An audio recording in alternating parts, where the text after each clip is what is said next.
Chapter 336. It's indeed a natural formation, said Yin Shun. Young master, do you have some ideas? Wang Wei nodded his head as he continued to ponder. As the name implied, natural formations are formations formed naturally by nature. They're usually found in landscapes like mountains, rivers, and forests. From what he knows, natural formations were more common during the ancient emperor era, to be specific after the Null era and before the ancient emperor era began. In an attempt to rebuild the civilization of the myriad emperor world, many of the early cultivators studied natural formation. This was how the profession of formation master began. Heaven and earth was the teacher of these cultivations. Moreover, there are rumors that natural formations are innate formations whose innate laws have been removed by either someone else or because of the passage of time.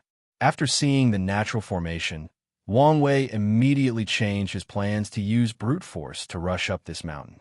Anyway, the Dao opening sect was just going to put on a charade waiting for Lu Meishio. Now, he discovered a perfect excuse while still benefiting from it. So he sat cross-legged in front of one of the formations, looked at it closely, and began to understand it. A few minutes later, he finished his calculations and took a few formation flags. He looked at the circles with countless runes inside of them before placing the flags in very specific places of the formation circle. Then he used his origin essence to activate them. The places he placed the flags shined for a moment before cracks started to appear in the runes inside the circle. A few seconds later, the formation broke into thousands of motes of lights. Wang Wei managed to break it without using brute force. Finally, Wang Wei's clone, along with the other Supreme Elders, took a few steps up the mountain before encountering another formation circle made of completely different runes. He did the same thing again, understood the formation before finding its flaws to break it. In the process, Wang Wei's understanding of runes and formations began to rapidly increase. Ever since he infiltrated the Origin Pill Dao sect, he has taken a new interest in professions like alchemy and formation. He decided to take this time to increase his ability in these professions, especially when it comes to studying divine runes. Wu Hong once gave him the Empress Wu Sealing Sutra.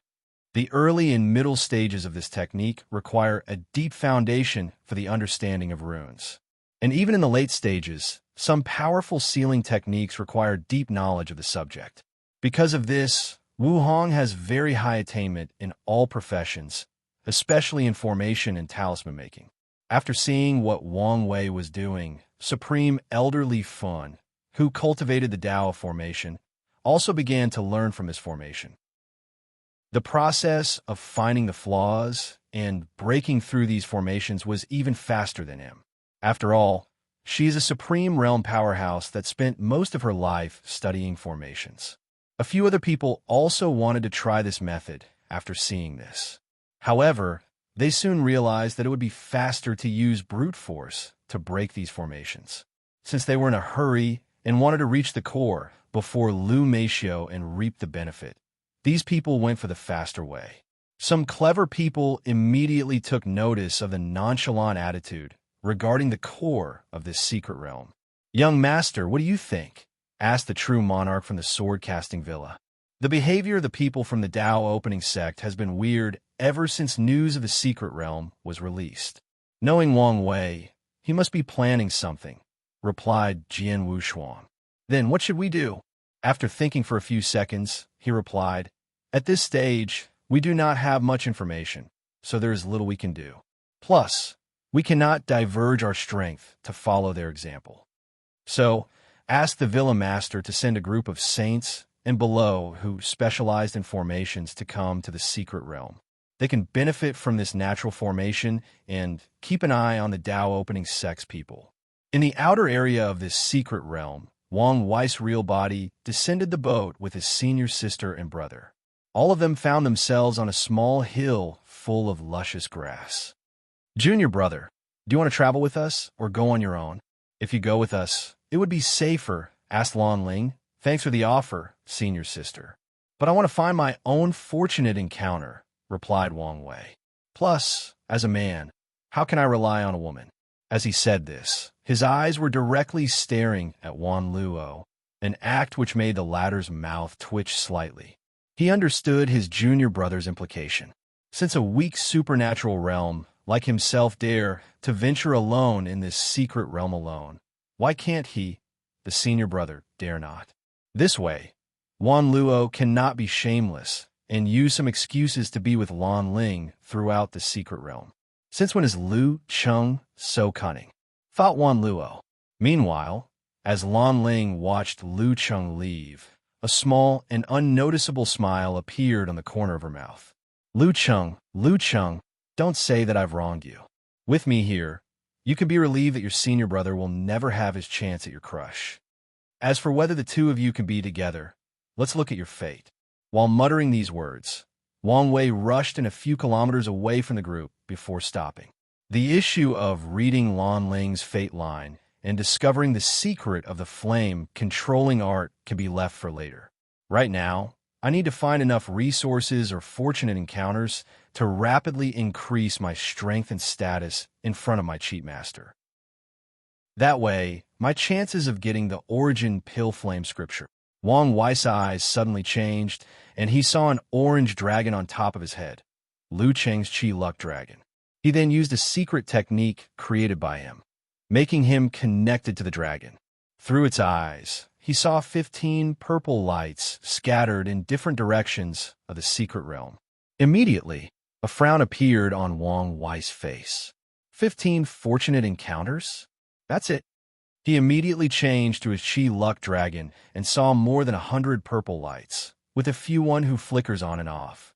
In this secret realm, Lu Cheng has 15 opportunities that belong to him. He does not need to do anything. He will eventually find these encounters and benefit from them. As for Wang Wei, he has more than 100 of them. More than 100 opportunities are waiting for him. And without much effort, just by randomly walking in the secret realm, he could discover them. As for the flickering ones, they are fortunate encounters that require him to compete and use his own strength to acquire them. After seeing the vast difference between him and Lu Cheng, he understood the reason. As a heaven-chosen born in the most powerful sect of this world, he is naturally blessed by luck. And with the Chi Luck trial, his luck has reached an unimaginable height, probably slightly inferior to a child of destiny. With Wang Wei's luck, as long as he leaves the sect, he will have countless fortunate encounters. Unfortunately, most of these encounters are at the level of Supreme Realm and have no great significance to him. They are just slight embellishment to his wealth and cannot greatly contribute to increasing in strength. Because of this, heaven-chosens with high status like him with high status use secret techniques to condense their luck and keep it from overflowing. After all, every encounter will slightly decrease their luck. It's better to keep the luck for fortunate encounters at the level of Great Emperor, innate, or unique encounters that are rare. Plus, another advantage of condensing their luck is that their cultivation will be faster and it becomes easier to break through cultivation bottlenecks. Compare with people with high luck and who do not know how to condense it. These heaven-chosens have the advantage. After seeing how weak Lu Cheng's luck was compared to his, Wang Wei sighed deeply. Many people say that heaven is fair, but is that truly the case? Some people are destined to be extraordinary the moment they are born. Some people's starting point is the end of many. So, where's the fairness? Fate determines a lot about people from the moment they are born. Cultivating is a process of defying the heavens and slowly taking control of their own fates. But is that truly the case? Could fate be so easily be defied? With how encompassing fate is, how would one know that if our so-called defying fate is not part of its machination? How would we know that our so-called free will is nothing but an illusion? Chapter 337. Wang Wei sighed out loud after asking himself these questions. He knew that his path to be free and unfettered, to control his fate, would not be an easy one. Although he looked all-powerful on the outside, compared to what he wanted to achieve, he was nowhere close to accomplishing his goals. So, he controlled his thoughts and focused on his current predicament. With Lu Cheng's Chi Luck, the few fortunate encounters may not be enough to accomplish goals this time. So, he needed to do something else. One option was to use his fortunate encounter to help Lu Cheng, since he would not use most of them. Unfortunately, he did not want to use his luck to nourish Lu Cheng's. Additionally, with his current strength, many opportunities that belonged to him could not be acquired unless he used his own power in Lu Cheng's body. With how many people entering the secret realm and how complex the forces here are, he did not want to take any risk by showing any odd behaviors. So, unless absolutely necessary, he will not use his power in Lu Cheng's body. So, there was only one option left for him: steal others' people's luck. So, Wang Wei's eyes changed again, and he began to look at the other Qi luck dragon of other people. With his expertise, he was able to distinguish the strength or cultivation realm of many people based on their luck dragon. He focused on people in the supernatural realm and below whose dragon was active, meaning that they would soon encounter a fortunate encounter. Wang Wei then swallowed a top Earth-grade face-changing pill that he refined to change his appearance, along with an invisible pill of the same rank. Once his preparations were finished, he began to secretly follow the people he selected. Then at the right opportunity, he would sneak attack them and take their opportunity. However, he did not kill all the people whom he stole luck from. Wang Wei knew that with how weak Lu Cheng was, stealing other people's luck would result in great karma, and he would eventually suffer from some form of backlash. And killing these people would intensify this karma backlash. According to Wang Wei's divination, this backlash would come in the form of his identity being accidentally revealed and countless people who he stole from starting to hunt him down. Luckily for Lu Cheng, he was still blessed by the origin pill Dao Sec's luck, which could withstand this backlash. As long as he quickly finds his third senior sister and her group, the backlash will be dealt with. Plus, with Wang Wei's current means, he can still suppress and delay the backlash until it is no longer a problem, at least for now. As Wang Wei continued to steal other people's luck, he could see that Lu Cheng's Qi luck dragon was slowly transforming from orange to golden, but he did not care about it. He can use this as an excuse to explain all the fortunate encounters he has if there need be. While Wang Wei turned into a luck thief, Huafeng Wang and the people following her did not go to the core area. Instead, they headed in their separate directions. Holding a weird compass in her hand, Huafeng Wang headed in the eastern direction of the secret realm. Soon, the group finds themselves traversing a vast frozen plain with nothing in sight. At least on the surface, it appeared as so. The ground was as blue as the sky, stretching for hundreds of thousands of miles long. There were no animals and only a few trees that looked like well-made ice statues. As soon as the group arrived in that area, they discovered that it was a no-fly zone with a powerful formation that could prevent any supreme realm true monarchs from flying. "Young lady, do you want us to break the formation?" asked a middle-aged man with a robe. He was one of the 4 true monarchs that followed Huafeng Wang in the secret realm. "How long will it take?" she asked back. "With the 4 of us, quite some time. In that case, let's go on foot. It will be faster that way." She paused for a moment before continuing. "Go deal with the little rat following us." One of the people following here then disappeared and reappeared a few minutes later. "Done?" "Yes, young lady." Then the group of 5 ignored the little trouble and began their journey on this frozen tundra. The temperature was so low that even void-shattering cultivators would have a hard time in this environment, even with the protection of their laws. However, Huafeng Huag was perfectly fine. She did not use any energy for spells to protect herself. While using the compass for direction, the ground near her suddenly cracked open and a large white ant came from the ground.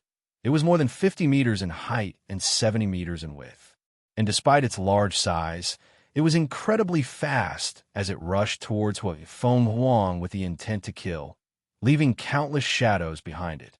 Unfortunately, what the ant saw was not the fear and despair of seeing death approaching and being powerless to do anything about it.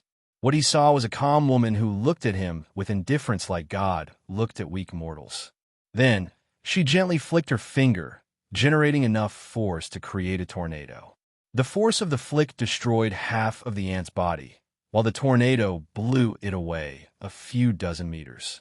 As the large ant laid in a pool of purple blood, All it could think about was, why was this human more fiendish than it, a demonic beast? For a moment, he wondered whether he was the demon or she was. Then the ant breathed its last breath. Huafeng Wang looked at the ant and muttered, "If I remember correctly, isn't that an earth tundra ant?" "That's indeed so, young lady. Those things have been extinct since the incense era." She nodded her head, not surprised by this fact. Finally, she ignored the corpse of this tier 6 demonic beast as the group continued their trek. A few days later, after nonstop walking, they finally stopped. In front of them was still the blue nothingness. However, the compass had dictated that they had arrived at their destination. After finding the specific place, the 4 true monarchs began to use their powers together. The power of law rippled from their bodies, and it echoed in the void. With time, a space channel slowly started to appear, so the 4 of them worked together to stabilize it. After everything was done, the 4 of them entered another small dimension inside the secret realm. What they saw inside was nothing but a small lake with purple liquid inside. Huafeng Huang's eyes lit up after seeing the liquid as she rushed in front of it and took a small sip. A refreshing feeling overcame her body as she closed her eyes to feel the effect on her body. With all of this innate qi, I can make a breakthrough from the bloodline awakened realm to the true spirit realm and cast a perfect foundation for the future. As the heir to the Hua ancient aristocratic clan, she did not cultivate the origin system of Qiyuan Emperor, but the ancient cultivation technique created by the first emperor of the myriad emperor world, the heaven-opening emperor. The true spirit realm that she spoke of is the same as the primordial spirit realm of the current system. Instead of creating a primordial spirit, the ancient cultivators created true spirits. As for the difference, the ancient cultivating system was created after observing the bodies of primordial gods and innate demons. As such, it focused heavily on refining and tempering the body. When it comes to the difference between true spirit and primordial spirit, they serve the same purpose of allowing cultivators to sense the law between heaven and earth to understand and eventually control them. However, the primordial spirit is a separate entity from the body. It can exist without it. Even if a cultivator's body was destroyed, as long as their primordial spirit existed, they are still alive. They can take over the body of someone else, or if they have enough resources, they can recast their fleshly body. When it comes to the true spirit, it is fused with the cultivator's fleshly body and cannot be separated. As a result of this, the cultivators in that realm are hard to kill, since as long as a drop of their blood still exists, they can revive themselves. It is essentially the realm of rebirth with a single drop of blood that Wang Wei will enter after refining his blood. Of course, there is still a large difference. Most people in the true spirit realm require a tremendous amount of energy and resources to revive themselves, while Wang Wei could do so with the spiritual qi in the surrounding. Additionally, ancient cultivators still have a specific number of times that they can die and revive, with a maximum being 9. And only geniuses like Feng Wang can reach that level. Chapter 338. Heavenly Abode World, Death Realm. After ending the conversation with Wang Wei, Li Jun decided to deal with the issue of the Death God, so he contacted Wang Ju to get answers from her. However, she did not reveal anything immediately, but took him and Yin Liling to the heavenly abode of the Death God. The heavenly abode of the Death God was the size of a small world. It had forests, mountains, rivers, oceans, cities, and so on. Civilization existed and was prosperous. All the people living inside worshipped the Death God and only the Death God. After investigation, the group discovered that this abode was divided into 2 continents. In one of them, the Death God placed his believers from the outside world. As long as they are his believers, gods or mortals, they would be placed there. To be exact, the mortals' soul existed in this continent. After their death, based on their level of faith, their soul can achieve some form of eternal life in this continent. Meanwhile, on the other one, the Death God only allowed living mortals. What was special about these mortals was the fact that they believed that the death god was not only their creators, but also the creator of their worlds. Every single one of them, from children to women, from animals to insects, the moment that they are born to their natural deaths, they only learned about the powers and benevolence of the death god. And to them, he is the only god in existence. Because of this, the amount of faith that these people provided to the death god is tremendous. All the 100 billion mortals in this continent can be considered fanatic believers and would not betray the death god for anything as the group of 3 floating in the sky. Looking at this continent, they all had a deep look on their faces. "What do you think?" asked Wang Ju. "With the level of faith these people have on the death god, they would never change their beliefs to us. In fact, if they knew the truth, they might even commit suicide. And it's most likely to be all of them," added Yin Liling. She imagined more than 1 billion mortals committing suicide at the same time, and she shivered slightly. "So what do? We can't eliminate all of them, as that would cause too much karma backlash. However, it seemed to be a shame to leave it alone." "There might be another way," said Wang Ju. "The people worship the death god. As such, we can slowly replace his face with the young master. These mortals have a short lifespan. With the passage of time, we can slowly replace their memories of the death god's face." "That's indeed a good method," nodded Li Jun. "We can begin by replacing the face of the death god in all the temples with a blank one, then tell these mortals that the death god is in the process of transcendence. Hence the reason that his face cannot be seen. After a short few hundred years, we can replace his face with Big Brother. Not just this. We can also slowly change his divinity to fate and death to perfectly fit Big Brother," added Yin Liling. Li Jun paused for a moment, then said, "The plan is good, if only it could be faster. Although a few hundred years is nothing to us, it would be much better if we could finish things faster." "Don't be too greedy," reprimanded Yin Liling. "True, there might be a way," suddenly said Wang Ju. After seeing the gaze of the other two, she explained. "The death god has the ability to speed up the time flow of this world after paying a certain price. We could use this to our advantage." "What price?" "Mostly the incense he has gathered. However, if those run out, he has to burn his soul and law as a price." "In that case, let's make last use of his value," said Li Jun. "We can also use this time acceleration to increase our cultivation level."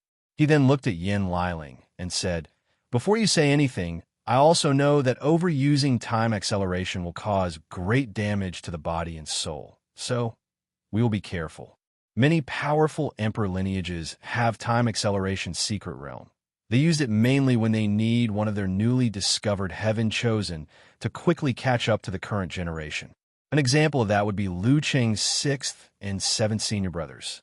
If the Origin Pill Dao sect decided that these two were talented enough to represent the sect in the Heaven Will battle, they would need to rapidly cultivate them to catch up to the current Heaven Chosen's cultivation realm, like Suya and Jian Wuxuan.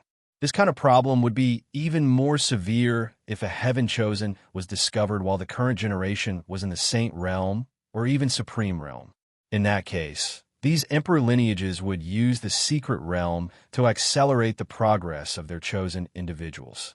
Otherwise, by the time the Heaven Will battle arrived, if these chosen individuals are not up to par in cultivation realms, then they will miss the chance to participate. Whether it is Su Yin, Lin Fan, Ji Song, or Wang Wei, they are all born at the perfect time, right at the beginning of this new generation. So, Heavenly Tao will follow their growth and decide, based on their cultivation realm, when to begin the Battle of the Throne. When it comes to people born before them, based on the exact time, they might be considered part of the older generation, thus affected by karma and unable to fight for the Heaven Will. If they are born right the cutting line for the older generation, then even if they reach the Supreme Realm before people like Wang Wei, they still have to wait for these guys to grow up before they can participate in the fight. Although unfair, this is the law and regulation of Heavenly Tao. Although the Emperor lineages have time acceleration to deal with this issue, over the years, it has been discovered many side effects of overusing this method. These side effects include instant rapid aging, soul and body not synchronized, losing the ability to distinguish the passage of time, and many others. Because of this, the emperor lineages rarely use this method to provide their heaven-chosen's a time advantage. Unless really necessary or needed, most geniuses like Wang Wei will not mess with time lightly. Yan Liling nodded her head in response, then asked Wang Zhu, "Is this the reason you brought us? For this strange continent?" "No, this is a small stop in our way." After saying, she led the group to a small island a few 100,000 kilometers from the continent. When the group landed, they did not see much on the island except for a small wooden cottage that looked ordinary. However, the group would not think that Wang Zhu will bring them to an ordinary cottage, so they used their divine sense to scan it. Immediately, Yan Liling said in surprise, "Enlightening place? No, the Emperor Dao rhymes are too weak. It should be just a place a great emperor stayed for a while," commented Li Jun. "Great emperors are extraordinary entities, so the place that they cultivate for a long time will be bathed by their Dao and leaves rhymes that are referred to as Emperor Dao rhyme, which allowed cultivators to rapidly enter a state of enlightenment and understand the law. These places are called enlightening place, which refer to the place a great emperor attains enlightenment. They are usually most easily formed after a great emperor absorbs the heaven will and began to comprehend their grand Tao source. These enlightening places are left to their descendants, to factions, as a foundation for their prosperity." After seeing the cottage with Emperor Dao rhymes, Li Jun said, "We always suspected that this world was related to a great emperor since the crystal wall can easily block the attack of quasi-emperors, but now we have ironclad proof of this. The real question is who was this emperor, and what was their motive for coming to this small middle thousand world," added Yan Liling. Then, Wang Zhu explained some information she gathered from the death god's soul. There is a legend that the first god to appear in this world came from the stars. The gods referred to him as God King, and he is credited for spreading the current cultivation system. If that's true, then there's a high chance that this emperor is not from the myriad emperor world. Nodded Li Jun, if I remember correctly, the closest world community to us mainly cultivate a martial arts system. If this great emperor spread the cultivation system of his home world to this world, he might be from a faraway world community. Chapter 339. After observing the cottage for a brief moment, the group of three entered it. To their surprise, there was nothing much inside besides a cultivation mat along with a small table. However, all of them could feel the Emperor Dao rhymes enveloping the entire room, which meant that whichever great emperor stayed there was there for quite some time. "I finally understand why the death god could use the armor lost secret technique. He must have become enlightened of it in this room," said Li Jun. This could be the reason for his title as the strongest god. The group looked around for a few minutes, but did not find much. The only benefit of discovering this room is that it is a good place to cultivate. However, they also knew that using an enlightening place, it was best to use it during the void-shattering realm to understand the law. Once their cultivation reaches a certain level, the sect will also grant them access to their own enlightening place. And with the Dao opening sect having 9 great emperors, they have more options or choices than others. "Did you learn anything else from the death god's memories?" asked Yan Liling. "No, he seemed to have erased a lot of them before his capture," replied Wang Zhu. Li Jun nodded his head before saying, "We already knew that the water of this world was deep. Now we have proof of this. Although with our strength, it should be quite easy to conquer a middle thousand world. However, this one is obviously special, so we have to be more cautious in our actions." After not finding any other information in this cottage, they decided to establish a schedule to allow each of the 4 of them different times to come to cultivate here. Then they left the death god's heavenly abode. A month passed by. Li Jun was in the imperial palace of the former Death Kingdom, writing on a paper. Wang Wei told him to summarize some steps in the process of conquering a world to establish a standard or some sort of reference guide for the future. Although there has not been enough information yet to write the entire thing, Li Jun still had some ideas. While he was deep in concentration, he heard footsteps approaching him at a regular pace. A few minutes later, Tai Gang came to see him. "How are the social reforms?" asked Li Jun without raising his head. By now, the livelihood of ordinary people should have improved, making it easier for us to gather incense. Tai Gan paused for a moment, then took a deep and loud sigh. "You would think so, right? Unfortunately, the progress has been remarkably slow." "Oh," asked Li Jun as he raised his head to look at him. "What's the problem?" "These mortals are too used on relying on the gods for so many things that many of them are resisting our reforms. It seems as if the concept of self-sufficient, self-reliance, and self-improvement are completely unknown to them. After so many years of being enslaved by these gods, their minds and ways of thinking have been shackled." Tai Gang took another sigh. "In the Eastern Plain, there are vast fertile lands, so we tried teaching them about agriculture and so on. However, many of them complained that they did not need to learn all of these since the harvest gods would just bloom their harvest for them. They refused to build homes and shelters because the wood god and earth god could instantly do it for them. The concept of smithing is basically non-existent in this world. Although these mortals rarely need things like weapons or iron products, when they do, they will pray to the metal god will do it for them." Li Jun frowned after hearing this. These gods not only occupied all the knowledge of this world, but also made sure that mortals relied solely on them. Without them, not only do mortals have no purpose, they lost their basic abilities to function normally as a society. Tai Gang agreed with Li Jun's conclusion. As a person from a low thousand world, he always assumed that higher worlds were more advanced than lower ones. And in many ways they were. However, when he compares the mortals of this world to his own, he felt a slight sense of superiority. Although he knew this was because these gods treated mortals as lambs to be raised in a barn, this did change how he felt. "What do you think we should do?" he asked. "Do you think we should spread education in this world? That way, we can gather merit and deal with the current problem. Once the people are educated and learn the concept of self-reliance, it would be easier for them to gather incense." However, Li Jun shook his head at this idea. "Just like all the gods, what we need is incense. So, keeping the mortals ignorant is beneficial to us. Once we open their wisdom, it is possible for them to realize that the so-called gods are just powerful individuals. And if they know about the concept of cultivation, we will have no choice but to use force to control them. This will make it harder to achieve our goals." "In that case, what's the plan?" asked Tai Gang. "Simple, we begin a smear campaign against these gods. We tell them that their beloved lords are in fact devils that treat them as nothing but food and playthings. Once they die, they will not really go the heavenly abode as the gods claimed, but their souls will be swallowed to increase their strength. What about young master? He's supposed to also be a god in this world. We will proclaim him as the one and only true God. We will glorify him as the savior fighting for the mortal salvation. On top of that, we can weaponize their fears of death." "Oh," exclaimed Tai Gang slightly while wondering since when was this guy Li Jun so insidious and cunning. "The mortals in this world have no concept of samsara and believe that after death, they will ascend to their God's heavenly abode and live a life full of bliss and happiness.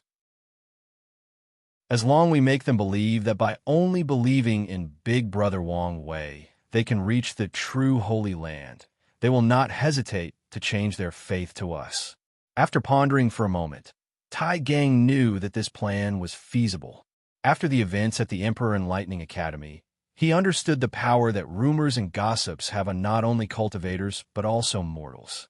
As long as something spread far enough and is heard or believed to be true by enough people, then the real fact does not matter. The general population would automatically assume it to be true, especially in a world with such a low level of wisdom. Even if one day someone were to tell these mortals the truth, they will not believe.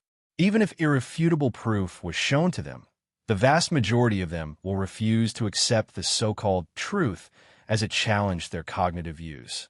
To them, living in a false world is better than the truth. It is more comforting. It is what they know or has known for countless years. Tai Gang sighed after coming to this conclusion. As a cultivator, his life was not so different from mortals. who knows what truth he believes in all his life and was nothing but lies by a powerful cultivator. Or maybe even heaven and earth. If one day his worldview was shattered and he learns these truths, would he react any different? The answer is most likely negative. Only a few individuals have the heart and mind to accept the truth of this world and face it head-on. Tai King does not think that he is one of those people. However, his young master may be one of these people, and by following him, he does not have to face these truths heads-on. And maybe, one day, these truths will be dictated by his young master. After figuring this out, Tai Gang suddenly felt his mind sublimated, his spirit cleared of any dust. He knew his path forwards. "Congratulations, Brother Tai Gang," said Li Jun, who guessed that his friend was enlightened based on his sudden change in aura and temperament. "Thank you," replied Tai Gang with a smile on his face.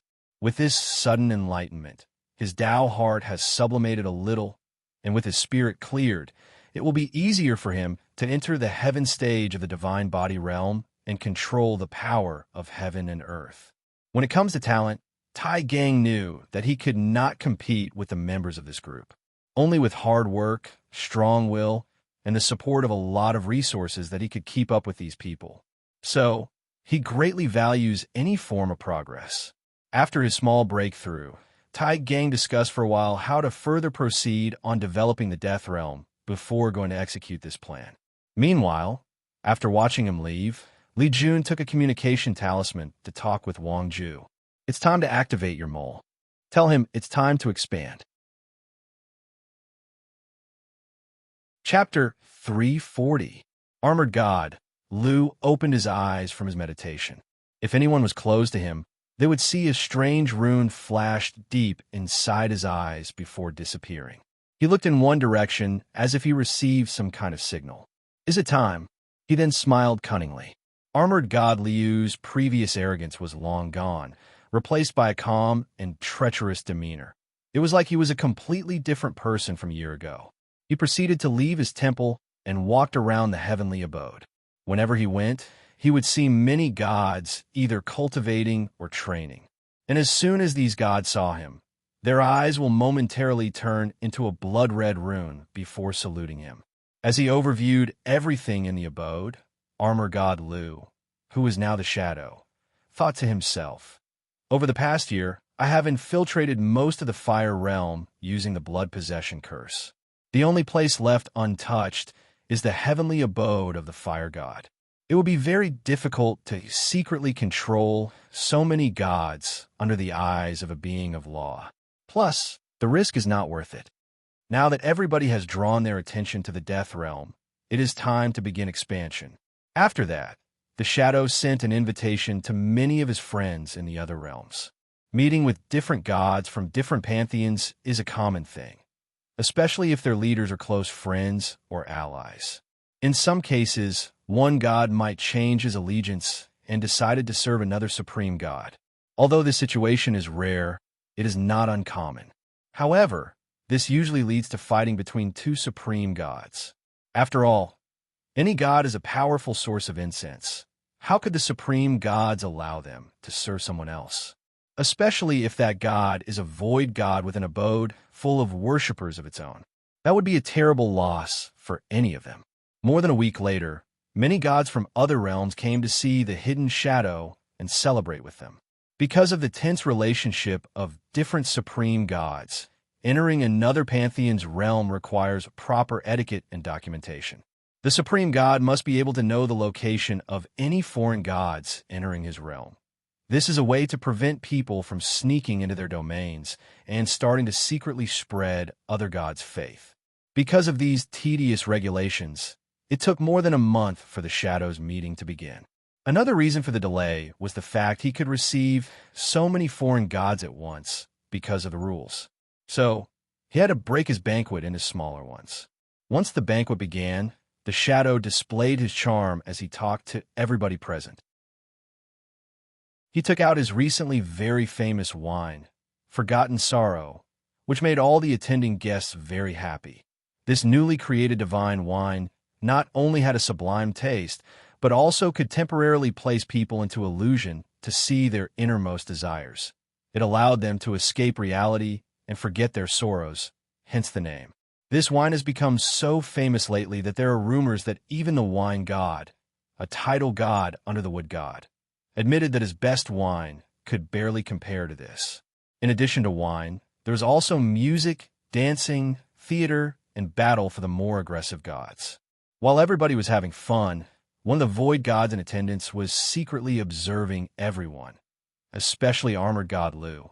While drinking his wine, his eyes seemed to be scanning everything and everyone, from the people's conversation to their actions, to their facial features, and many more.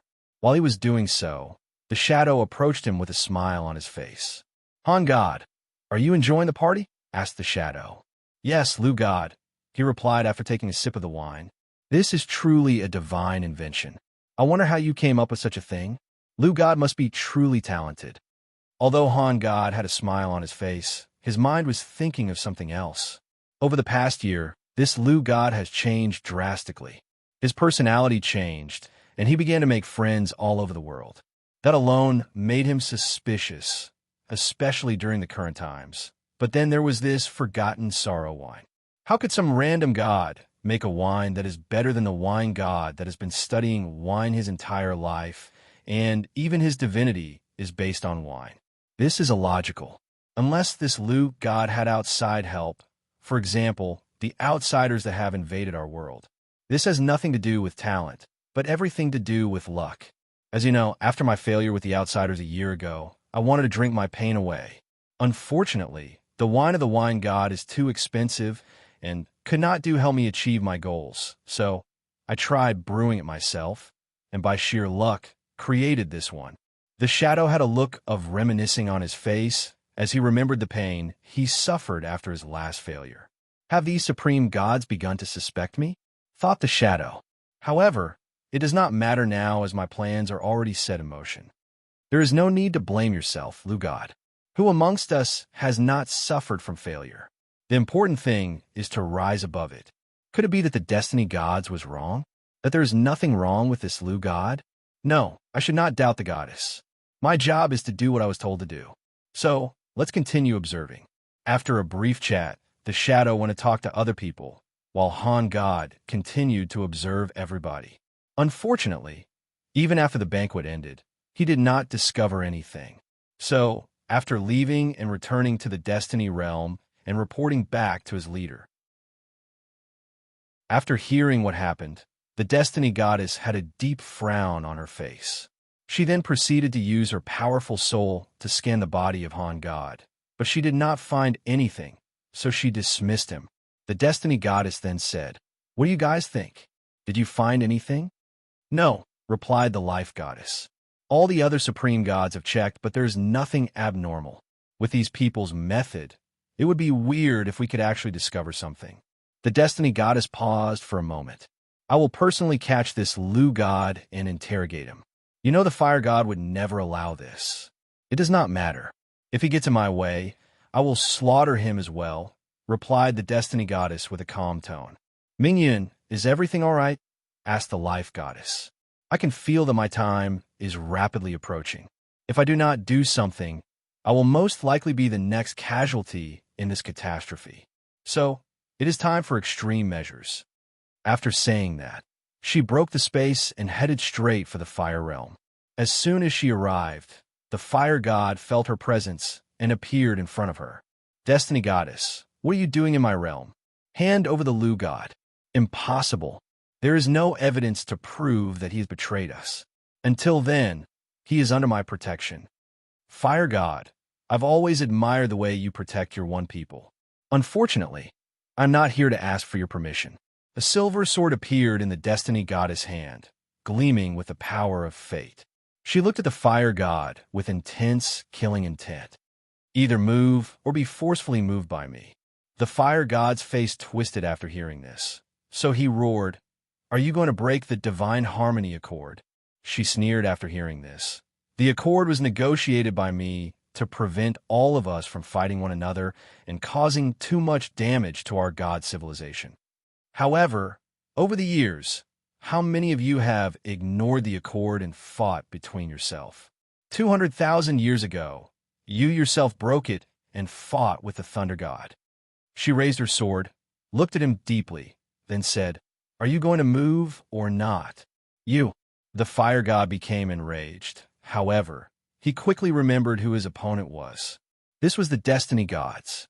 Although she is known for her peaceful nature, all the supreme gods knew how powerful she is. The only reason she does not hold the title of the most powerful god was because the death god has the strange secret technique to turn his law into armor, and the destruction god has some weird weapon that drastically increases his strength. Despite knowing this, the fire god refused to back down. His pride would not allow it. So, he began to fight with the destiny goddess. Meanwhile, in the fire realm, the shadow was in his temple, with countless images in front of him. These images showed the situation of the other realms and were from the perspective of the people who attended the party. Chapter 341. There is a reason that the supreme gods did not find anything wrong with their followers, since the means that the shadow used was so unique that even in the myriad emperor world, no one has even used this method. Because Wang Wei invented it. The wine that these gods were drinking had something extra inside, a pill called spying pill. Although the name is bland and unoriginal, its creation and use are quite clever. Wang Wei asked the sect to combine the heavenly eye talisman that can be used to spy on other people from thousands of kilometers away with a pill. That way, the power of the talisman can be crushed and fed to their target. Then, they can view everything from the target point of view. They can even spy on the surrounding of the person. This pill required quite the expertise to combine the runes of the talisman and the runes of the pill and ensure that not only do they not conflict, but supplemented one another.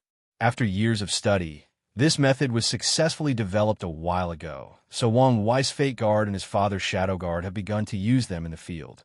Because the pill will be digested and absorbed, it is very difficult to detect by many methods like divine sense, especially by those gods who do not know much about pill refinement and talisman making. In the fire realm, after making sure that the spying pill was working perfectly fine, the shadow nodded in satisfaction. He raised his head in the sky, feeling the power of law in the far distance. Now that my job is partially done, it's time to leave. Immediately afterward, the eyes of Lu God changed from the calm and calculated look to a confused one, before returning to calm. The consciousness of the shadow left this body and returned control to its original owner. As for the real Lu God, he felt the past year has been like a dream. He remembered everything he has done, with a few minor details erased from his memories, but he did not feel like he did these things himself. It was like he was looking at himself doing things from a three-dimensional point of view, wondering whether that was truly him. However, a few minutes later, he removed these strange thoughts from his mind and accepted that he might not be in the right state of mind. Meanwhile, outside of the fire realm, in the space between the realms, the destiny goddess slashed her sword, sending the fire god flying away 12 meters before stopping. His body was riddled with sword wounds that refused to heal. His mind was slowly losing control as countless memories of his death flooded his mind. This was the memory of his destined death, constantly hunting him and affecting his soul. The fire god knew that if continued this battle, not only would he lose, he might become insane. In the end, he gave the destiny goddess, who did not have a single scratch on her, a fierce look before returning to his heavenly abode. He wanted to heal as fast as possible. In the current situation of the world, being in a weakened state is dangerous. The destiny gods did not pursue after her victory. Instead, she entered the fire realm, forcefully broke through Lu God's abode. As she stood in front of him, she did not say anything but directly search his soul, focusing on the changes that occurred a year ago. Lu God was powerless to resist, so despite his hatred, he just lowered his head and bore with it. However, not long after she began, a deep frown appeared on her face. She did found anything. From his memory, she discovered that he became quite depressed after his failure against the outsiders. So, He began to drink wine to wash his sorrow away. Unfortunately, he was not satisfied with the wine god's wine, so he tried brewing some of his own, and by luck, he succeeded in creating the forgotten sorrow wine. Finally, he had the idea of making friends with different gods, just in case he found himself in a situation like the one a year ago. He could use his connection to ask for help. Truth be told, Lu God's actions are similar to many other gods who like to make friends and connections to help them in their times of need. One of the main reasons he was suspected was the timing of his change. During those sensitive times, any odd behaviors will be suspected by the supreme gods. After not finding what she wanted, Destiny Gods was not happy. She waved her hand and a book appeared. The title of the book was Book of Destiny. She flipped the book until she found Lu God's name. In the book, it recorded everything he did before becoming immortal. However, after becoming a god, only a few things were mentioned. The silver book flashed a white light that enveloped Lu God. Then his entire life story appeared on the book.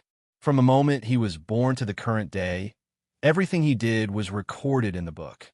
The Destiny Goddess once again focused on the events of more than a year ago. Regrettably, to her disappointment, the book said the same thing she discovered from reading his memories. Could these people even have the ability to control destiny? After sighing out loud, she disappeared from the fire realm. Although she wanted to check all the other gods who attended this banquet, she knew that her actions have already offended many people. If she did the same thing again, she could foresee that many of the other supreme gods would use this as an excuse to besiege and kill her. Over the years, despite being as low-key as possible, she also has many enemies. The Destiny Gods will not count on these people to take into account the current situation and be benevolent. After all, they could not even work together properly. After the shadow returned Lu God's consciousness to him, his main body secretly headed to the war goddess realm. He flew to a snowy mountain in the north. After arriving at his destination, he used his divine sense to scan every inch underground the mountain. About 15,000 kilometers deep, his divine sense was momentarily blocked by a white light. "Found it," he muttered before taking out a teleportation talisman. After activating it, the paper in his hand burned. A light enveloped him, and he disappeared. Once the shadow appeared again, he found himself in a vast space with many houses and buildings around. In the far distance, he could even see a farm. "A heavenly abode," he muttered. While the shadow was observing his surrounding, his arrival alerted many people. Countless gods flew in his direction and surrounded him. He looked at the two people leading the group, one man and one woman. "I cannot you guys have fallen to the point that only two title gods are left as your most powerful battle strength," sneered the shadow. "Who are you?" asked the man who called himself the sword god. As he looked up and down at the shadow, his face became ugly as he yelled, "You're one of the outsiders. Do you want a prize for figuring this out?" replied the shadow. "There's no need to talk to him. Let's just capture him," said the spear goddess next to the man. However, as soon as she said these words, a terrifying aura enveloped all the people around. Instantly, the sword god and spear goddess knew that they were not the opponent of this person despite their higher level of cultivation. And even if they managed to subdue him, they would pay a very high price. Currently, they cannot afford to lose too much. "What do you want?" asked the sword god with gritted teeth. "I know that you rebels have been trying to liberate the common people from the clutches of the gods by spreading the cultivation system," said the shadow with a calm voice. "Unfortunately, all of you are too weak. So, I'm here to help." "We do not need help from invaders like you," replied the spear goddess. "Are you sure? From what I know, you guys are almost on the verge of extinction. At any moment, all of you could be eradicated. As long as our headquarters is still standing, as long as our ideas is believed by one person, we will never be eradicated." "Beautifully spoken words," said the shadow as he looked at the mighty woman exuding a courageous and powerful aura. "Unfortunately, all of you are living in a bubble. Your so-called headquarters only exist because the war goddess needs you guys to spread chaos and war, so she allowed all of you to hide in her realm. As for your ideas, time is your biggest enemy. With the passage of time, your ideas will be slowly forgotten and twisted by the supreme gods. By then, your so-called revolution will become either a joke or a passing note in history. And unfortunately for you, the only thing the gods do not lack is time. The sword god and spear goddess faces became ugly after hearing. And this was not just them, but all the other gods who follow them. So what you said is true, argued the sword god. In the end, you outsiders are the same as the supreme gods. You are partially correct. We also want to spread faith and control the cultivation system. However, we will not be as strict as the gods in the process. More importantly, after we achieve our goals, we will leave this place. By then, all of you will be free to spread your ideas and do whatever you want. Everyone became quiet for a few minutes as the two leaders began to discuss secretly through their souls. Then, the sword god asked, "How are you guys going to help us? Forming an alliance?" The shadow did not respond. Instead, he threw a book at him.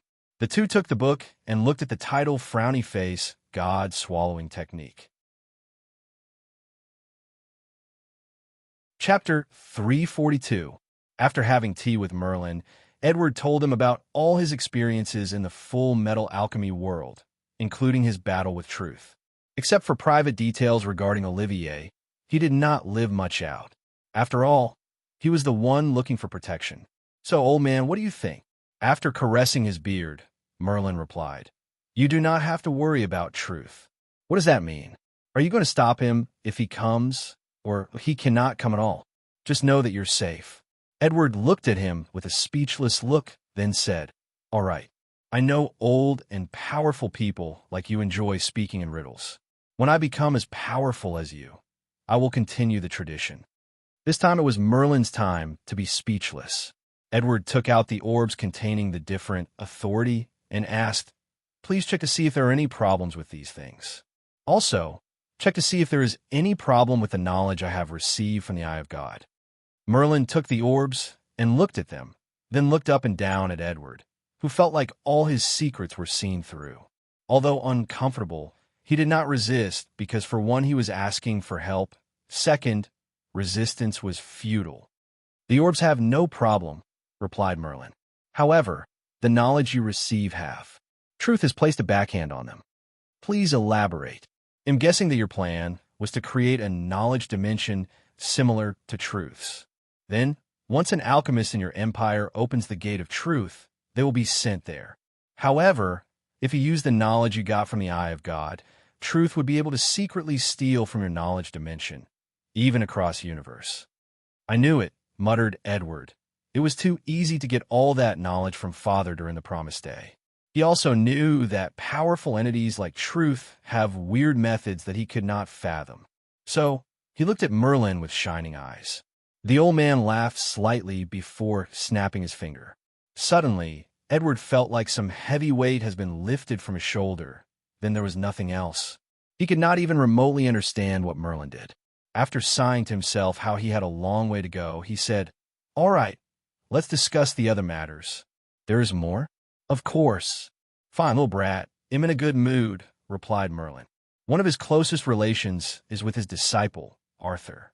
However, the latter respected him so much that it was not easy to have a relaxed and non-formal conversation.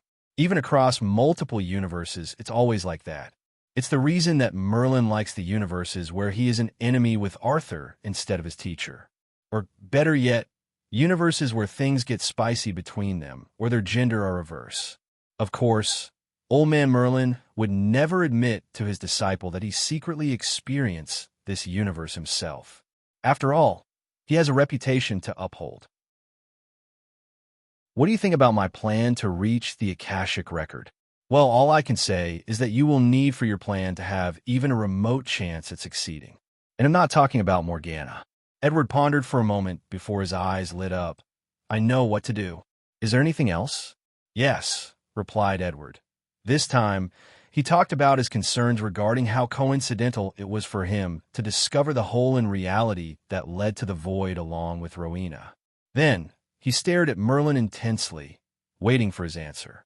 The old man internally shook his head. To him, Edward was the perfect disciple with plenty of potentials. What he liked the most about him was his desire to pursue the essence of magic. There were two complaints he had about him. One was his womanizing way. He would have preferred if he was a one-woman kind of guy. The second was his paranoia. However, he understood that his paranoia came from his personality, experience, and high intelligence. So, after pondering for a while, he said, "Discovering the whole had nothing to do with me or anyone else. You were just lucky." Lucky? Yes. Luck is a fundamental part of reality. Some people are born lucky and can accomplish great things because of it. Some people do not have high luck and have to work hard to accomplish their goals. Fortunately, you're one of the lucky ones. Edward frowned after hearing this. Then he asked, "What about Rowena? Was that also my luck?" "No, she was my doing. She is from a different timeline, where after being infected by low-level void energy, the hole in reality that you discovered in the Bermuda Triangle was instantly closed. I knew that your travel throughout different universes would be quite dangerous, so I wanted to give you something to protect you from some powerful entity. So I merged your timeline with the one you discovered the void hole." After being silent for a few seconds, Edward said, "Thank you." "Oh, I thought you would be mad. I'm not that stubborn of a person. I understand when people are trying to help me. Without meeting Rowena, it would have taken me a few hundred years, if not more, to control the lowest level of void energy. There's no way I could be able to use as efficient as now, so it would be impossible for me to deal with people like Truth. It's good that you understand. Well, is there anything else?" "Yes," replied Edward with a more serious look on his face. "I want to know about my reincarnation. About the Earth I came from." Merlin caressed his beard, thinking how to reply. A few seconds later, he said, "The Earth you are from is called Primordial Earth. Is there any special about it besides the cliché name?" Merlin was once again speechless before shaking his head and continuing, "It is indeed a very special place. That Earth is located in a very special high dimension. Truth be told, many people believe that it is the original Earth, and all the other Earths are projections of it. However, there is not enough information to prove that. So what's so special about it? Although the people, they're just ordinary people, they all possessed an unknown ability. Their minds can receive information from other universes, dimensions, or worlds. Then, they will write about these worlds in the form of stories, movies, books, and televisions. On top of that, all the people of Primordial Earth have the ability to create worlds. Any story that they write down, any films that they create, any animations they draw will become a real world. The odd thing is that they are not even aware of this." Edward had a look of shock on his face. Then, after discovering this, many powerful people became interested in this small planet. Although no one found the reason for such power, they also discovered another important aspect. If you take a random person from Primordial Earth and have them reincarnated or transmigrated into another world, using their knowledge of story, they can rapidly grow powerful in a very short time. On top of that, a lot of these people have awakening powerful innate abilities after being transmigrated. "What do you mean by innate ability?" asked Edward, even though he had a guess. "Things like system or your innate talent for magic. Basically what the Easterners called golden finger." Edward nodded his head as many things he did not understand became clear. Because of this fact, many people choose people from Primordial Earth as their disciples, their inheritor or avatar. If the people they chose did not have innate abilities, they would be granted one. If they already did, they would be strengthened, or they might not receive anything. It all depends on the people who choose them. Edward understood Merlin's meaning. He has read many stories of protagonists that were granted wishes by gods before being reincarnated into other worlds. The gods are the powerful people Merlin was talking about, and the wishes were the innate abilities. From what you said, there should be many people reincarnated into different worlds. "How come I've never met one in my world?" asked Edward. "Oh, they exist, just in different timelines. Additionally, these timelines are usually isolated and protected. The Harry Potter world is a favorite of many people, so there are many of them." Edward nodded his head, planning to one day search for these timelines. "What about me? Who is the one who reincarnated me?" Was it you? No one, replied Merlin. No one? Yes.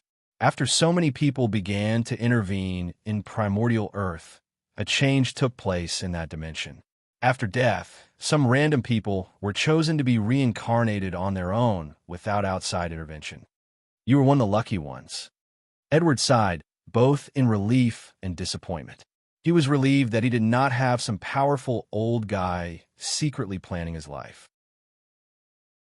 He was regretful since the only innate ability he received was his magical talent along with the ability to never forget. He also wanted a system to help him reach the peak of life. You do not need to look down on yourself on your talent, said Merlin, as if he could guess Edward's mind. I have seen many people across different timelines with more powerful ability than you, yet their accomplishments do not come close to you. The majority of them become satisfied after killing Voldemort and achieving immortality with the Philosopher's Stone. They become content with their strength and have no desire to explore the larger world, to explore the universe, and come in contact with other magic civilization. This is one of the reasons that Merlin decided to sponsor Edward. With his talent, his limit should have been like the other people, but he had greater visions and actively pursue them. An example of that is the creation of his world gate. Many people have been transmigrated into the Harry Potter world. These people should have realized that since the Harry Potter world is real, shouldn't the other worlds that they have learned about in the primordial earth be real as well, and try to reach there? But few people do so. The only people who actually do so are the ones who have innate abilities that allowed them to travel to different worlds. Unfortunately, these people did not rely on themselves, but on their talent. This is the reason he appreciated Edward. After taking a few minutes to calm himself down and process all the information he just received, Edward asked, "Could I return to primordial Earth? The political landscape there is too complicated. Wait until you're more powerful before trying." Edward nodded as he was not in a hurry. He accepted his new life. He just had a few regrets that he wanted to make up. "Do you have any advice for me?" "Yes," replied Merlin. "The world you are currently in is more vast and complex than you could ever imagine. So far, you have barely scratched the surface. Be mindful of this fact." Edward nodded his head, chatting for a little with Merlin before leaving. The sword god frowned after seeing the name of the book. He found the title very distasteful. And not just him, but his female companion as well. Nevertheless, the two still flipped through the book. At first, they did not think much of it. However, as they read more and more pages, they became dignified until a look of horror appeared on their faces. The hand of the sword god trembled, almost letting the book fall on the ground. "This is the book of the devil," he thought to himself. Little did he know that he was quite right.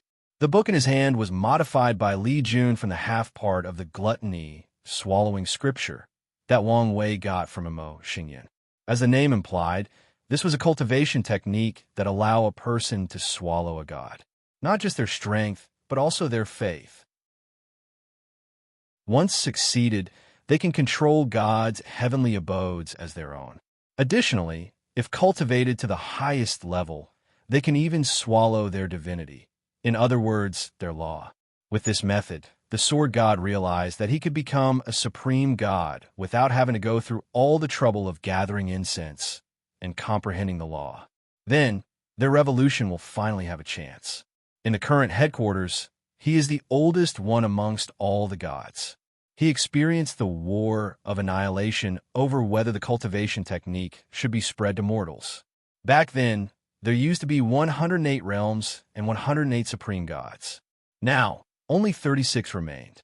The surviving ones swallowed the realms of the defeated to increase their power. Thinking about how in the past, they had countless supreme gods fighting for their cause, but now, only a few title gods are left, the sword god sighed in desolation. The temptation of this technique is too high. He could foresee with it, their strength will drastically increase, thus giving them a chance at revival. Additionally, he also saw the downside. He looked at the shadow and said, "I appreciate your help, but I refuse to be your pawn." With all his experience, how could the sword god not see that these outsiders were trying to use them to weaken the power of the supreme gods, then benefited after the two suffer from fighting one another? After hearing the sword god's words, the spear goddess quickly woke up from her dream of the revolution, rising up and finally accomplishing their goals. She realized that she was momentarily blinded by the benefit to realize the trouble of this kind of technique. Cold sweat secretly felt down her back. I'm glad that the leader was clear-minded, otherwise I could not imagine the consequence. As for the shadow, he was calm after hearing this. A sinister smile appeared on his face as he said, "Unfortunately for you, it's too late." "What do you mean?" asked the sword god. Then, he seemed to have thought of something and looked at the other gods behind him. He saw the excitement and greed in their eyes and immediately understood what happened. This outsider spread this technique to the other gods. Even a person like himself with such strong will was momentarily tempted, let alone these people. "You!" roared the sword god at the shadow. Then he ordered, "None of you are allowed to cultivate this technique. This is the highest order. Anyone found disobeying will be executed on the spot." All the other gods of this revolution lowered their heads in acknowledgement after hearing this. However, the sword god knew that this was just for show. Unfortunately, he could not tell who will truly follow his order and who will not. After all, this technique has already planted a seed of ambitions on these people. Even if they are gods, they cannot escape the shackles of 7 emotions and 6 desires. The sword god became enraged after figuring this out and decided to take out his anger on the person responsible for all of this. Unfortunately for him, when he looked again, the shadow had long disappeared, and he did not even notice when. Gritting his teeth, the shadow returned to his main temple thinking about how to deal with the current situation. That night, the sword god stood on watch around the heavenly abode to prevent anyone from secretly leaving and practicing that technique. One of the void god called who god approached him with 2 tea bowls. He handed one to sword god and drank the other one. "Leader, standing guard like this is not a permanent solution. The other members of our Mortal Freedom Alliance need to go outside eventually to cultivate and recruit other members." The sword god took a sip of the tea, feeling refreshed. He agreed with the regional commander. However, as of right now, he could not think of a better solution. "In that case, what do you think I should do?" Who god pondered for a moment. "Sir, do you want me to speak the truth? Please. In our current situation, we cannot pass on this kind of opportunity. Most likely, this technique will bring us to the abyss. However, could things really get worse than they are?" The sword god savored the tea and Han god's words. Over the years, Han god has been one of his most trusted advisors amongst the 12 regional commanders. So, he took his words seriously. However, after a few minutes, he shook his head. "Although you are right, I still insist that this is not the way to go forward." Han god sighed deeply. "All right, it's just a shame." "Not really. As long as our alliance persists, The sword god suddenly coughed out a mouthful of golden blood with a look of shock on his face. He bent his neck down to look at the blade, piercing his heart, then looked at Han god. "Why?" "For the alliance," replied Hu god. "I've always had a problem with your stubbornness and conservative approach to our situation. I understand that you have witnessed the war of annihilation, are afraid of the alliance being destroyed in your hands. However, what you fail to understand is that all of us here are not afraid of death. We came here knowing our chances of survival were minimal. What we are afraid of is living a meaningless life, watching as our ideals and goals evaporate in flame. This technique given by the outsiders is an opportunity for us. Unfortunately, you did not cherish. You are unwilling to take risks." The sword god quickly mobilized his divine power to heal his injury. Unfortunately, it was to no avail. "You poison my tea." "Yes.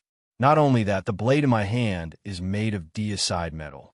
It will negate your healing factor and ensure your death." As Hu god looked at life rapidly being drained from the sword god's eyes, he raised his hand to touch the body, then paused for a while. He remembered all the time they have spent together, all the battle, life, and death situations they have experienced together. In the end, he gritted his teeth and muttered, "For the alliance." He placed his hand on the sword god's head. A red light flashed on it. Then a swallowing vortex appeared. The vortex quickly swallowed the blood, life force, soul, and divine energy of the sword god. Even the incense he controlled was swallowed. Then, a powerful aura emanated from Han God's body. From now on, I will be the sword god. However, Han God quickly frowned after digesting his gain. He realized that he could not control the heavenly abode of the previous sword god.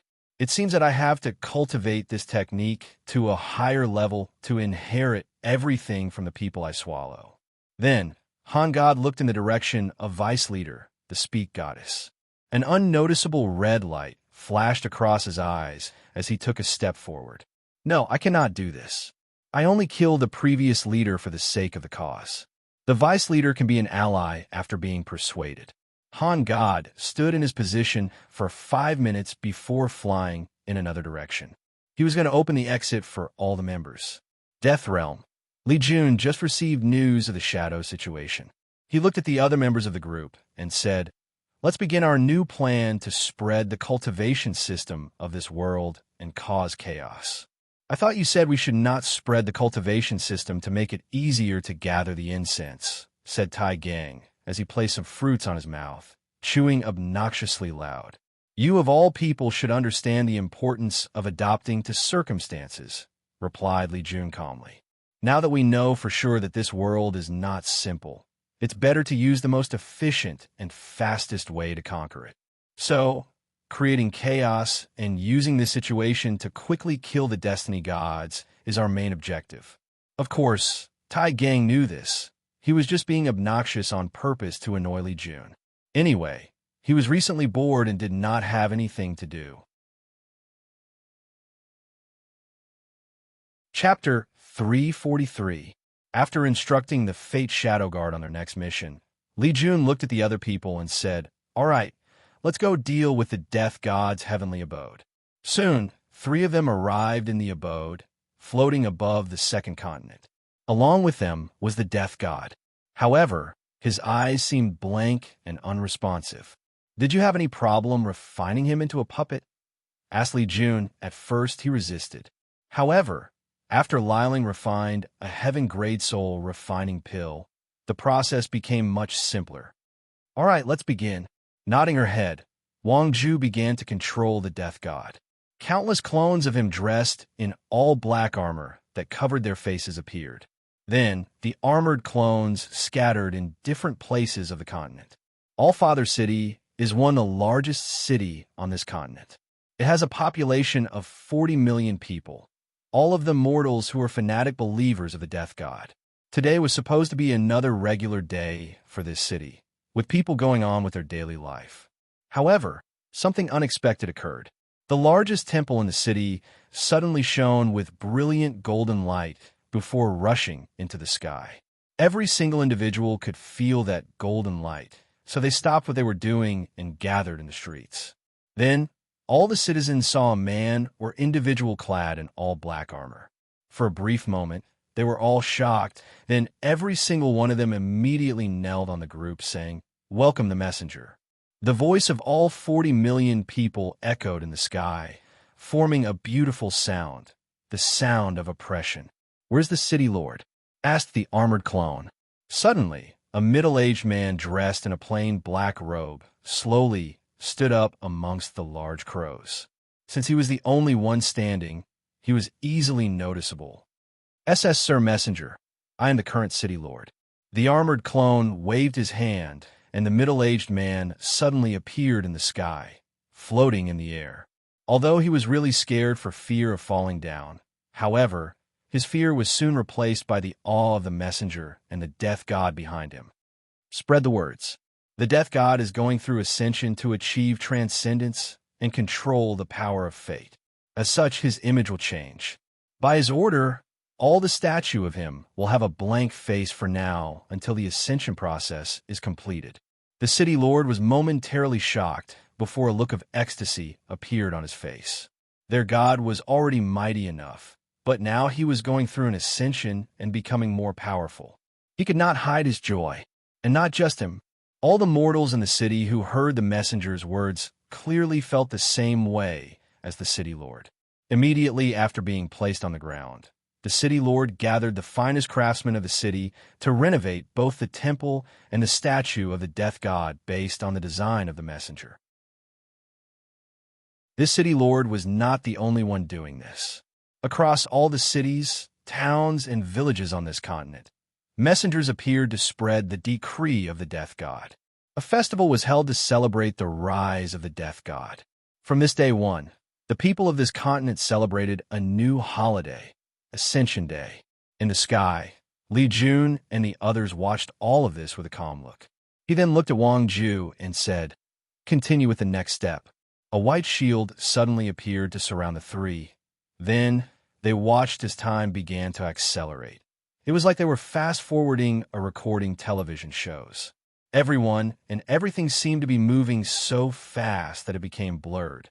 Then, everything stopped. "How long has it been?" 300 years, replied Wang Ju.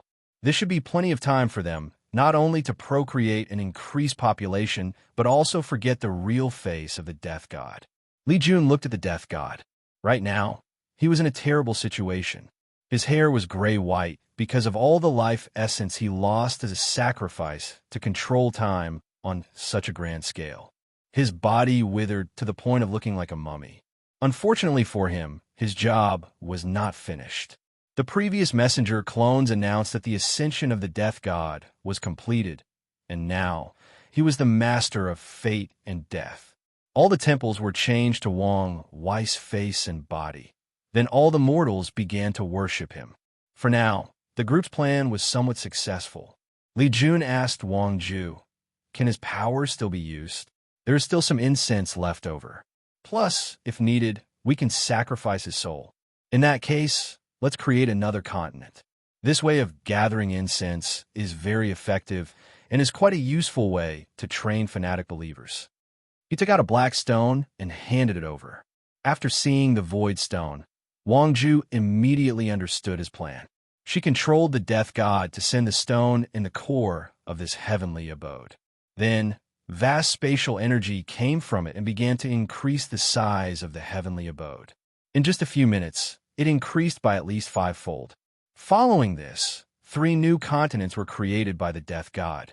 Finally, the messengers in the second continent gathered a large group of mortals to send them on a journey across the ocean to spread the faith of their beloved god. They were going on a divine voyage. After going through the turbulence of the ocean and surviving countless encounters with powerful sea creatures, these people's faith drastically increases since their god will always intervene at the appropriate moment to save their lives.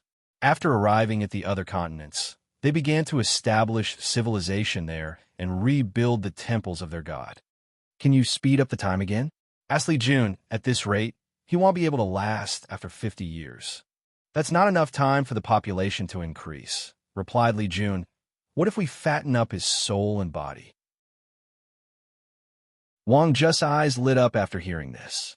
Then, she nodded her head. Immediately, Yin Liling took out a few pills. There was the essence replenishing pill, which was a heaven-grade pill. This had the effect of replenishing the death god's blood energy that he previously consumed. As for the other pills, they were Nourish pill, which was a top-level earth-grade pill used by primordial spirit cultivators to cultivate their souls. Without hesitation, he fed all of them to him. His mummified body slowly returned to normal. However, too much energy was contained inside his body, so he began to become a little bloated. Wang Ju quickly controlled his to seal the remaining medicinal energy inside his body. Following this, the strength of his soul began to rapidly increase after eating all these pills. Ordinarily, this should be a good thing. Unfortunately, the death god swallowed too much, making his soul increase in strength beyond his control. Most cultivators would not do so, as this will lead to their souls being unstable and eventually destroyed. However, the 3 of them did not care about this since they just wanted to rapidly increase the strength of the death god. Once his soul reached a certain level, Wang Ju controlled him to accelerate the time flow of the other 2 continents again.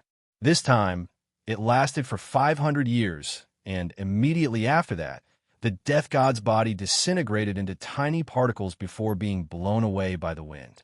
His body, soul, and law were completely destroyed. And in those 500 years, countless generations of humans were born and died. They created descendants to pass on their legacy. The small population of the two continents increased from 100,000 people to 10 billion, providing an abundance of incense to the group. As the three of them floated in the sky, not affected by the power of time, they watched all of this happening with a calm look. Yin Liling sighed as she said, 500 years. It only took 500 years for countless generations of mortals to be born and die. Their short life is truly a tragedy. Yin Liling was currently over 800 years old, and she considered herself young.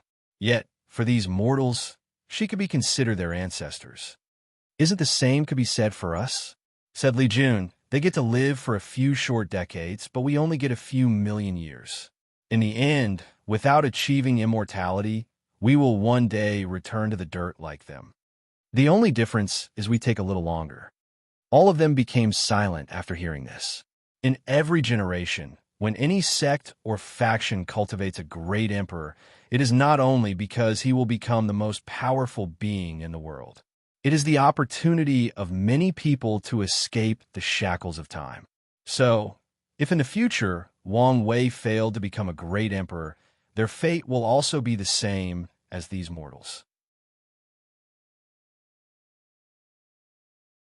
Chapter 344. Fire Realm. In a large mountainside, a village hunter walked up the mountain to try to catch animals to feed his family. He was dressed in hunter clothes and had a machete on his side as a weapon, a bow and quiver with arrows on his back, and a small sachet. Underneath his shirt, he had countless scars, showing the fact that he was a man with a story and also quite the experienced hunter. As the man walked on his path, he was constantly muttering, "Weapon God, please bless my weapon to be sharp enough to slay my prey. Animal God, please send a prey my way so that I can feed my family today. Life Goddess, please protect my life so that I can survive this hunt as I always did." Every time the hunter went up the mountain, he always prayed like this. He did not know whether his prayer was heard. However, he still believed given the fact that he had survived for so long. The hunter was familiar with the surroundings, so he quickly found the trail he usually used and followed. This path had the highest chance of finding prey. Along the way, he will also look at the plants on the ground.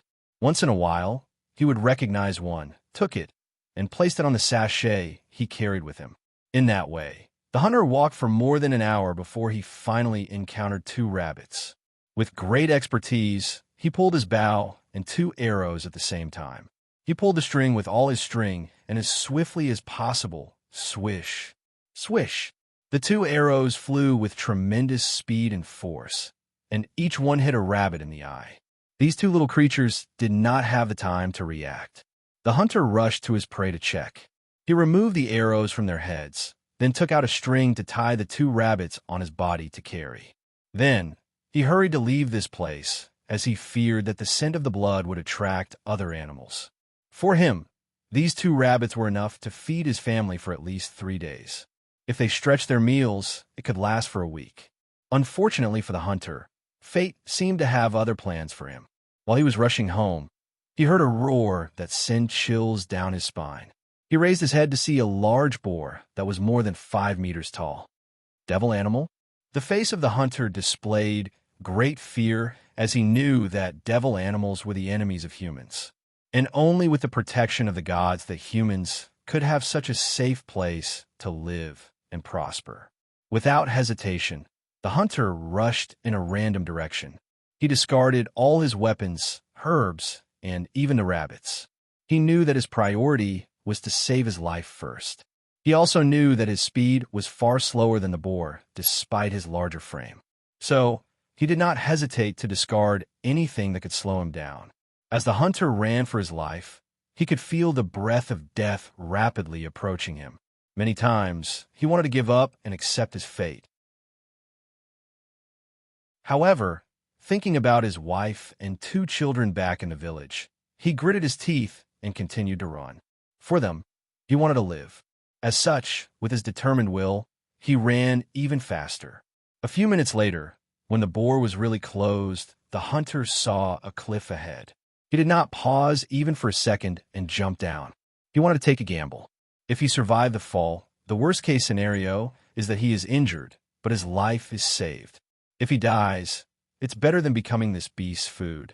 He was also betting that the devil animal will not be as crazy as him and jumped too. And he was right. As he fell down, he saw the massive boar look at him with resentment. The hunter had a slight smile on his face after seeing this. Then, he prepared for the worst. Fortunately for him, fate seemed to be in his favor this time. He did not hit the ground as he expected, but instead crashed into a river. Thank the destiny goddess, I learned how to swim in the next village river, thought the hunter as he surfaced from the bottom of this river. The hunter looked around to see a cave not too far from him, so he swam over there to take a look. He was currently thinking about how to get out of this situation. After walking in, the hunter was careful not to encounter another dangerous animal, so he walked slowly. Luckily for him, the cave seemed unnaturally brightly lit. After walking deep inside, he saw a few things inside the cave. However, his eyes were immediately fixated on an orb that glowed golden in color. The hunter wondered whether this thing was valuable enough to make himself and his family rich. He rushed to catch it and observed it. Unfortunately, he lacked the knowledge to know its true value. So, he looked at the other things around. He picked up a book. Regrettably, the hunter did not know how to read. Fortunately, this book did not care about this fact. As soon as the hunter held the book, a large amount of information entered his mind, almost making him faint. Immediately afterward, his eyes changed. The ignorance of common folk living in a small village was gone, replaced by the wisdom of discerning the truth of the world. So, that's how it is, muttered the hunter with a wry smile.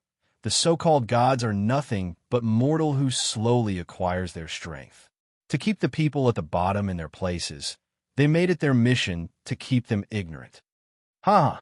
The hunter laughed maniacally for more than 5 minutes before stopping. A ruthless light flashed across his eyes. God-swallowing technique? Very well. The hunter looked at the orb in his hand and knew its purpose. It contained a small amount of reputation that can allow him to enter the first step of cultivation, the divine shrine realm. Without hesitation, the hunter began his cultivation journey. In just 3 days, he opened his Niwan palace and created half of his divine shrine inside his sea of consciousness. After his cultivation was finished, the hunter took the last item that was in the cave. It was a weird rectangular piece of paper with strange writing on it. From the information he received inside his mind, he knew that this thing was called a talisman. As long as he wears it around his body, he can hide from the other gods and prevent them from knowing that he has begun to cultivate. So, he turned it into a pendant and wore it around his neck. Although he knew that this method was not safe, the hunter had no other choice. From what he just learned, only after having divine energy could this talisman be stayed inside his body. After making sure that there was nothing else around, the hunter began to climb the valley he just jumped from.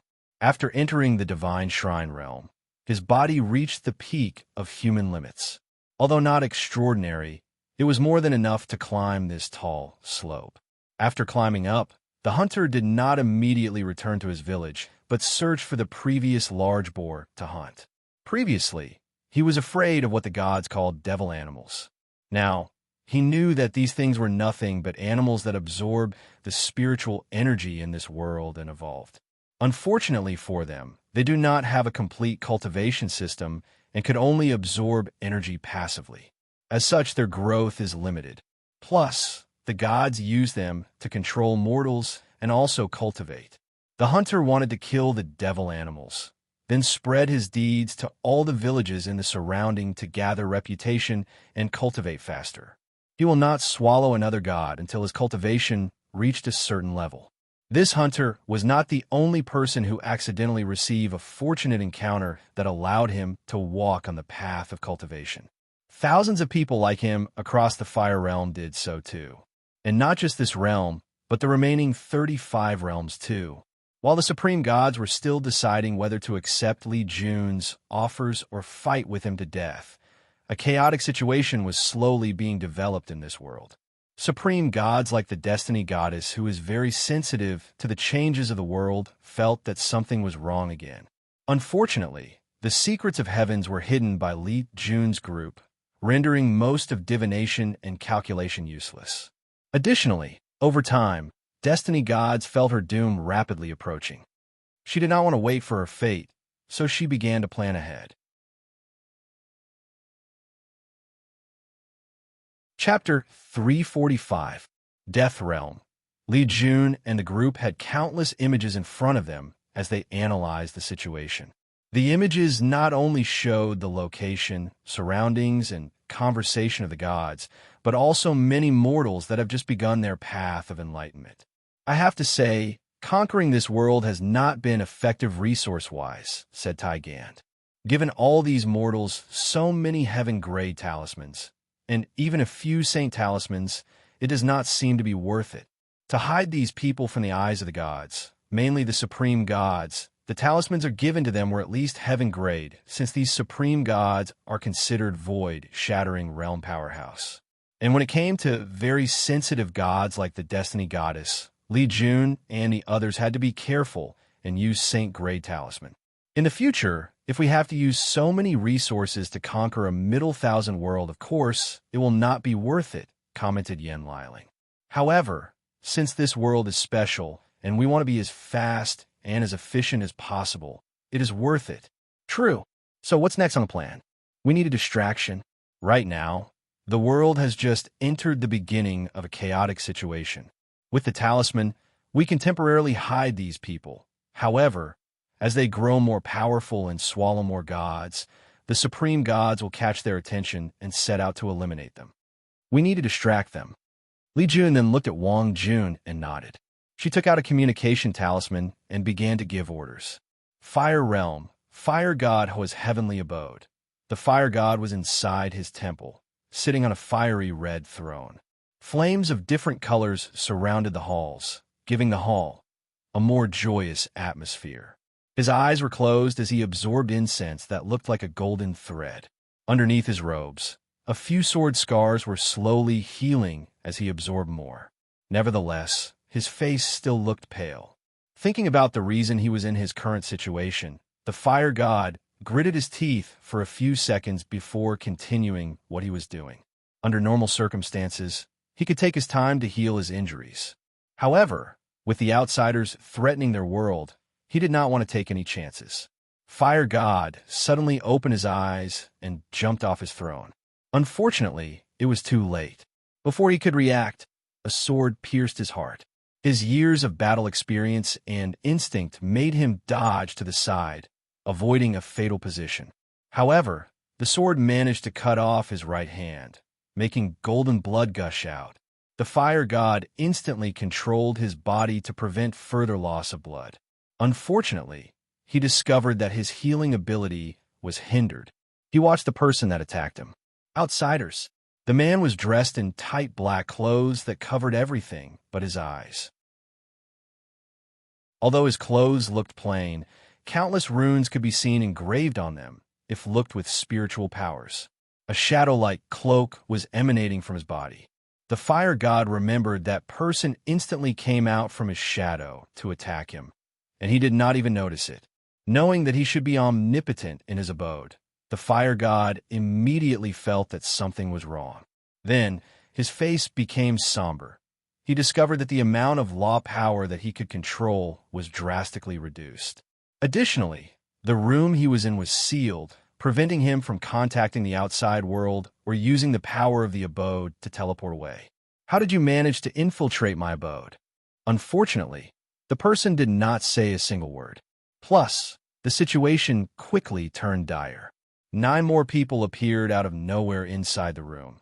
And like the person that previously attacked, these people had an aura similar to peak title gods. The fire god knew that if it was not the restraint of this world, these people should be in the same realm as him. Each of these people was holding a jade in their hands. Then, a strange circle made of runes appeared above the fire god's head. Immediately afterward, He felt his strength rapidly being consumed. Without hesitation, he rushed to the person closest to him, trying to eliminate him. Unfortunately, the 10th person that was not part of this formation rushed to stop him. A flame spear appeared on the remaining hand of the fire god and clashed head-on with the assassin. With the power of law, the supreme god had a slight advantage and pushed him backward. Unfortunately, his access to the law was weakening drastically. On top of that, his divine energy and soul were also slowly being drained. What made him even angrier was the fact that his opponent displayed no desire to fight him head-on, but wanted to buy enough time until he was too weak to retaliate. "Cowards!" roared the fire god. "Why don't you fight me like real men?" Unfortunately, the assassin merely sneered after hearing and did not even respond to his taunt. As an elite assassin, he was trained to not only be a strong fighter in head-to-head confrontations, but also to use any means to achieve his goal. So, he did not care about this pitiful god's words. 30 minutes later, the fire god's strength was reduced to a true god level or supernatural realm. However, the assassin did not immediately kill him. He waited a few minutes later when the latter was reduced to a mortal before cutting off his head. The fire god died full of grievance. He wanted to lure his enemy in and used a secret method to burn his blood and soul to use a powerful attack. Unfortunately, it was in vain. Once he died, one of the people in the formation said, "For someone who controls the law, this person was too weak." The others agreed with him. As part of their training, they have watched recordings of people who control law and even fought many of them, including fire law beings. One of the basic tactics of these people is to raise the heat in your body to an unbearable level. That way, you will either combust and die, or if you can resist this attack, your strength would be reduced drastically. And if you can null all these, it is still distracting to be constantly taking into account the heat in your body, thus giving the opponent the advantage. As for more powerful people that cultivate the fire law, some of them are powerful enough to burn all matter, space, other laws, and even time. Or they can use the mutual restriction of the element to begin to control the other 5 elements, or at least add some magical abilities to their fire law. Another path forward would be to cultivate the fire law to the extreme until you can turn it into pure yang law, which is more advanced. And if the pure yang law is cultivated to the extreme, you can reverse yin and yang to gain insight into pure yin law, finally, cultivated yin-yang law. Compared to these methods, the way that these supreme gods used or controlled law is too rudimentary. "Let's not waste time here and continue our mission," said the assassin who killed the fire god. "Our commander has taken a lot of trouble to provide us with enough information about the heavenly abodes so that it is easier for us to infiltrate them. Let's not waste her effort and delay the young master's grand plans." This group then proceeded to the next target, and they were not the only group sent on assassination missions. The earth god was assassinated by poison. The dark god died from a powerful curse after discovering a mysterious item. He was too sure of his ability and did not think such a weak curse on the item could help him. The thunder god died while having fun in bed with one of his subordinate gods. His primordial yang was instantly sucked dry, killing him without having the time to respond. The goddess of dream was secretly fed a pill that made her enter a perfect illusion. Until her soul scattered and she died, she never woke up from that illusion. Many of them died because of the sudden betrayal of their closest subordinate. Supreme God Conference. All the gods looked around and first noticed that the projection of everyone more or less had some injuries, or looked like they just had a battle. Then they looked around and realized that only 20 people showed up. So, without counting the death god, 15 of us were killed in this assassination attempt, said the life goddess with a hoarse voice. No one answered her. No one expected the current outcome. Many people assumed that the outsiders would remain quiet for a while after taking over the death god's territory. This should have given them enough time to prepare and plan ahead. Chapter 346. After being quiet for a few minutes, the destruction god suddenly said, "Is this really the dusk of the gods? The end of our era?" No matter answered him, as they do not know the answer to this question. Over their long years, they have suffered a few invasions, but nothing like this. Usually, their invaders, with the limitation of the word, are defeated by them after a few confrontations. Additionally, these gods are usually used to the form of warfare involving head-on confrontation of two armies. They did not expect their enemies to use dirty tactics like assassination and destabilization of their power. Recently, I have noticed a large number of gods in my pantheon suddenly disappeared, added the life goddess. Worse, even their faith seemed to instantly vanish. The same thing happened to me, agreed the remaining supreme gods. The war goddess clenched her teeth before saying, "The Freedom Alliance in my domain has disappeared. I have lost my control of them." No one said anything more. They were already aware of her decision to shield these people and quietly acquiesced to it. After all, the gods could use these people to spread fear amongst the mortals and increase their faith. But now, it seemed that this decision has come to hunt them in return. "What should we do now?" asked the water god, who was the only one amongst the 5 elements gods that survived. "We should heal our injuries first, then prepare for the worst," said the destiny goddess before her projection immediately left the conference. The other gods were confused for a moment before leaving. The destiny realm.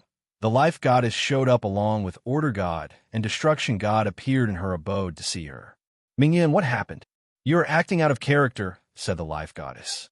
"We do not have much time," said the destiny goddess.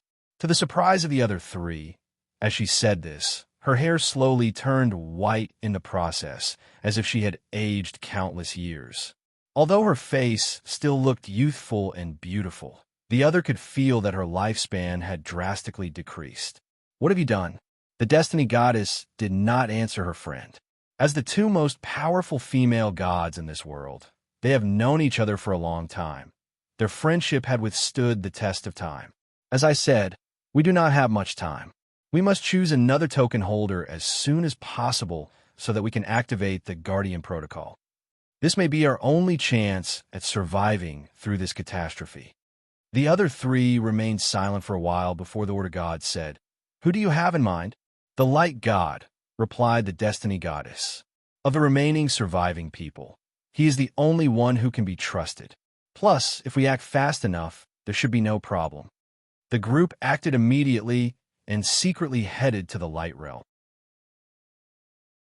Since the 15 of the 36 realms were now in chaos with the absence of supreme gods, it became easier for their action to remain secret. Plus, all the remaining supreme gods were healing their injuries as quickly as possible. Some people wanted to be at the fullest to deal with the upcoming storm, while the other greedy few wanted to take advantage of the current situation. When it came to the 15 unoccupied realms, it was the perfect time to occupy them and gather more faith. After arriving at their destination, the 3 of them rushed to the light god's heavenly abode. The latter, who was already on guard after the previous assassination, immediately noticed them. The light god was a middle-aged man dressed in a clean white robe laced with golden threads. A white halo floated on top of his head like an angel. "Why are you guys here?" he asked with a frown. "We need you to come with us," said the destiny goddess bluntly. "Reason?" The life goddess quickly placed her hand on the destiny goddess' shoulder to prevent her from saying or doing anything rash. "We need your help to do something, but we cannot say anything to prevent any information from leaking. Just know that this might be the only chance we have at saving our world." The light god pondered for a moment, thinking about how he almost died during that assassination and how his opponent immediately escaped before he had time to take his revenge. Anger suddenly overcame him. He took a deep breath to calm down, then said, "Fine." The 4 of them quickly left the light realm. While in the space between realms, the other 3 took out a token and activated it. Not long after, the light god found himself in a beautiful white temple that seemed to exist outside of time and space. Although it was small, it exuded a holy and supreme aura. Without knowing it, the light god found himself and the other supreme gods kneeling in front of the temple. Immediately, the light god seemed to think of something and muttered softly, "God King." However, After seeing the serious attitudes of the other three, he did not ask. After kneeling on the ground for a few minutes, the aura on the temple disappeared, and the four of them found themselves in a room with a tall status. As the light god raised his head to look at the more than 100-meter statue, he was shocked to discover that he could not see his face. From its frame and muscles, it is obvious that it is a man. However, the light god could not see the man's face. To be precise, he could not remember the person's face. As long as he blinks, he will instantly forget the person's face. And as long as he stares for too long, the face will become blurry and he will also forget. There is no need to try. You will not succeed, said the order god, who proceeded to take out a token. The other two followed him. The 3 tokens floated on top of the statue. A white light came from the token and began to scan the light god. A few minutes later, a 4th token appeared and entered his sea of consciousness. Countless bands appeared on his soul, followed by many information. As the Destiny Goddess watched the light god digest the information he just received, she sighs softly in relief. Hopefully, this is enough to save me and this world. Death Realm. Li Jun and the group was monitoring everything with the formation in front of them. Li Jun suddenly asked Wang Ju, "Did you find something?" He noticed a frown on her face. "Maybe," she muttered. All the supreme gods, except for the life goddess, the destiny goddess, and the order god, and the destruction god, had some sort of injury after our attack. Based on the spy we have, we know that all of them immediately locked themselves in their main temple to heal. The 3 exceptions did the same. The question is why? Why did they enter seclusion when they were not even injured? So, you suspect that they are planning something? Well, it is logical since they cannot watch us slowly destroy everything they hold dear, replied Li Jun. Let's observe for a while before making our next move. Anyway, the current situation is in our favor. A few months passed. The group continued to watch the chaos of the 35 realms. Under their support, the Freedom Alliance became more powerful as they used the Devil Scripture to swallow more gods. On top of that, the people who secretly received cultivation techniques also began to grow rapidly through attacking and swallowing other gods. Today, Li Jun called the other people for a meeting. "Why are you calling us?" asked Tai Gang. "I need you to prepare. We are going to attack the Destiny Realm." Tai Gang immediately became excited, while Yin Liling frowned. "Isn't this a little rush? The current situation is to our advantage. We can slowly wear out the other supreme gods before we attack them. Normally, that would be the case. However, the devil nature of the scripture has begun to affect the people of the Alliance and the new gods. They have begun to kill each other to swallow the other's powers." "So soon?" said Yin Liling. "According to their plans, this would not be an issue until much later on. Then they would use special pills that could alleviate these symptoms to control these people." "Yes. More importantly, I have a whim that something is wrong. If we do not act as fast as possible, there might be other variables, most likely coming from these 3 supreme gods." The group quickly came to a decision and began to prepare. Once everything was done, they used a transmission array to secretly enter the Destiny Realm. Unfortunately, as soon as they arrived, 20 gigantic palms descended from the sky, each of them powered by law.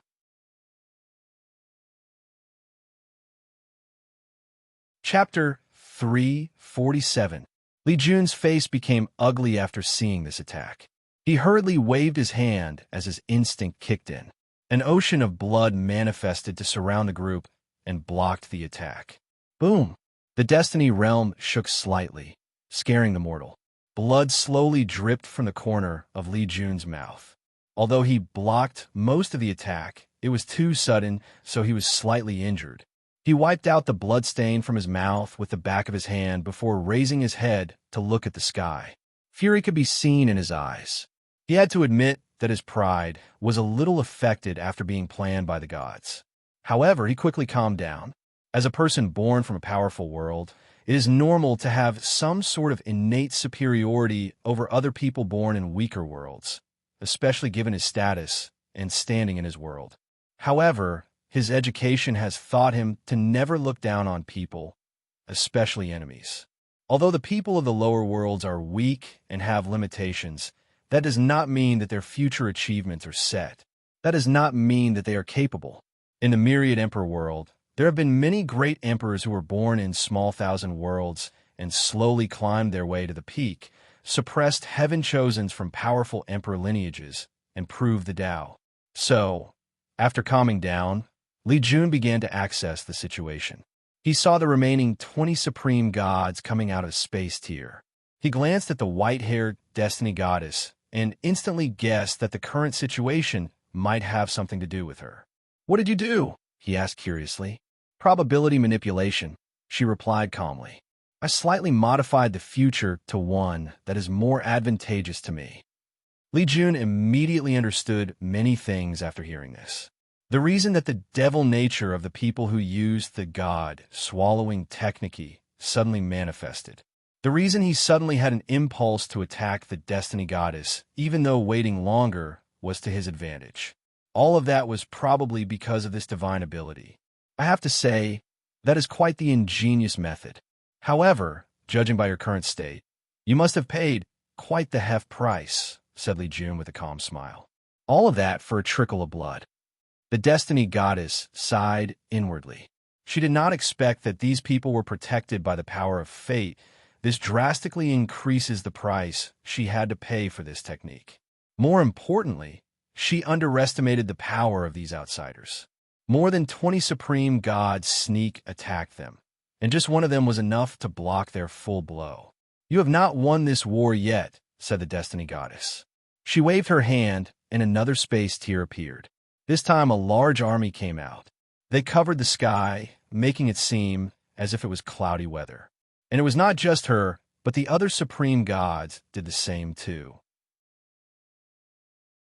After seeing this, Li Jun frowned. He could guess the plan of the destiny goddess. Since individual power was not enough to kill them, she wanted to use numbers. And this plan was feasible. Although Li Jun had the confidence to be victorious in a fight with all 20 of them, it would be very dangerous if he was surrounded by a large army and slowly tired out. After all, if his origin essence runs out along with his stamina, he will also be helpless. Not to mention the fact that his power was quite limited in this world. So, without hesitation, he also summoned his army, the Slaughter Legion. Tai Gang followed behind him and did the same. The space ring on their finger was capable of holding living people, so they carried their legions with them in case needed. As soon as the two of them summoned their legions, they did not waste time and ordered them to form an array. Blood-colored light flew from the Slaughter army and rose into the sky before turning into a vision of a shield with a few weapons drawn on it. As soon as the vision appeared, the aura surrounding them dramatically increased. Unlike the Undying Legion, whose main advantage is their ability to share vitality to prevent their death, the Slaughter Legion can absorb Slaughter Chi to increase their defense, speed, attack, and overall regenerative ability. So, the more they fight, the stronger they became. After Li Jun used a formation, Tai Gang did the same as well. His legion, however, had a skull on top of its head. As for the gods, although they did not have formations, they had heavenly abode. All the void gods and above used the faith in their abode to boost the strength of their army. Finally, the two sides clashed. The gods' army was also well-trained and disciplined, especially the legion led by the goddess of war. While in proper military formation and wearing armor, they could link all their divine energy together to amplify their attacks. This could be perceived as a form of formation. As they lined up in the sky with spears on their hands, countless elemental spells came from their weapons. Flames, thunder, wind, and water could be seen ravaging the sky. The different colors of the elements made the heavens look like a blooming flower, albeit a deadly one. The Slaughter Legion immediately surrounded themselves with shield spells to defend before rushing straight into the enemy line, as direct confrontation was in their favor. Once they reached a certain distance, the God Army increased their elemental attacks to prevent them from reaching close to them. However, under the command of their leaders, they used another different attack, Frowny Face Blood Riot. The gods soon found that blood in their bodies was not under their control. Many of them started bleeding from the different orifices of their body, the vitality on them slowly fading. All of them immediately used their divine energy to calm down their rioting blood. However, the Slaughter Legion took the opportunity to reach their enemy. Then a massacre began. Golden blood dropped from the sky. The gods fell one by one like scattered sand. The sky became gloomy as if mourning for the loss of these beings. Despite being outclassed in terms of number by at least 20 times, Li Jun's army still had the advantage. The reason for this was not only because they were better trained, but also because of the cultivation level of these people. In the gods' system, demigods who are equivalent to divine altar realm can fly. Meanwhile, only supernatural realm cultivator, which is equivalent of true gods, can fly. So, both Li Jun and Tai Gang's legion are composed of supernatural realm and above cultivators. However, the gods have many demigods in their fold. While the Slaughter Legion was decimating its enemy, the same could be said for the Undying Legion, if not more. These guys had no concept of defense and only attacked their opponent without any reservation. Then, there's their immortality. Many gods have stabbed their opponents' hearts, cut off their limbs, and even their heads. Some had half of their bodies explode, with their blood and internal organs displayed all over the sky. Then, a few seconds later, they returned to normal. This brought great fear to the opposing side. After all, no soldier would want to fight an undying army. This was very detrimental to morale. As such, the Undying Legion slaughtered their opponent as easily as a death god, taking away the souls of mortals to the afterlife. Meanwhile, the Life Goddess, who was an expert at life force, could see the reason for this legion's immortality after observing for a while. So, she understood that there were two ways to kill them. One, kill the main link of life sharing, which was Tai Gang. However, she did not quickly use this method, as she did not know how powerful the opponent was. Additionally, since she was aware of this defect, the opponent should too prepare in advance. Another way is to instantly use a powerful attack and destroy more than 90% of the soldier's body, making it impossible for them to revive. So, she quickly ordered all the legion fighting them to do so. Unfortunately, Tai Gang was prepared this time and did not play around. The formation that their legion used was a defensive one that would drastically increase their defense. This way, it would not be easy for their opponents to instantly kill any of the soldiers. Just like the battle continued for a few hours. The ground was not inhabitable by normal people as it was full of craters. Magma could be seen on the ground, along with constant lightning strikes and massive tornadoes. Countless bodies on both sides lay on the floor, with their armor drenched in blood and other bodily fluids. Destroyed weapons were scattered on the battlefield, with small shining light that displayed their once glory. In the clouds, Li Jun watched all of this with a calm look. By now, he was used to death and slaughter. However, he soon frowned as he noticed something. These supreme gods were too calm, even though he still had an overwhelming advantage. What were they planning? Given the nature of this world, they should have a trump card, so I should watch out for it. However, the situation has not reached that point yet. As soon as this thought came to his mind, he saw the life goddess begin to take action. And what she did next may instantly turn around the current situation.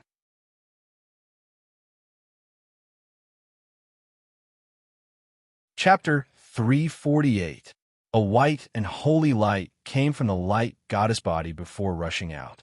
However, the light did not target anyone from each side, but went straight to the ground where the dead gods and cultivators lay. Immediately afterward, something shocking occurred. All the dead soldiers began to rise up from the ground. No matter how bad their injuries were, they would stand up, take a weapon, and line up like an army. Plus, it was not just the dead gods that rose up, but even the dead cultivators from each of the legions. Zombies? Deathlaw? Muttered Yin Liling. However, she shook her head after a quick observation. The life goddess was still using life law and a very advanced form of it. Life and death are intertwined like yin and yang. So, the extreme of life is death, and the extreme of death is life. For example, installing life energy into somebody's body can properly heal them. However, if that energy is too much for them to handle or higher than their capacity, that person would instead die. After seeing the life goddess application of the law, the group was momentarily surprised. They could see that if she was not restricted by this world, with her talent, she should have understood life and death law, and maybe evolve it into reincarnation. After mentally sighing to himself, he began to observe these zombies.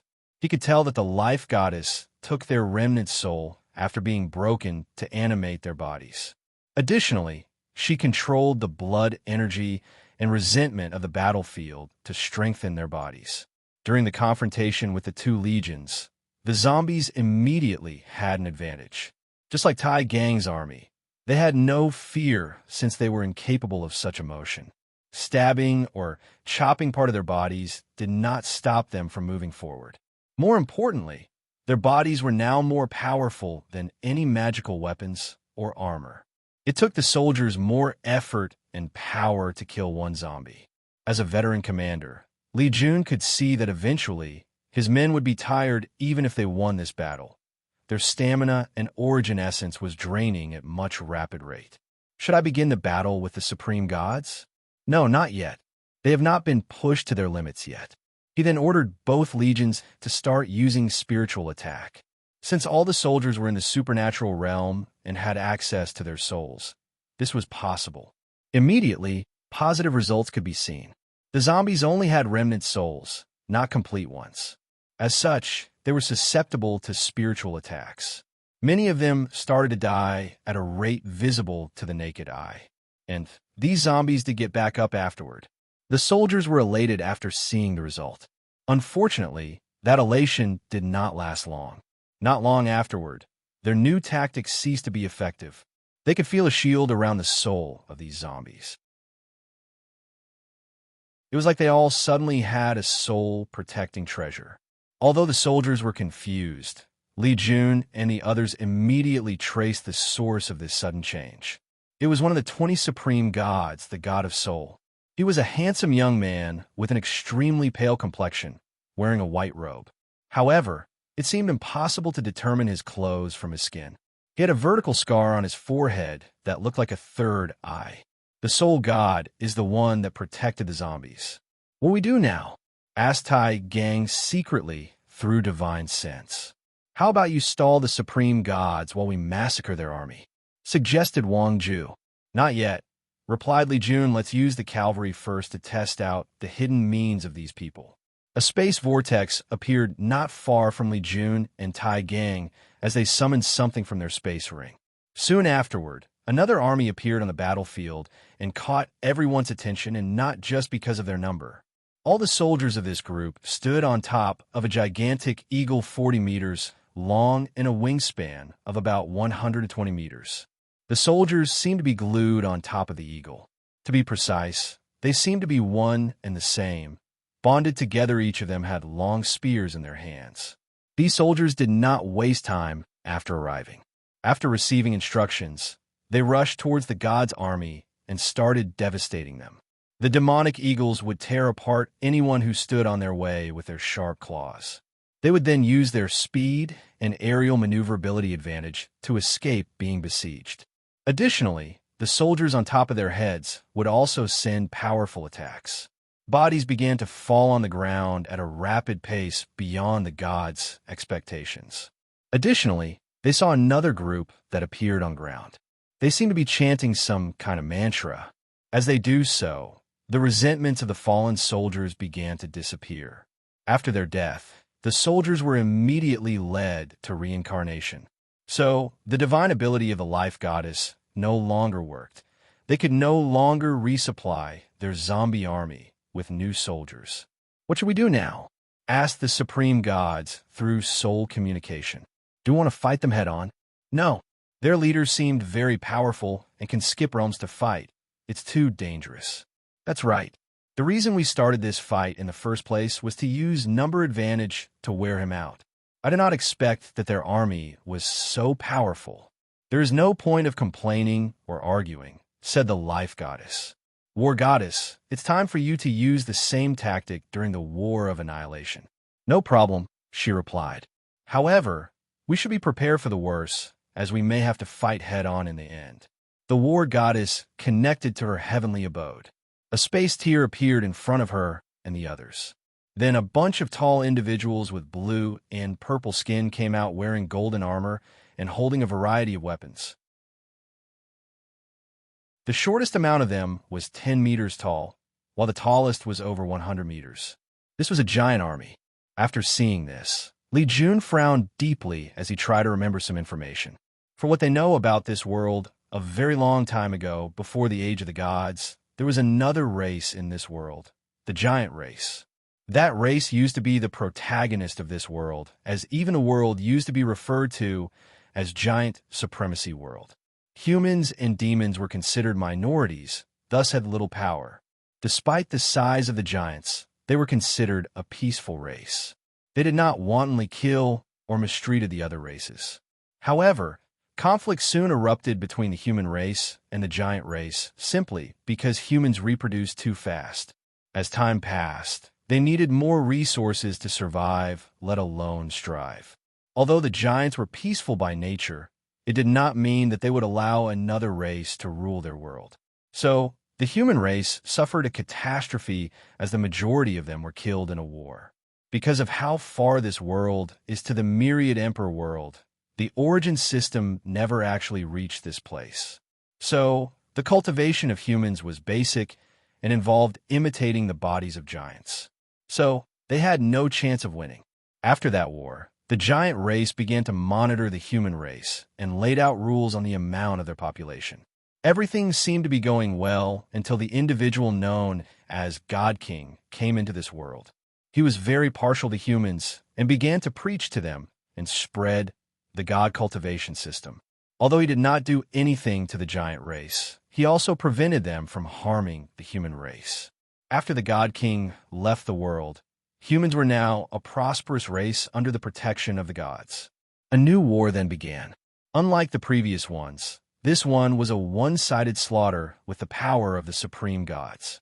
Unfortunately, as the victors of this war, humans did not extend the same level of empathy towards the giant race and exterminated them. The only remaining few thousand were collected by the war goddess, enslaved and trained as soldiers for her army. After seeing the legion made of giants, Li Jun pondered whether he should show another one of his trump cards, which were a legion armed with powerful origin boats. These boats had powerful formations on them powered by many soldiers. Their destructive ability was simply catastrophic in a war like this. However, after thinking about it for a moment, he chose otherwise. The situation of the battlefield can change at any moment, and he no longer wanted to play this game of tit for tat. Since the supreme gods did not use their final trump cards yet, he would force them to do so. After all, they were not the only ones hiding their ability. Although he was cautious, it did not mean that he was timid. So, Li Jun ordered the others to begin to attack the army as he locked on to the supreme gods. Please read the author's thought.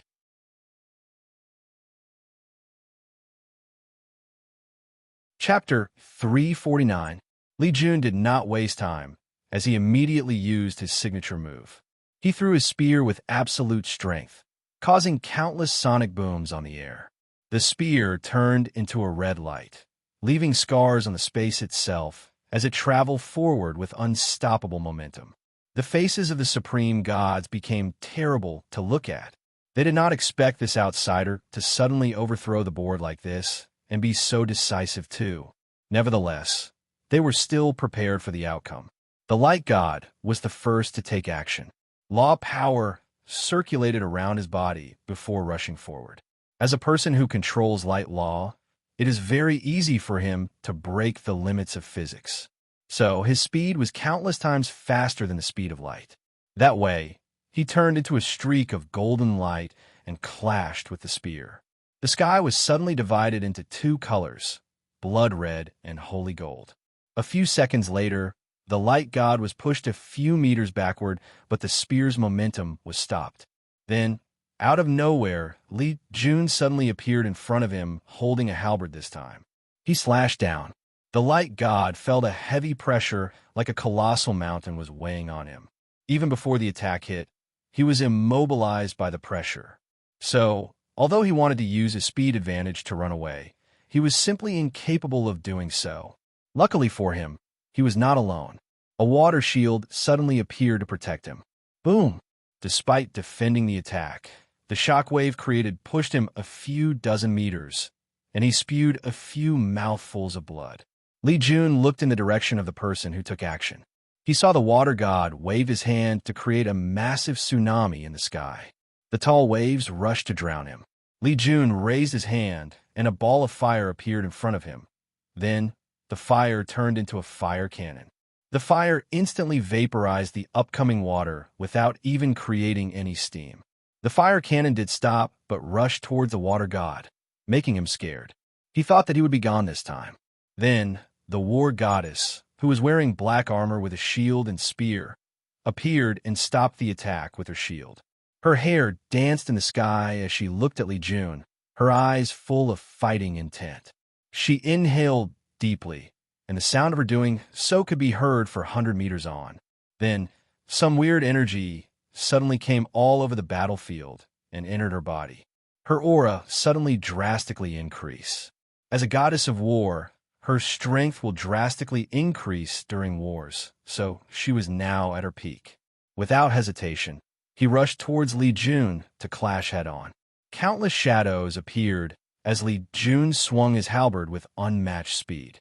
Nevertheless, the war goddess seemed to be able to always block her attack. Additionally, she seemed to have the ability to transfer the force of his attack elsewhere. Li Jun's eyes lit up as he increased the force of his attack. Instead of using a single force, he stacked them up to increase his strength. At first, she was able to block the attack. But once the stack reached a certain number, the war goddess' internal organs were shaking. She coughed out blood before being sent away. At this time, the life goddess finally made her move. She instantly appeared in front of Li Jun. A small vortex appeared in her hand as she began to absorb his life force. Her purpose was to drain him of his life energy, aging and killing him. Unfortunately for her, she absorbed a black substance instead. As soon as it entered her body, the life goddess said with an ugly expression, "Death Chi?" Li Jun had turned his origin essence into Death Chi and allowed her to absorb it instead. As soon as it entered her body, her right arm began to atrophy as it slowly became as thin as a mummy's arm. The life goddess immediately controlled the power of law to create a large amount of vitality or life chi to counter the death chi inside her body. Normally, she would love to study this kind of energy as it would be very helpful to her. Unfortunately, this was not the right occasion. While the life goddess was trying to save her life, Li Jun went for the kill. However, this time, it was the destiny goddess who intervened. She used her silver sword to block the halberd. Immediately after seeing her, Li Jun became more serious. The speed of his attack suddenly increased. In just an instant, he stabbed his halberd more than 100,000 times, causing friction and scar on the space around him. Oddly, though, the destiny goddess evaded all the attacks with ease. She seemed to be able to predict all his attacks in advance. Future sight? She is probably using her power of destiny to peek all of my attacks, to peek at her destiny. Suddenly, Li Jun stopped attacking, which caught all the others by surprise. He looked at all the supreme gods before saying, "I never imagined that you gods are the kind of people to fight to the death for your world. I'm surprised and respect all of you for this. However, you guys should realize that this battle is futile. My previous offer is still valid. As long as you guys joined us, once our purpose is finished, you will still be the leader of this world." Li Jun became quiet as he waited for their answer. Based on some of these supreme gods' facial features, he could see that some of them were tempted. A few seconds later, 8 of the 20 supreme gods flew in Li Jun's direction with the obvious intention of joining them. However, the war goddess suddenly appeared in front of them and blocked them. "What are you guys doing? Do you really want to become traitors? You all should understand that this is a hopeless fight," said the animal god. "Look out, their leader.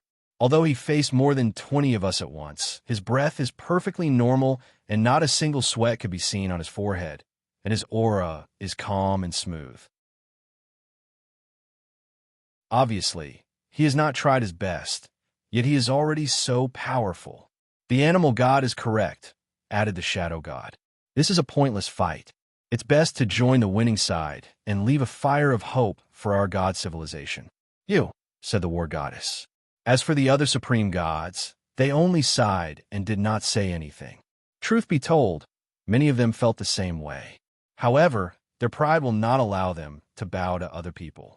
They are supreme gods, powerful beings that ruled over the lives of countless mortals and gods alike. No matter who it was, they refused to bow their heads to another person, even if that person is stronger than them. Fine, said the war goddess. All of you have brought this upon yourself. The 8 traitors gods immediately became alert after hearing this. Unfortunately, it was too late. A large mouth suddenly appeared behind these people and instantly swallowed them. Everyone was shocked, and no one had time to react.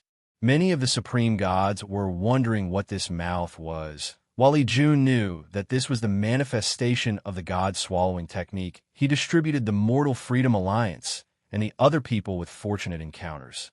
Given the fact that the headquarters was in the war realm, he was not surprised that the war goddess had her people infiltrate this place and acquire the technique. After swallowing those 8 people, the aura of the war goddess drastically increased. After reaching a certain level, it seemed to want to sublimate. It appears as she was entering another realm. Unfortunately, she failed. Although the war goddess' strength did increase, it did not sublimate.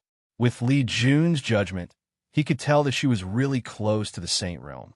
Unfortunately, the world had limits on all living beings. It was already a miracle that a middle thousand world gave birth to law beings, so it was impossible to give birth to a saint. Li Jun looked at the disappointed look on the war goddess' face, but he did not care. He decided to take things seriously and end this fight as soon as possible. So, he used his vision. A projection of Li Jun appeared in the sky. He stood tall and mighty with a spear in his hand. He was on a battlefield with countless bodies at his feet. There were myriad races that existed between all heaven myriad world. In the background, worlds could be seen being destroyed. Li Jun had calm and indifferent eyes, and he witnessed all this slaughter. As soon as his vision manifested, the aura on his body also increased as his strength increased by a factor of 9. The aura revealed by his body made the entire world tremble.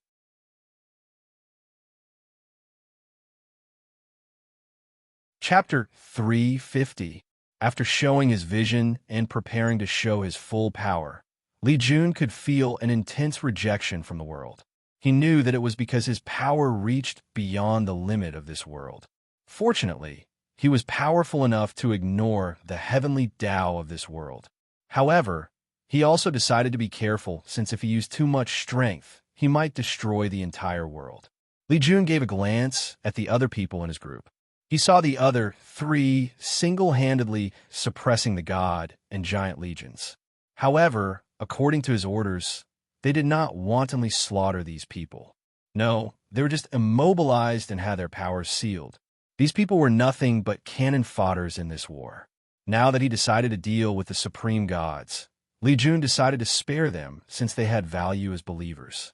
As long as the supreme gods fall or acknowledge their allegiance, these people will not resist. After seeing that everything was going well, Li Jun focused on his battle. An intense slaughter will emanated from his body, making the supreme gods feel fear as their blood momentarily froze for a few seconds. They wondered how many people this person had to kill to have such terrifying slaughter aura surrounding them. However, they quickly denied this idea because of how pure the aura was. Only a person that has understood the true essence of slaughter could have such a will. This also showed that this person was more terrifying than someone who indulged in mindless killing to understand slaughter will. Immediately, Li Jun used a newly created technique from his Slaughter Dao code, Cry of the Fallen. A strange noise came from his body. Then, all the gods held their heads in pain as some of them screamed, while others groaned. All of them could hear the sound of countless people dying, of countless people taking their last breath. There were cries of sadness, cries of despair, of pain and suffering, of relief, of grief, and unwilling cries. To these supreme gods, it was like they were hearing the voice of all the people that have ever died across all heaven myriad realm.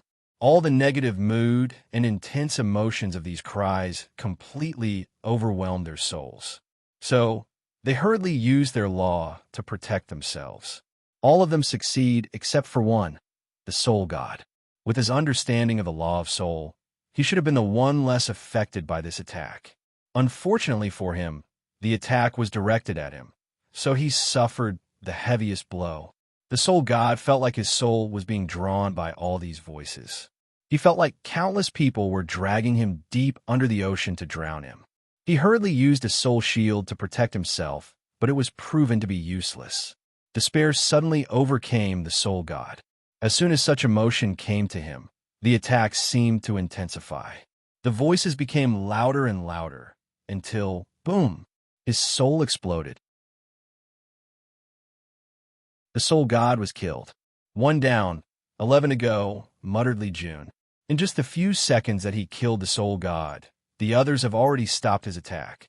However, given how pale their complexion was, it was not an easy process. Li Jun stabbed his spear forward, and a gigantic one manifested itself to rush towards the remaining supreme gods. "No, stop him," yelled the Destiny Goddess. Unfortunately, no one understood what she meant, nor did she have enough time to clarify. The spear was too fast. Oddly, though, it was not as powerful as the other imagined, as they easily managed to stop it. However, they soon understood the reason why and the meaning behind the Destiny Goddess words. Although the supreme gods blocked the spear, their group was separated. And that's exactly what Li Jun wanted. With another swing of his spear, countless weapons materialized in the air surrounding one of the two groups. In this group, there were 6 gods: the life goddess, the destiny goddess, the war goddess, the destruction god, the order god, and the light god. As soon as these people tried to regroup, the weapons surrounding them fell like stars and attacked. The weapons were not only powerful, but also endless, making them very difficult to get rid of. "All right, let's get rid of the weak ones first," said Li Jun nonchalantly. He rushed straight to the water god with immense killing intent. The latter was immediately alert and fought back. Rain suddenly started to fall from the sky on Li Jun. What's more, each drop of water seemed unnaturally heavy. With ease, Li Jun deflected each of the droplets that fell on him. This act made the water god scared, as he knew that each drop of rain weighed more than 100 million tons. Yet, Li Jun deflected them so easily. He wondered how powerful was this person's fleshly body. With his speed, Li Jun arrived in front of the water god in the blink of an eye. He stabbed him with his spear. The latter wanted to dodge the attack by turning his body into water. However, a powerful pressure came out of nowhere and immobilized him. The spear did not pierce the water god as he expected, but gently touched him. Then, he felt his blood agitated. Before he could react, a swallowing power came from the tip of the spear and began to absorb the blood and vitality of the water god. In less than a second, his body dried up like a mummy, and even the vitality of his soul was also absorbed. "10," said Li Jun calmly. His words sent chilled down the spine of the remaining supreme gods. They felt like lambs at a farm waiting for their turn to be slaughtered. Li Jun turned his gaze at the illusion goddess. This single gaze made her feel intense fear. As a result, took a slight step back in the air. During that single moment of faltering, Li Jun noticed that she accidentally stopped using her heavenly abode to block the space in her surrounding. So, he took advantage of the situation and instantly teleported in front of her. Albeit a little surprised, the illusion goddess was also a battle veteran. After quickly controlling the fear in her heart, she reacted quickly to the attack. Her body suddenly turned illusory, and the spear went straight through as if she was nothing but air. With a sneer on her face, she said, "Can you kill an illusion?" Although she was not strong, she believed in her survivability. Yes, I can, replied Li Jun with a calm and indifferent face. As he slashed his spear, blood spewed out like a fountain. The illusion goddess head flew in the air, still with a look of shock and confusion as to what just happened. As for Li Jun, he did not even glance at her. What he cultivates is the Tao of slaughter/killing. As such, there's nothing under heaven that he could not kill. Whether is real or unreal, tangible or intangible, as long as he wishes to, he can kill it. 9, he muttered. Then, he looked in the direction of the group of 5. He felt an intense aura that caught his attention. As his gaze landed on them, he saw a strange metal eye floating in front of the destruction god. Saint Tier artifact. Based on the aura of the eye, he could tell that it was at least saint grade. Additionally, he could also feel the power of destruction on the artifact, making it very suitable for its owner. It seems that this destruction god has left this world at one point, and he might even have a fortunate encounter. After muttering these words to himself, a small cauldron appeared in Li Jun's hand. He waved it, and the cauldron rushed to the group. As it flew in their direction, it immediately enlarged itself. After reaching a dozen meters in both height and width, it stopped on top of these supreme gods. Immediately afterward, the 5 of them felt like they were in a quagmire. All their actions were extremely slow and require a lot of energy to move. Not long after breaking from the weapon's constraint, this group was once again blocked. Even the artifact in the destruction god's hand seemed to be barely able to confront the cauldron. Knowing the severity of their situation, the supreme gods took action to deal with their current predicament. Without hesitation, they started to power up the destruction god's weapon with their law, energy, and soul. They all knew that this weapon was their only way to get rid of their imprisonment as soon as possible.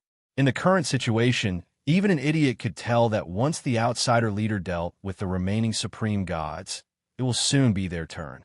Unfortunately for them, they soon realized that their enemy was better at controlling his weapons than them, because no matter how much the eye increased in power, the cauldron still suppressed it. Finally, the destiny gods commuted through soul with the other 5 and said, "There is no time to hesitate. We need to activate the Guardian Protocol."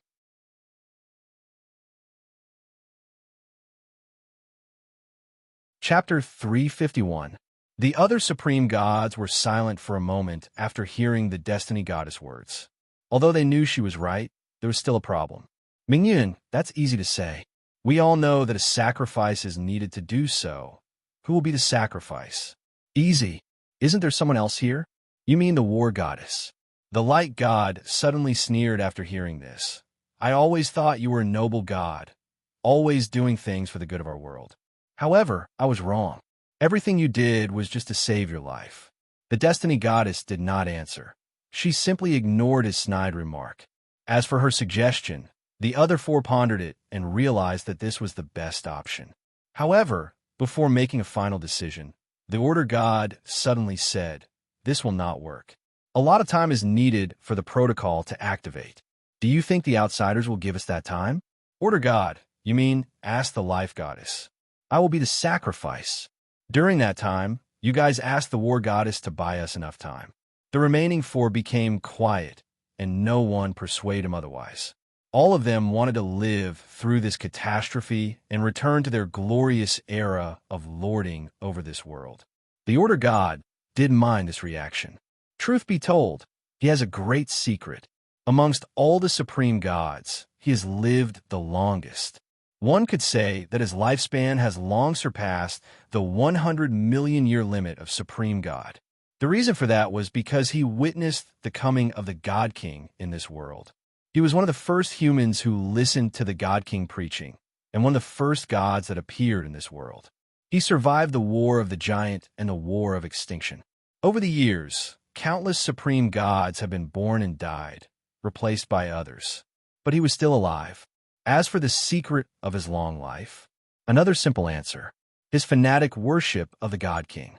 The Order God realized that the more pious his belief was, the longer his lifespan was. So, over the years, he has dedicated his faith to the God King. Every day, For the past few 100 million years, he has prayed to his God, never missing a single day. A deep and profound light appeared in the Order God's eyes. There was not the tiniest bit of fear, sadness, or reluctance. Only excitement. He was not afraid of death. To him, death meant that he will return to the heavenly kingdom of the God King. If it was not because of his duty as a guardian to watch over this world, he would have long reunited with his God. After making a decision, the Destiny Goddess immediately contacted the War Goddess. We may have a way to save this world. However, we need you to buy us some time. So no matter what, do not let the outsider interfere with us. The War Goddess was momentarily surprised. Then she remembered the rumors that amongst the supreme gods, there was a special group known as Guardians tasked with protecting some great secrets of the world. Could the rumors be true? Could these 5 be the so-called Guardians? Although she was curious, the War Goddess knew that this was not the time to ask questions. So, she just nodded her head in acknowledgement. Meanwhile, 5 tokens flew from each of the supreme gods, forming a pentagon, each of the supreme gods standing at a corner. A powerful golden light appeared on the Order God's body, making him holy and divine. His blood, energy, soul, and law began to burn, used as a sacrifice to power up the 5 tokens. Such a large movement immediately alerted Li Jun. He has just finished suppressing these supreme gods with his cauldron and prepared to choose his next target when he saw the movement over there. Although he did not know what these people were doing, he knew that he should not let them continue. So, he flew in their direction. However, someone stopped him. It was a god wearing only pants and his upper torso bare. The man was very muscular as his muscles bulged. Veins could be seen all over his body, and it looked like they would be popped at any moment. Despite being slightly over 2 meters, his frame was quite large compared to regular humans. He looked more like a muscle bear than a human. God of Might, thought Li Jun as he had some information about this god. He used the Law of Might, which is essentially a small part of the Tao of Power. As one of the most powerful Tao between heaven and earth, even if this god only comprehended one aspect of it, it still provided him with unparalleled physical prowess. Under normal circumstances, Li Jun would be more than happy to fight this god to test the limit of his body refinement. However, he had better priorities now. Li Jun stabbed his spear, and his opponent responded in turn by throwing a punch. Wherever the Might God's punch traveled, the air will twist under his strength. There was bloodlust in his eyes, followed by excitement. He enjoyed fighting people head-on with people that have a strong physical body. Unfortunately, most, if not all, the other supreme gods like to use strange methods to fight so that he never truly enjoyed a hearty battle. The only exception is when he fought with the Thunder God, who also cultivated a powerful body. Regrettably, his sparring partner was killed. Luckily, he found a new partner in this outsider. Li Jun's spear and the Might God's fist rushed towards one another for a powerful clash. However, right before doing so, a green mist suddenly appeared from Li Jun's spear and rapidly entered his opponent's body, not giving him any time to react. Immediately afterward, the Might God's body slowly turned gray from his feet all the way to his torso. You poison me? How can you use such underhanded tactic? Poison is one of the grand Tao of heaven and earth, also used for many acts of slaughter. Of course, I have to cultivate it as a minor part of my slaughter Tao. After saying these words, Li Jun watched how the Might God rapidly turned into a gray sculpture before falling from the sky. Although this guy cultivated a Tao related to force, unfortunately, he only cultivated one aspect of it. As such, his powerful body is not immune to myriad poisons like other body-refining cultivators. Plus, there is no absolute in this world, as even some poisons are powerful enough to kill body refiner as strong as Wang Wei. Not long after the Might God died, another one appeared in front of Li Jun. This person seemed to have received some sort of information from the other group and was determined to stop Li Jun. As he looked at the person in front of him, Li Jun frowned as he noticed the sharp teeth and horns on this person's body. More importantly, He was at least 3 meters tall, and countless grieving souls could be seen coming from his body. God of Sin, thought Li Jun, and based on his appearance, there is a high chance that he has a devil bloodline. Although surprised by this god's lineage, he did not care. He waved his hand, and a white flame suddenly appeared around him and enveloped the Sin God. The Sin God felt a great threat from this flame and wanted to prevent it from moving forward. To his horror, he discovered that this flame seemed to be his nemesis. As soon as it touched him, it was attacked to his soul and body, then began to purify him. The Sin God screamed in agony as flames spewed out of his eyes, mouth, and nose. A few seconds later, all the grievances surrounding his body were purified, along with his soul. Then he fell from the sky. The purifying cleansing flame was truly the nemesis of devil cultivators or people with many sins. Li Jun then locked on the Chaos God that was not far away. Of course, the chaos was not referring to the supreme Tao of chaos, which includes the beginning and death of everything, but the antithesis of order. He threw his spear with terrifying strength, which scared the Chaos God. The latter immediately dodged the spear. However, he was so close to being hit. Immediately, the thought of retreating and running away came to his mind.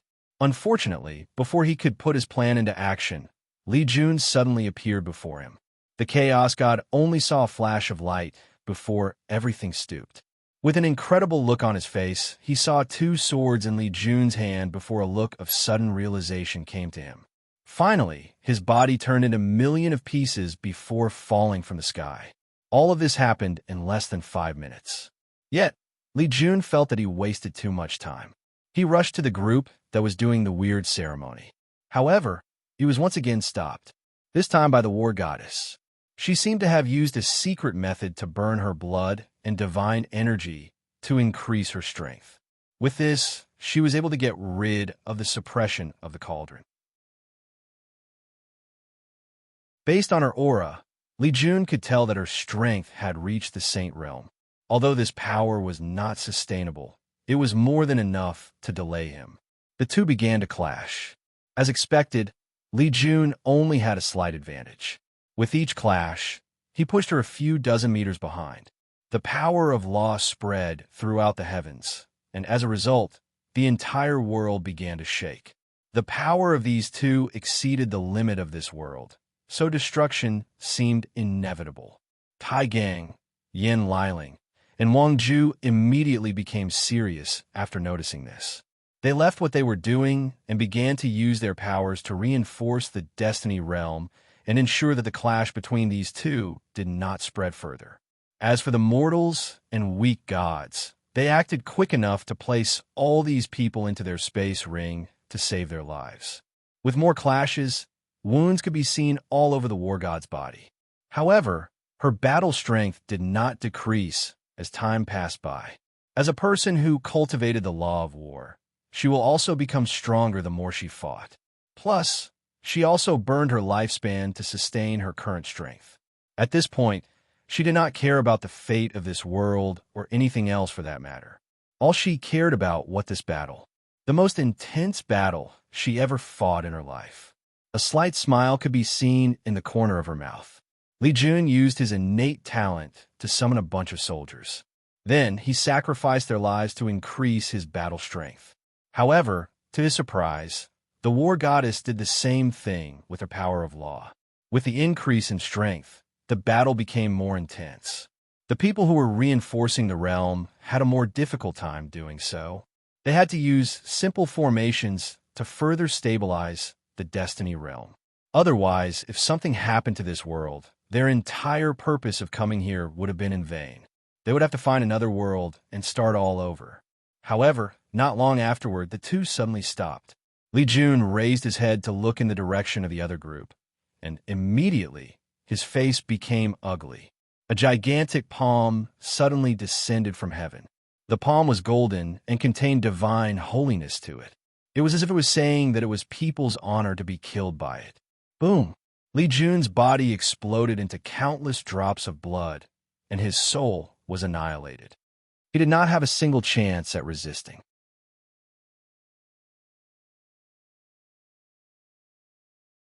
Chapter 352. Damn Heavenly Tao. Cursed Li Jun as his body was rapidly recreated. His cells, tissues, bones, muscles, organs, skin, and even soul were reassembled as if nothing ever occurred. In the process, he controlled the spiritual qi in the surroundings to turn into clothes so that he did not appear naked for the whole world to see. Once he was revived, Li Jun immediately took a few strands of his hair. They had turned white. So much lifespan. In the previous attack, he was completely annihilated, body, soul, and Tao disappeared.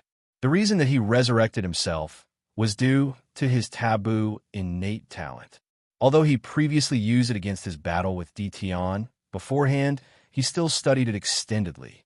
And once he used the 3,000 Tao orbs to create his own scripture, he created a technique based on that talent that allow him to essentially cheat death and resurrect. The only issue is that with each resurrection, a large amount of lifespan will be used as a price. Li Jun then hurriedly checked his companion. After seeing that none of them were attacked, he was first relieved, followed by being horrified. If any of them were the ones attacked, without his method of resurrection, he would have lost all of them. Immediately, he thought of the main reason he died so easily: Heavenly Tao. As a heaven chosen of a powerful sect, Li Jun has supreme tier artifacts to protect him in case of a sneak attack. Normally, this treasure should have activated automatically to protect him. However, the Heavenly Tao of this world interfered. Although it could not stop the weapon, it could delay it for a brief moment so that the powerful attack would succeed. Li Jun finally raised his head to look at what killed him. He saw that the remaining group, the Order God, was gone, and in the middle of the Supreme Gods was a young man dressed in white clothes. Golden light came from his body, giving him a divine temperament. On top of that, his expressionless and indifferent eyes added to his bearing as a noble and powerful god. Li Jun first noticed that there was no soul fluctuation from this person. Then he felt the aura emanating from his body. A supreme tier puppet? Is this the final trump card of this world? He muttered. After pondering for a moment, he realized that it made sense. This world was a middle thousand world that prevented anyone below the primordial spirit or tier 6 from entering. The strongest aboriginals of this world were void-shattering realm or tier 7. Most likely, the great emperor who came to this world decided to leave a supreme realm or tier 9 puppets as a final form of emergency. After all, that emperor must have believed that this should be more than enough to protect this world in case some powerful people who could jump rank to fight came to this world. After all, skipping 3 great realms, especially in the upper stages of cultivation, was simply heaven-defying. In the entire endless void, the people who could do this could probably be counted on one hand. As for nor leave something that reaches the level of Great Emperor or Tier 10, well, that would be too extravagant for just a small world. No matter how attached to this world that the Great Emperor referred to as God King is, he would not waste such precious resources on such a small place. Just the fact that he was willing to live at Tier 9 puppets showed his care. After figuring out all of this, Li Jun took a deep breath and quickly accessed the situation and his next course of action. He immediately knew what to do next, since running away was never an option. He looked at the remaining 5 supreme gods, and he could see a sense of relief from their eyes, especially from the Destiny Goddess. It was as if they knew that their world was saved. Without saying anything, Li Jun took out a jade talisman and crushed it. His action drew the alert of the supreme gods, as they realized that their enemy did abandon their plan, and just like them, was also using his trump card. Gray light came from the talisman. Then, an illusory figure appeared dressed in a gorgeous purple robe. It was a handsome man with gray floating hair and gray eyes that seemed to pierce at a person's soul. "So, things have gotten so bad that you have to call my projection," said Wang Wei calmly. He looked at the surroundings and at the gods before frowning. He could feel a terrifying power elevating the level of this world from a middle thousand world to a great thousand world. Although he did not know whether this was a temporary upgrade or a permanent one. Nevertheless, only a great emperor has such magical means to instantly the level of a world. What happened? He asked Li Jun, who rapidly used his divine sense to fill him on all the things that occurred in this world. Well, we did expect this world to have unknown variables, muttered Wang Wei before looking at the supreme gods. As soon as his eyes landed on them, for a few seconds, these gods felt their souls freeze and their minds blank. This was the instinctive behavior when a prey encounters a predator. Fear overwhelmed them, making them unable to respond. Once they regained their bearings, cold sweat began to fall on their backs as they could feel their upcoming death. This was more evident to the Destiny Goddess as Wang Wei's gaze was locked on her. The law of destiny, he muttered with a pondering look. Destiny and fate are usually used interchangeably. However, based on philosophy books he read in his past life and his understanding of the Tao of fate, this may not be absolute. Fate is absolute and unchangeable, while destiny is not. For a person to achieve their destiny, they have to work hard and struggle, and the same can be said if they want to change their destiny. However, fate will not display this level of kindness. A perfect example of this is Wang Wei's ability to read fate lines. He can read the fate of mortals, their past, present, and future.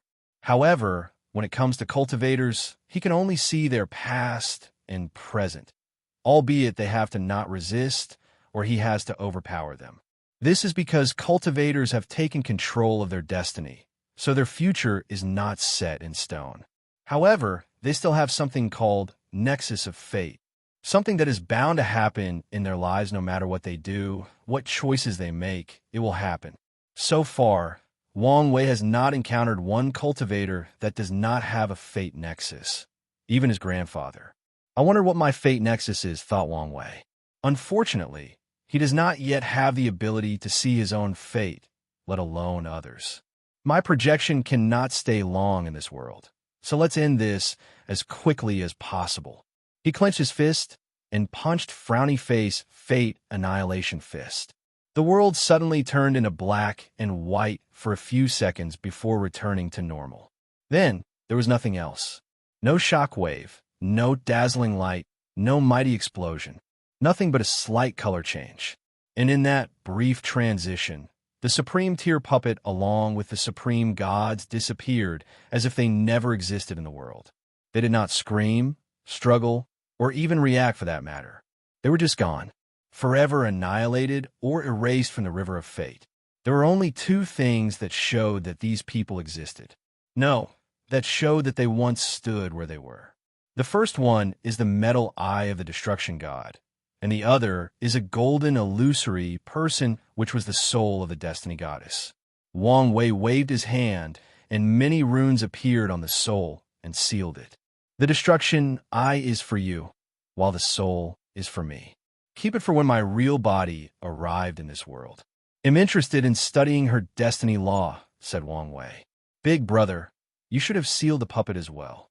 After all, it is a peak product from another civilization. We could have learned something from it. Wang Wei paused after hearing this before shrugging his shoulder. Well, you should have said so sooner. It's fine. Plus, we should have a chance in the future. Li Jun looked at the devastation of the Destiny realm and sighed. Luckily, they already saved the mortals. Once they fix the environment, it should become habitable again. He then raised his head to look at the stars. After the supreme gods die, their heavenly abode becomes ownerless. However, if nothing is done, these abodes will also self-destruct themselves. So, he needs to take action as soon as possible. He looked at the fading Wang Wei and said, How long do you think it will take before your real body arrives? Honestly, I do not know. I just infiltrated the Origin Pill Dao sect, and it will still take some time before I can accomplish my goal. However, I will do whatever it takes to speed up the process. Is that so? In that case, I will do my best to increase the population of this world and gather as much incense as possible to await your arrival. I know you will since I can always count on you, said Wang Wei with a smile. Oh, by the way, Su Ai just finished her seclusion and entered the divine body realm. She always complained that she misses the long, passionate nights with you. Li Jun's mouth twitched after hearing this, as he could see Yin lying in the corner of his eyes. Obviously, he said this for her to hear and get him into trouble. He swore he heard his brother chuckle out loud before disappearing.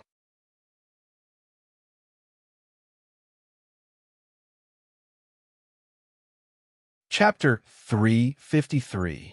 A few days passed since the final battle ended, and Li Jun began to take over all the 36 realms. He organized people to build temples and spread the word that the Age of the Gods has ended. From now on, there's only one true God, the all-powerful God of fate. While dealing with the aftermath of this war, there were still some slight problems. One day, while overviewing documents, Tai Gang came to see Li Jun with some bad news. "What's the matter?" he asked. "What should we do with the Mortal Freedom Alliance and the new gods? Their devil nature is rapidly overwhelming their minds and turning them into mindless swallowing machines."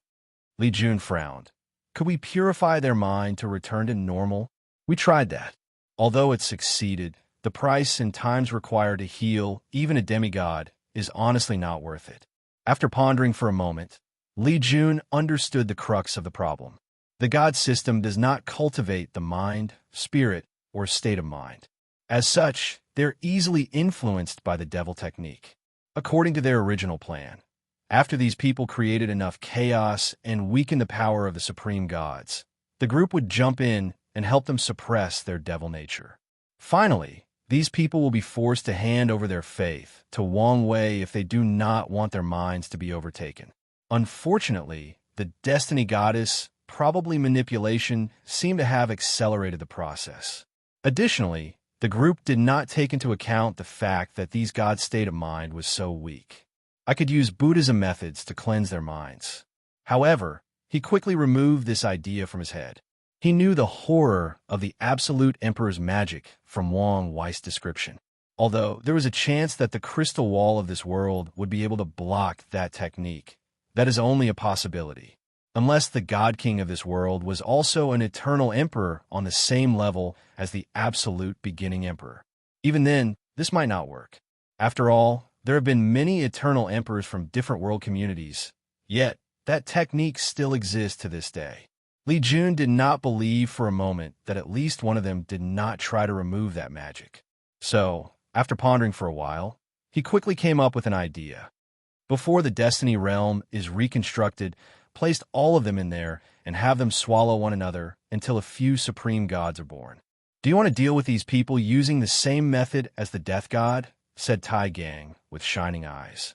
"Yes. That way, they can provide us with the most benefit." Tai Gang left to do his job. The next day, Li Jun met with Wang Ju this time. "Did you find anything from the library of the Record God?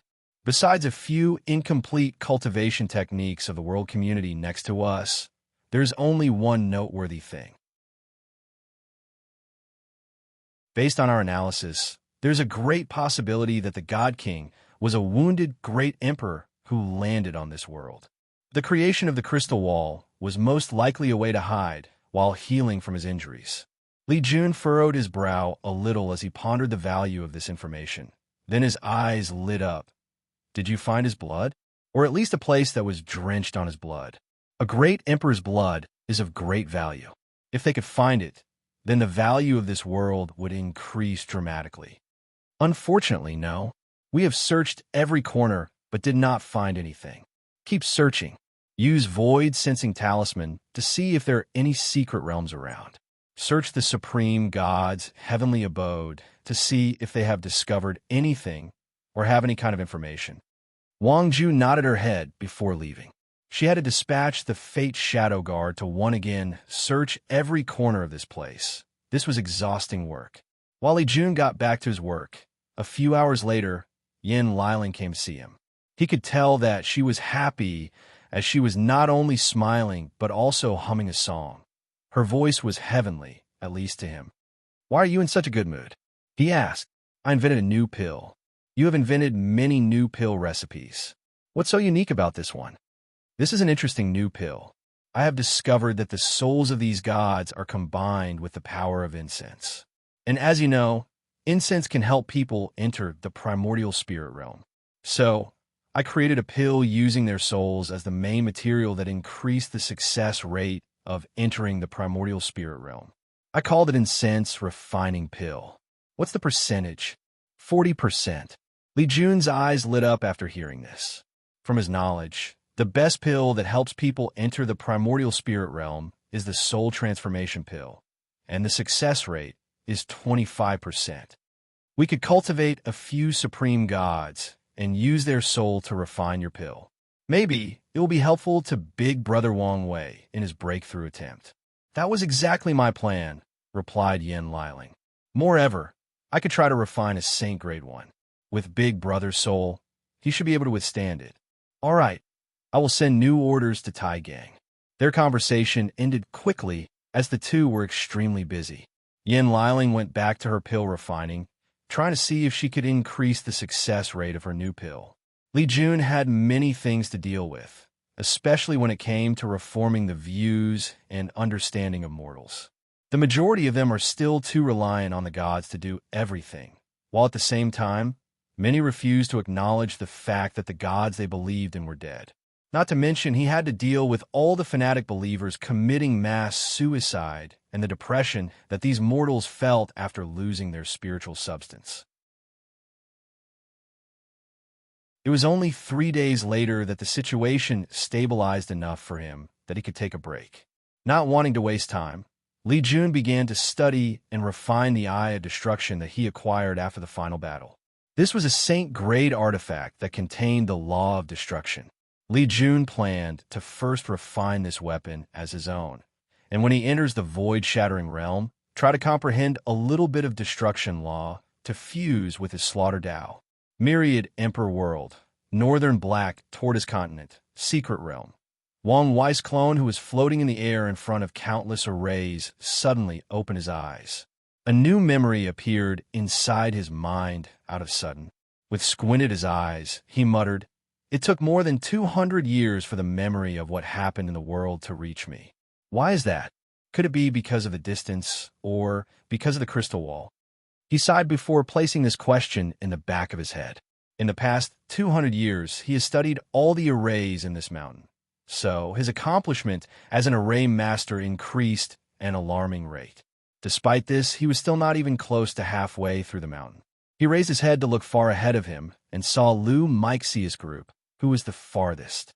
Even them had barely reached halfway through the mountain. At this rate, they might take even 1,000 years to reach the core. What exactly is this secret realm?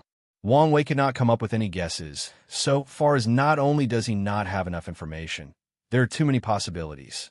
After looking at Lu Meixia's group, he looked at the second group behind them.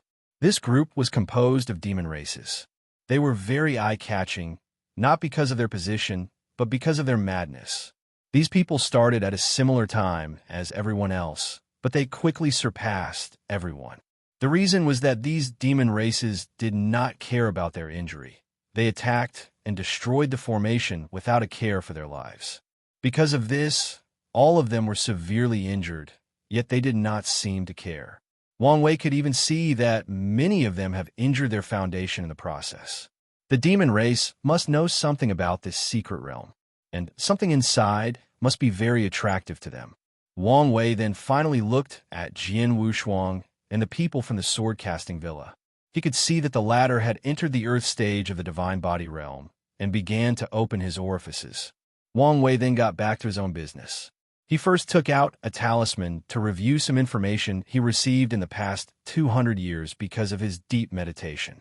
However, something suddenly dawned on him. I'm actually over 1,000 years old now. With his current lifespan, this is a very small number.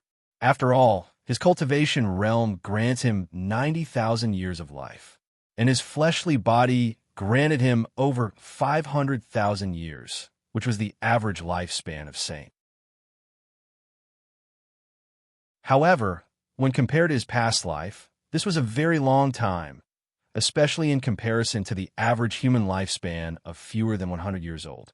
Many countries, dynasties, or even civilizations did not last 1,000 years, yet he lived that long, and will continue to live much longer. At some point in time, he will probably be older than the planet Earth itself, and eventually the entire universe. After sighing for a moment, the clone reviewed the information he deemed important before sending it to the real body. For precaution reasons, the real body handed a lot of control to the clone, as he did not want to garner the slightest of suspicions with so many true monarchs present. Although Wang Wei had the strength of that realm, he did not have many of their means. As for the clone, he did not worry about it going rogue, since the method he used was a foolproof one tested for countless generations by the sect.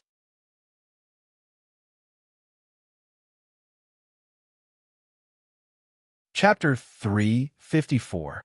Inside a cave that was dimly lit, Wang Wei, or Lu Chang, suddenly opened his eyes and exhaled out loud.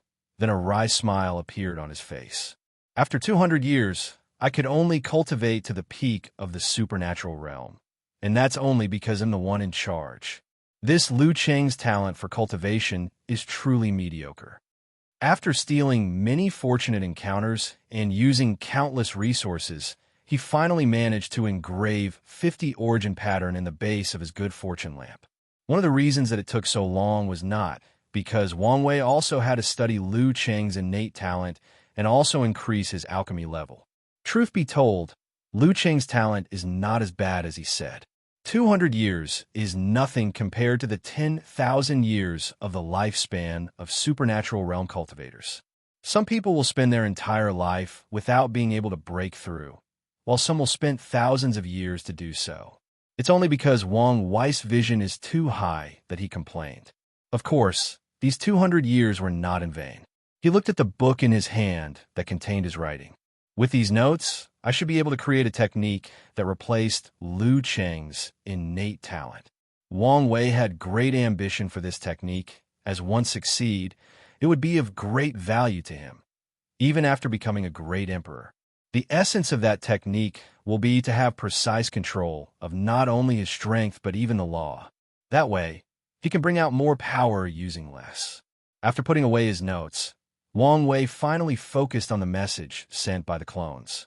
As for his memories and comprehension of formation in the past years, he will wait until the secret realm is over before taking these memories.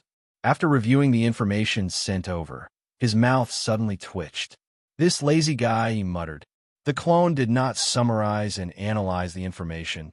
Instead, he sent it to him to do it. What made him speechless was the fact that this was something he would do, giving all the hard work to his clone while relaxing around. After shaking his head, he began to review the information. There was not much to take notice of with a few exceptions. The main one is related to the new heaven chosen of the Loose Cultivator Alliance, Huang Yuan. More than 700 years ago, around the time Sun Jiaolong started his war, the ranked 23rd during the Academy's Heaven Chosen, Huang Yuan, who was from the Soaring Lantern Valley, left the southern continent to head to the eastern continent. After that, he disappeared. Then, another Huang Yuan appeared who was the Heaven Chosen of the Loose Cultivator Alliance. The information stated that an anomaly was discovered as when they began to search for traces of the original Huang Yuan, he suddenly appeared and returned to his sect. However, his memories of the past 100 years were gone. So, the Shadow began to investigate this new Huang Yuan based on the people they have inside the Loose Cultivator Alliance. They discovered the small thousand world that Huang Yuan was from, and someone was sent to investigate. And there was rumor of the son of a farmer who slowly entered the step of cultivation, and after a few hundred years, entered the supernatural realm and passed the ascending tribulation. This person was Huang Yuan. Based on this information, the Shadow managed to track down the middle thousand world that he ascended to. And just like that, the legend of Huang Yuan became the first person in 1,000,000 years to enter the void-shattering realm, and ascended to a great thousand world were prevalent in this world. Unfortunately, the Shadow could not find the great thousand world that Huang Yuan ascended to. It seemed that some accident occurred during the process. However, they speculated that this Hunag Yuan might have been a supreme realm powerhouse from a great thousand world who discovered the coordinate of the myriad emperor world, who then proceeded to travel here in the attempt of proving the Tao. Unfortunately, he might have encountered another accident that caused him to lose his body and only a little of his primordial spirit was left. So, he took over the body of Huang Yuan from the Soaring Lantern Valley. Why does this Huang Yuan feel like these protagonists that have to start from the lowest of worlds and slowly climb their way to the highest level? With their low background, defying the heaven and suppressing those arrogant heaven-chosen that are born with a golden spoon on their mouth, muttered Wang Wei. After laughing slightly to himself, he shook his head. If this was a novel, only he could be the protagonist.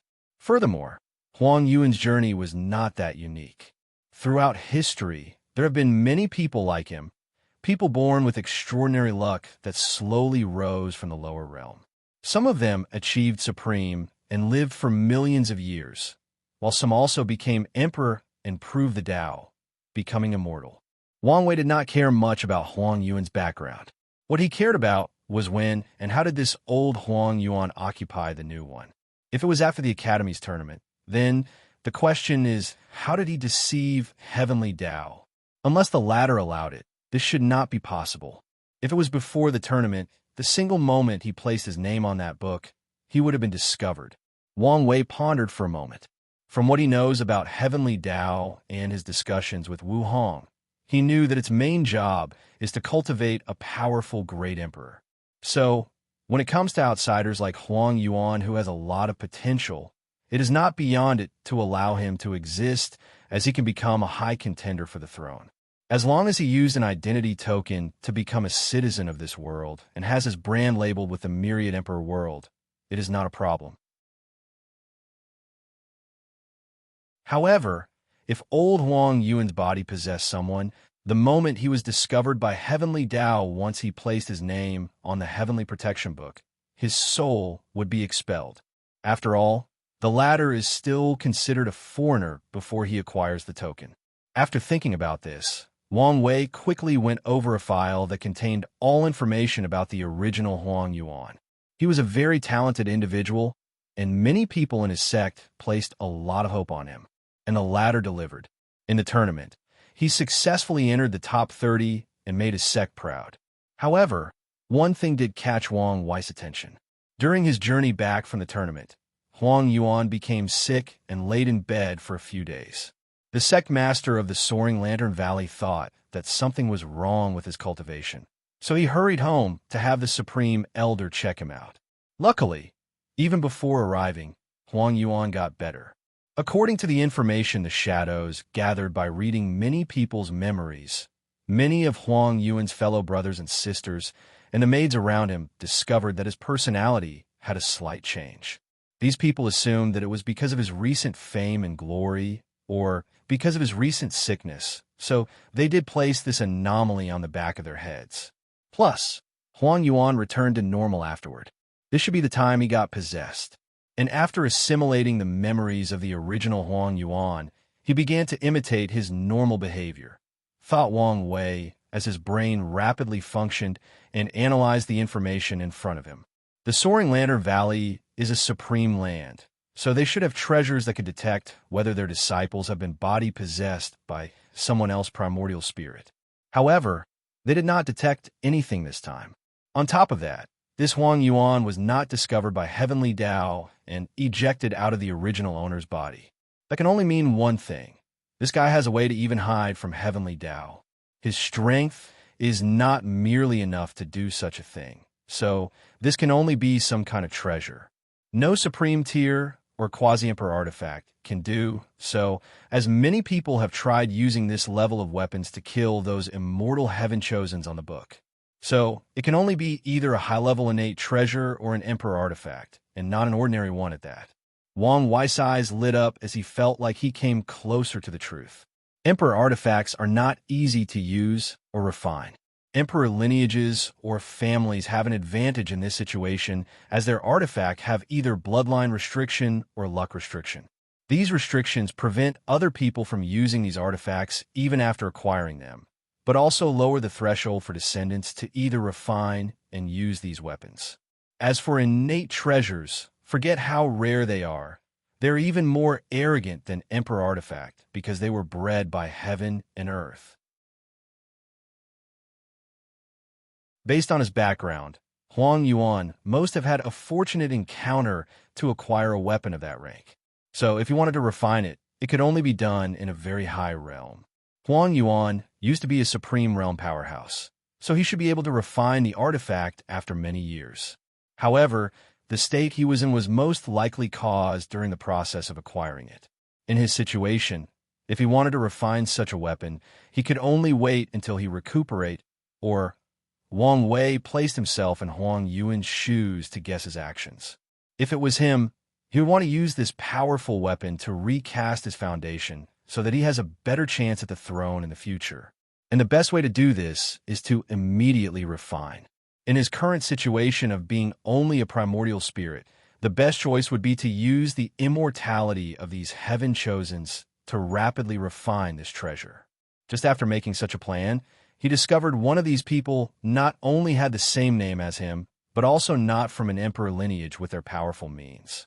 So it was the best choice.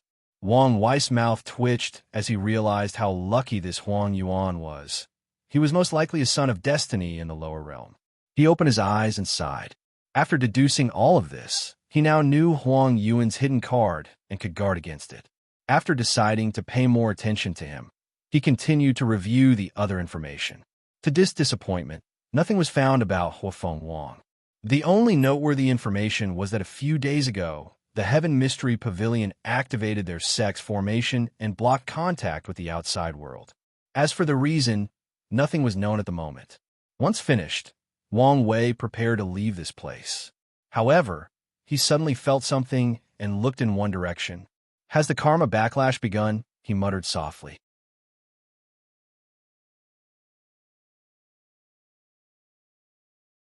Chapter 355.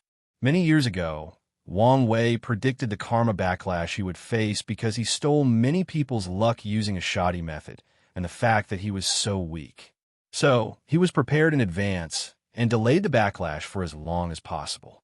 His original plan was to use the origin pill Dao Sex luck to withstand that backlash.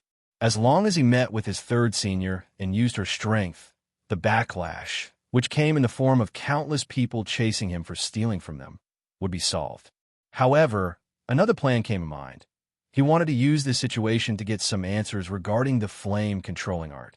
And the first step in his plan was to drastically increase the backlash before transferring it to his third senior sister, Lan Ling. Although doing so was taking a little risk, it was a calculated one.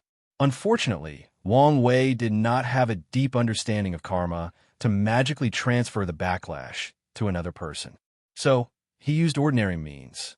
During one of his heists of other people's fortunate encounters, he secretly changed the aura of the object he stole to make it appear more valuable than it was. Then, he left clues that he might be a member of the Origin Pill Dao sect. These clues also led people to believe that the powerful weapon he stole was in his third senior sister's hand. After noticing something, Wang Wei no longer hesitated. He took out a Heaven-tier Void transferring talisman and activated it. This was a talisman he made himself. Over the past 200 years, he has studied divine runes in depth, and with Lu Cheng's talent that can now perfect engraved runes, his accomplishments in talisman making exponentially increase along with his alchemy. A silver light enveloped Wang Wei, and he disappeared. Soon, he found himself in front of forest. He immediately used his divine sense to search the surroundings, and after not finding anything, he walked in one direction. Based on his feelings, he soon found himself on top of a valley. When he looked down, he saw many people waiting in front of a cave. The majority of these people were in the void-shattering realm. After scanning these people with his eyes, he could feel countless grievances surrounding many of them, as an invisible red hue was plastered on their bodies, and no matter what they did, they could not get rid of it. With his extremely keen senses, Wang Wei could even feel a smell of decay on these people. Devil cultivators? No wonder they dared to do something with Lan Ling, even though she was a disciple of an emperor lineage. Of course, there were a few other loose cultivators amongst this group. He guessed the mentality of these people. As long as no one said anything, they should have enough time to run away and escape the hunting of the Origin Pill Dap sect. Wang Wei gazed, did not stay long on these people. With Lu Cheng's current cultivation, if he stares too long at these void-shattering powerhouses, they will notice it. He did some calculations and realized that his conjecture was correct. This method was possible to transfer the backlash to Lan Ling. So, he took a few minutes to ponder the deeper reasons behind this. Karma is the principle of cause and effect. He stole other people's fortunate. That's the cause. The effect is the backlash he would receive. His identity as a thief would be revealed and people would chase him down. Then, there is the correlation between karma and luck. As long as he revealed his identity as a disciple of the Origin Pill Dao sect and the direct disciple of the sect master, the majority of people will not dare to blame him for his action. This is a way of using the sect's chi luck to withstand the backlash of karma.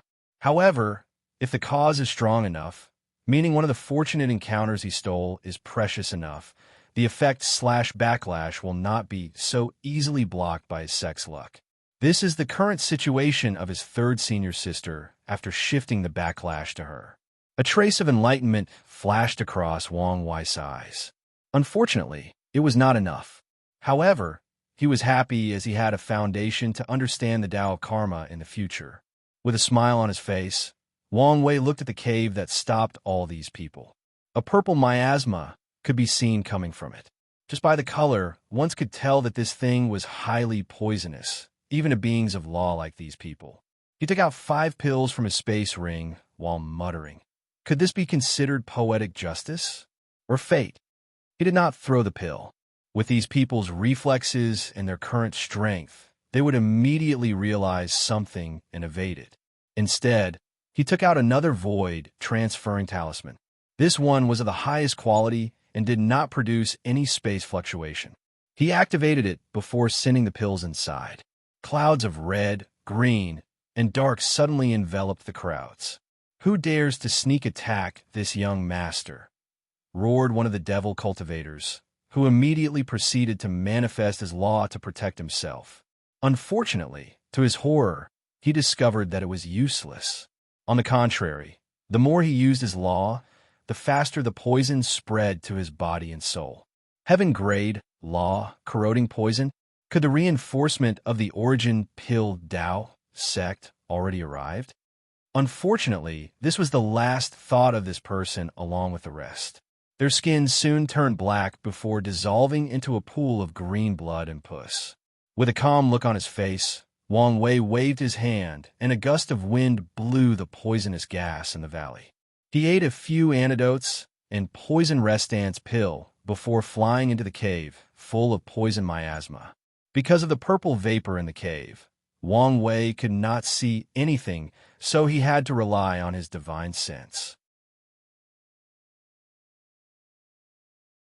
Even then, he could only see a few meters in front of him as the miasma seemed to have the ability to cut off divine sense. While flying in the direction he senses, a scorpion more than 30 meters tall suddenly attacked him. Luckily, he was prepared.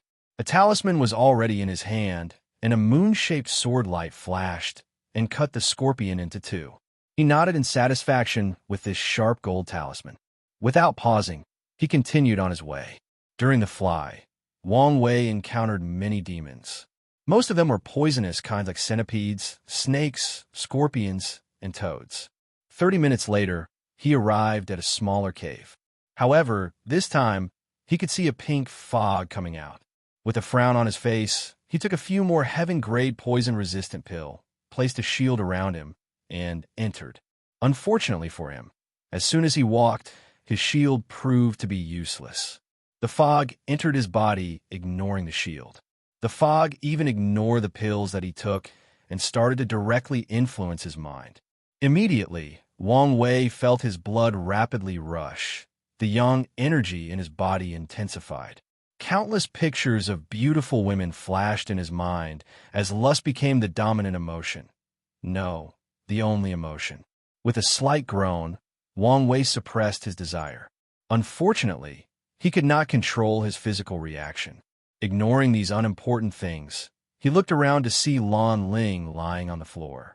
He rushed to her side, and immediately, he realized that her face was flushed and her eyes blurred. The moment he approached her, Lan Ling who was squirming on the ground, used her void-shattering power to pounce on him and pin on the ground. With a swift move, she shredded the upper part of his robe, revealing his chest and muscular physique. And she did not stop there, as she reached for the lower part as well. A paper talisman suddenly appeared and blasted away. Wang Wei was freed, at least temporarily. Yet, Lan Ling seemed to have lost her mind and pounced on him again and again, even though the talisman kept pushing her away. With no choice, Wang Wei took out a small metal disc from his ring. He injected his origin essence into it. Then the formation disc was activated to create a small barrier around Lan Ling. Despite all of this, she did not stop trying to pounce on him. While using his powerful will to suppress the aphrodisiac inside his body, Wang Wei took out another set of robes to replace the current one. Once he was done, he further activated the formation, and Lan Ling suddenly laid on the floor, finally subdued. He walked inside the shield and looked at her on the floor. He could see the endless and irresistible lust in her eyes. The senior sister he knew was gone and replaced by a mindless beast filled with only desires. As he looked at her, Wang Wei was pondering about something important. After meeting Lan Ling, he knew that Lu Cheng and her were fated to be companions. However, until now, she never displayed any affection towards him. Although she was nice, this was more of the attitude of fellow brothers and sisters, and because of her education and ideologies. However, Wang Wei now knew the reason that these two got together. If he was the real Lu Cheng, there is no way that the latter could ignore this aphrodisiac and should have given in to his desires. After taking his third senior sister's body, with her conservative nature and the culture of this world, she would choose to become his companions. However, here comes the problem. If Wang Wei did not steal people's luck and acquire backlash, if he did not send that backlash to her, then they would never be in this situation. You could go even a step further and say that if Wang Wei did not impersonate Lu Cheng, none of this would happen. If he did not have a paragon quality soul, the events that lead to here would also not happen. In all this situation, the only thing that he seems in control of was the fact that his will was firm enough to resist the aphrodisiac and not go along with the final step. All of this seemed like a coincidence, but is it really? Is this the power of fate? The power of karma, of cause and effect? Everything seemed to flow so naturally that it is impossible to detect. Even if detected, it is not possible to know whether all of it is true or the paranoia of the mind. Suddenly, Wang Wei seemed to have understood something, but not really. His realization seems too short and brief. If I want to control my fate, the most important step will be to understand cause and effect and escape its shackles. After sighing out loud deeply, he pointed at Lan Ling and began to read her fate line.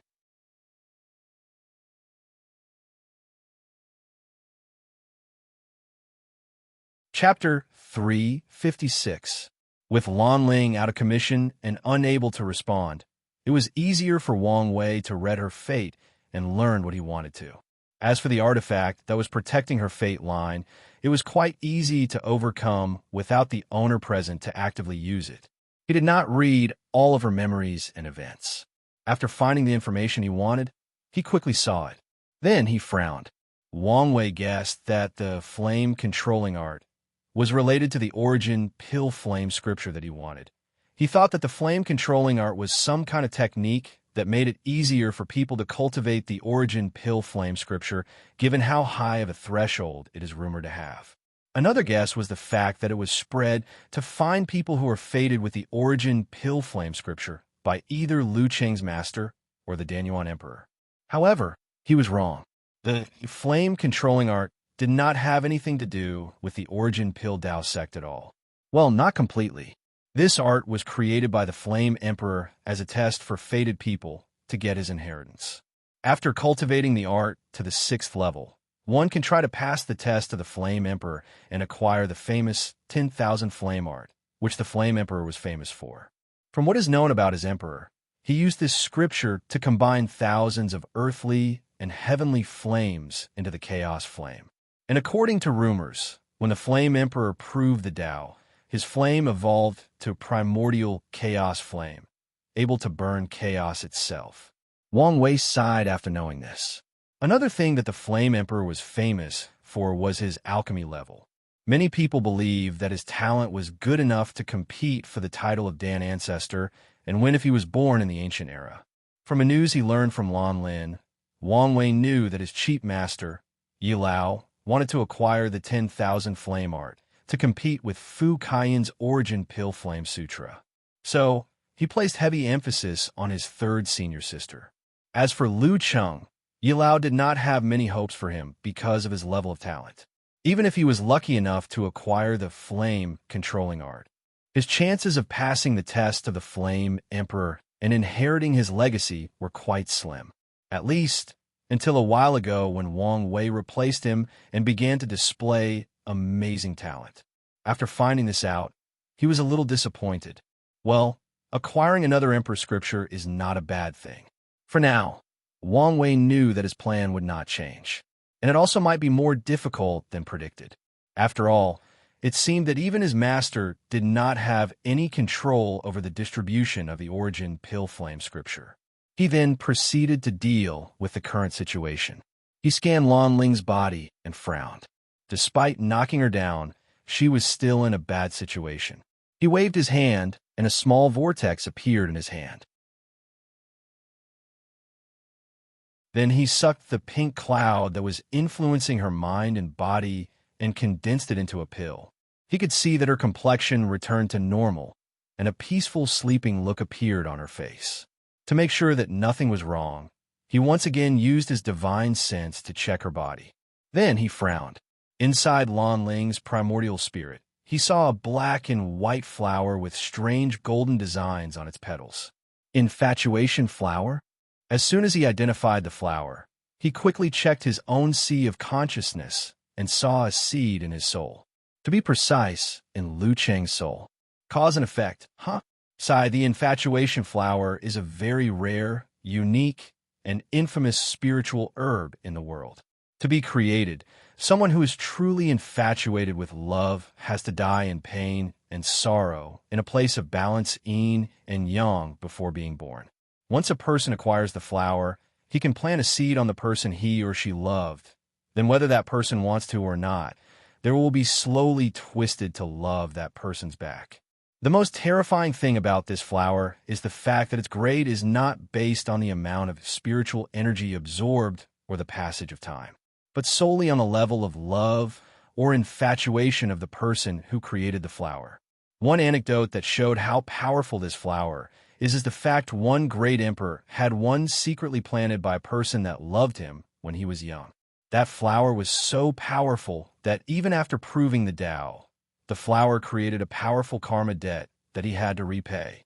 If he forcefully removed it, he would be injured by the backlash. To deal with the flower, he was forced to marry the woman that planted the flower and waited until she died to pay off this debt. There were even rumors that the woman was so infatuated with the emperor that he was forced to find her after her reincarnation and spent many lifetimes with her before paying his debt and removing the flower. After thinking about all the information he knew about the flower, Wang Wei smiled wryly and muttered, "This may not be a bad thing for Lu Cheng. Although the infatuation flower has a bad name, there is also a benefit to it. For example, it is a perfect flower for dual cultivations of Tao companions. If two people who love one another acquire this flower and planted it with each other's soul, the flower will mutate into yin-yang love flower, which can help them dual cultivate together and break free from the restrictions of talent. A perfect example of this was the yin-yang companion emperor. She and her Tao companion used the flower to cultivate the quasi-emperor realm despite their poor talents.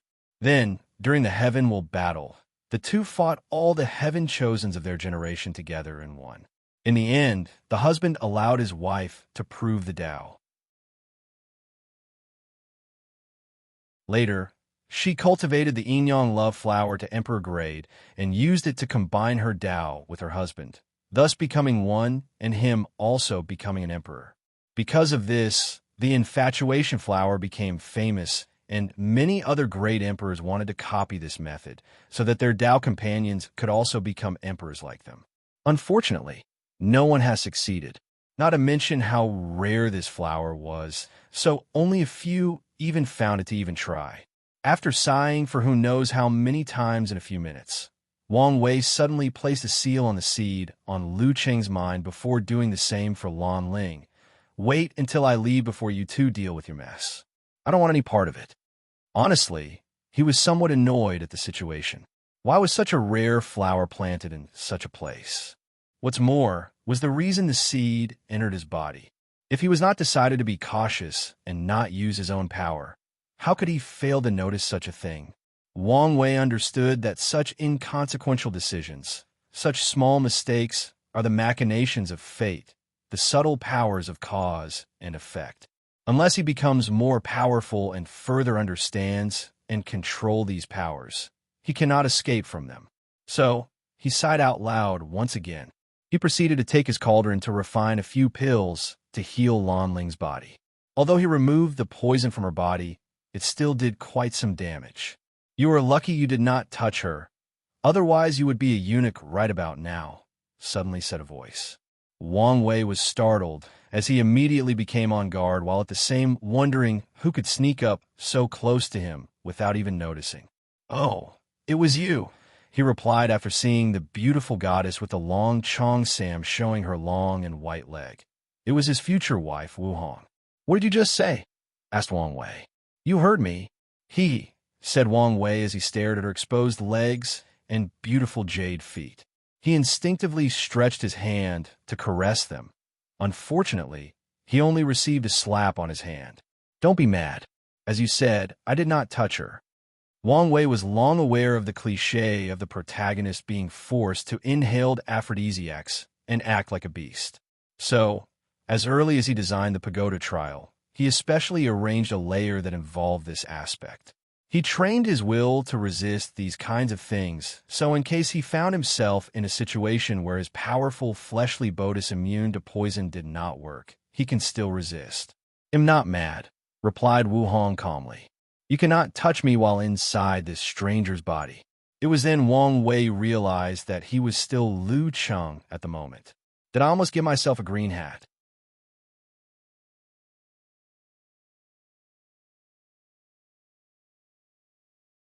Chapter 357. Wang Wei shook his head to remove these strange thoughts from his head. Then, he motioned his head sideways to Wu Hong, who immediately understood what he meant. She waved her hand and placed a blockade of the surroundings. Although Wang Wei had already placed a formation, he was more reassured with her method. Then, a gray light came out of Lu Cheng's body, and Wang Wei's real body appeared. He looked at Lu Cheng on the ground and placed a sleeping spell on both him and Lan Ling to ensure that they do not wake up halfway. Finally, he rushed to hug Wu Hong's slim body while caressing his favorite legs. However, a few seconds later, his brow furrowed as he seemed to realize something. Something does not feel right. Are you a clone? Yes, replied Wu Hong. I previously traveled to another world community. On my way back, I had a whim and wanted to check something out. So, I sent a clone to see you. Wang Wei nodded his head and did not ask further. Whatever his future wife was involved with was not something his current self could get involved with, even if he had the strength of Supreme Realm. So, he asked her about the information she could reveal, like what other heavenward worlds were like and other cultivation systems. And Wu Hong told him plenty of things. Besides information about the previous timeline, she told him about her experience. One thing that is fundamental to the progress of cultivators is their vision. The more they know, the more they can understand the world, which in turn makes it easier for them to cultivate. For example, an ignorant child born in a small sect in a small thousand world and has never heard of higher level worlds. Such a person will think that the highest level of cultivation possible is most like the divine altar realm. However, once that child heard about middle thousand worlds and higher levels of cultivation, his vision will increase. Then he will be motivated to reach higher realms to see better scenery. This is the benefit of vision. Of course, it can also be damaging to a person. If that child reached the highest level of his world, then learned about heaven, worlds, and great emperor, and realized his insignificance in this vast universe. This might be a fatal blow to him that affects his state of mind and cut off his future path of cultivation. For the next few hours, the two of them talked nonstop. Then, Wang Wei seemed to have remembered something and said, "During the Academy's tournament, you promised to give me a cultivation technique of the beginning emperor era, but you forgot. I want it now." Did something happen? A member of the ancient aristocratic clan suddenly showed up. So soon? These guys do not usually show up until near the time of the Heaven will battle. Which one is it? The Hoa clan. The first acquired human who discovered fire and taught our race how to cook their food. So, the rumors are true, commented Wang Wei. From what you told me that era, countless great emperors existed at the same time. For such an achievement, the Hoa clan should have garnered a lot of merits. So, how could they have so few emperors? They probably died during the Null era, replied Wu Hong. From what I know, the battle between the great emperors and the primordial gods and innate demons was a battle of luck between acquired life and innate lives. The winner would be the protagonist of the lower dimension and become its ruler. Luckily, acquired life won, but it was also a tragic victory. Too many emperors died. Wang Wei nodded his head as he could not imagine how tragic such a battle was. He wished he could have participated. Wu Hong took out 2 booklets along with a stone to hand over to Wang Wei. The latter was confused as to why there were 2, so he took them.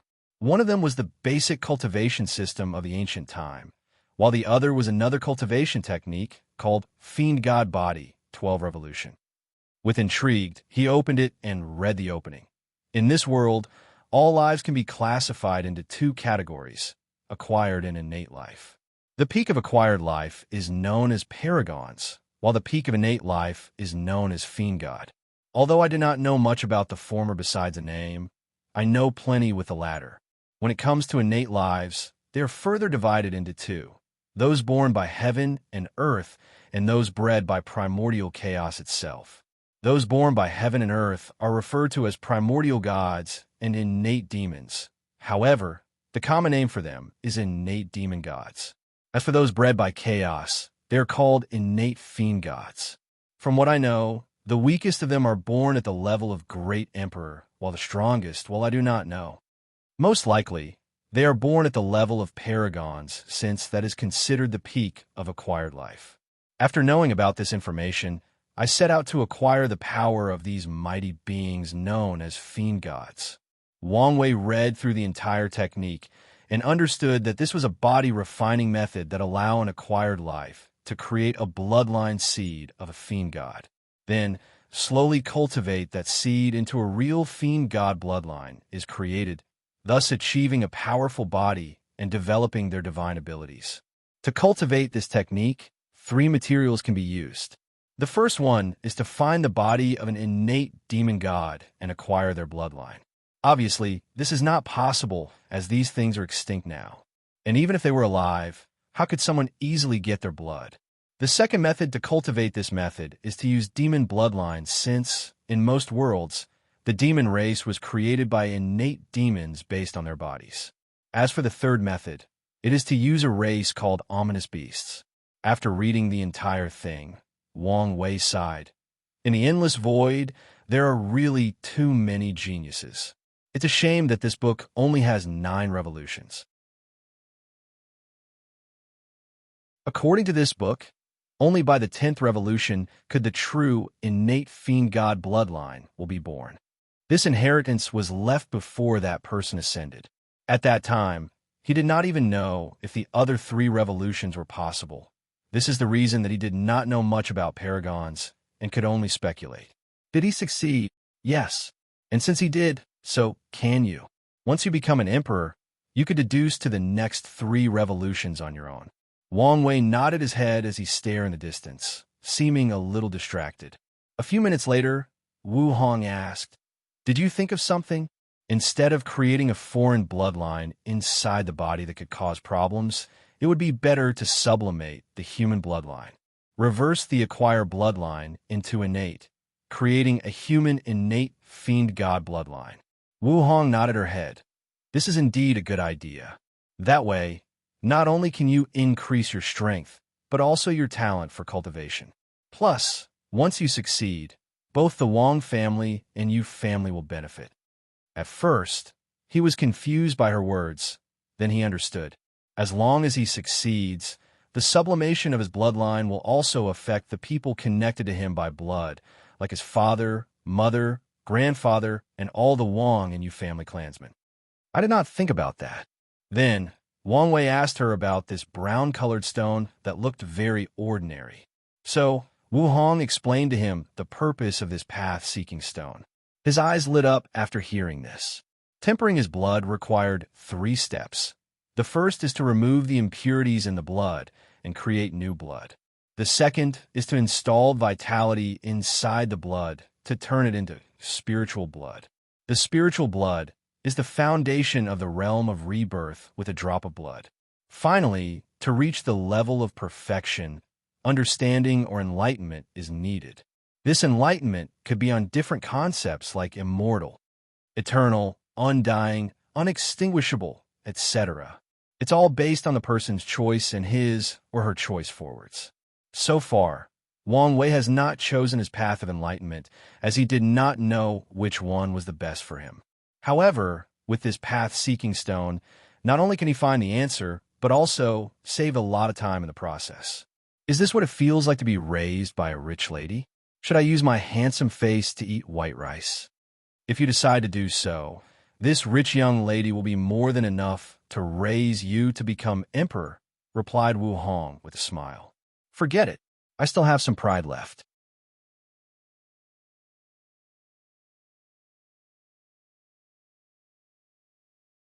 Chapter 358. You can always change your mind, replied Wu Hong.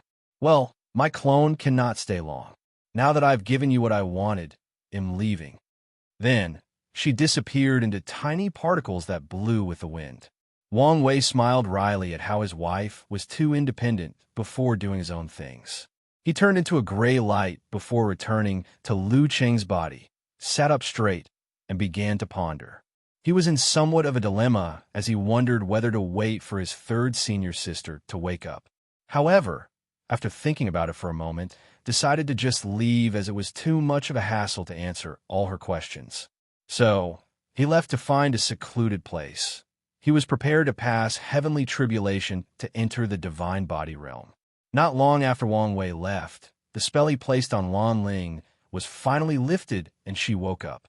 Where am I? She muttered as she looked at the surrounding. Then, her previous memories appeared in his mind, and she hurriedly used her divine sense to check her body. My primordial Yin is still intact, she sighed in relief before once again becoming confused. She remembered a blurry figure that came into the cave with her. Logically speaking, that person should have also been affected, so she wondered why she was intact. Well, why did that person somewhat resemble 5th junior brother? Muttered Lan Ling. Could he be the one who saved me? Did he run away so that he did not give in to his bestial urges? A smile appeared on her face after thinking like this.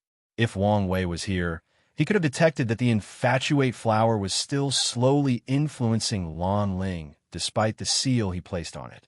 A few days ago, outside of the secret realm, Qilin's central continent, Heaven Mystery Pavilion, the sect protecting formation was activated, thus isolating the entire pavilion from the rest. Inside a room designed with a black and white 8 trigram pictures on the floor, there were many people, with 2 of them sitting cross-legged in the middle. One was an old man with long white hair and beard. The old man had many people standing behind them, many of which were trembling either out of fury or fear. On the opposite of the old man was a young man with white hair and a cold and indifferent look on his face. Dressed in a black robe, he seemed to be in perfect harmony with yin and yang, with life and death. Young Master Di Tian, what can I do for you? Asked the old man calmly while he caressed his long beard. Unfortunately, his slightly trembling hand displayed the fact that he was not as calm and collected as he seems on the surface. After all, how could he be calm? That person just walked into the sect, and someone activated their sect, protecting formation without authorization. That meant that if he wanted, This person could completely destroy their sect with little effort. Recently, I had a feeling that something was wrong. So, I came for you to do a divination for me. Oh, I don't know what the young master wants to divine. I want to know who will be the winner of the heaven will battle in this generation. Who will be the one sitting at the throne? Old Chu was silent for a moment. Young master, you must be kidding.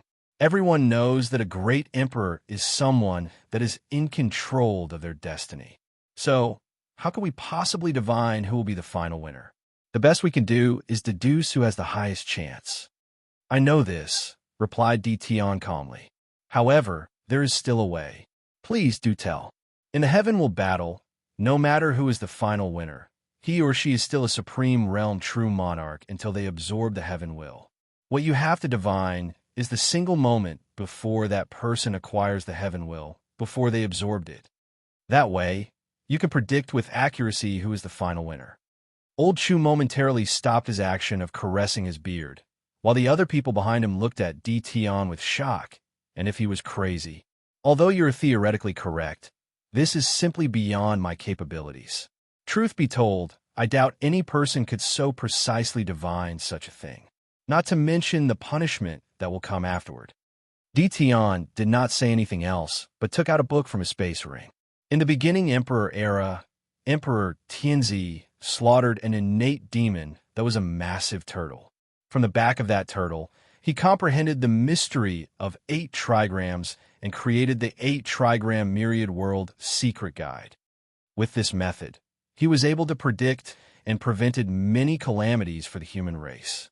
The founder of Heaven Mystery Pavilion got an incomplete version of this technique by chance. Using it, he was able to help Nine Emperor in her early years, and once she proved the Tao, she helped deduce this method to a higher level while also refining an immortal artifact for you guys. With the complete technique, you should be able to satisfy my request.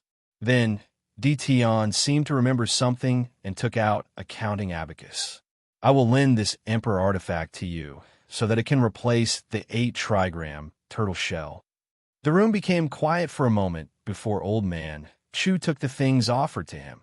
He knew that he did not have much of a choice. This person in front of him seemed to have the power to eradicate their sect. The only way they could survive the current situation was to wake up the immortal venerable of their sect. Unfortunately, with the D-Clan's background, a single immortal venerable was nothing.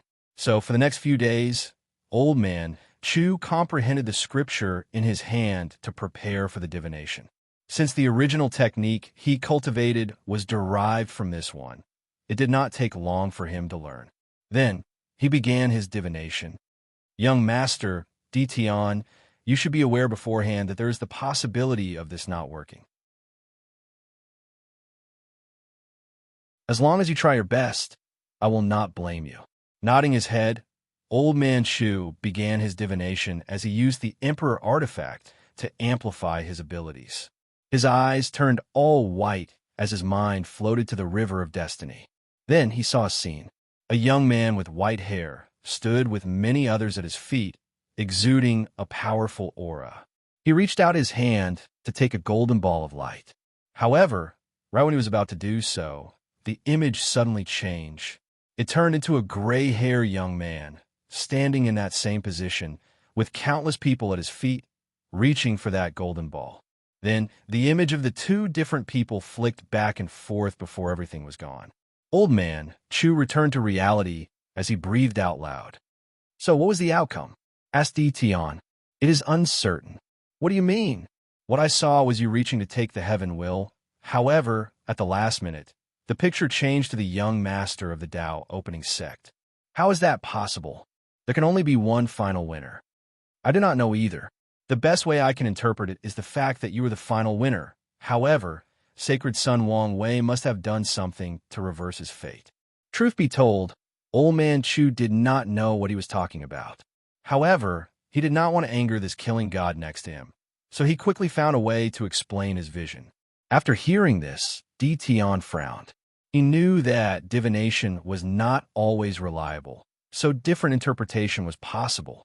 However, he could not understand the reason he would fail in the heaven will battle. He knew how powerful he would be by then. He was born near the end of the Emperor Beginning era and was once of the greatest genius of that era, cultivated by the entire human race in their battle against the innate demon gods. When he was in the wound, Emperor Tianzi detected that he was a key figure in the war and was selected as the key figure to cultivate. So, even before he was born, his body was washed away by both Emperor Blood Essence and primordial gods and innate demons as a way to set up his foundation. And after he was born, he listened to countless emperors' teachings and preached the Tao. Many precious and rare resources that would make all the emperor lineages fight a full-scale war were used by him for his cultivation. He was expected to be another eternal emperor of the human race to lead them in that era. Unfortunately, an accident occurred to him and his wife before he managed to prove the Tao, and Di Tian was forced to reincarnate. The source of his strength did not diminish because of this, but instead, he became more powerful after reincarnation. Is Di Tian's backstory.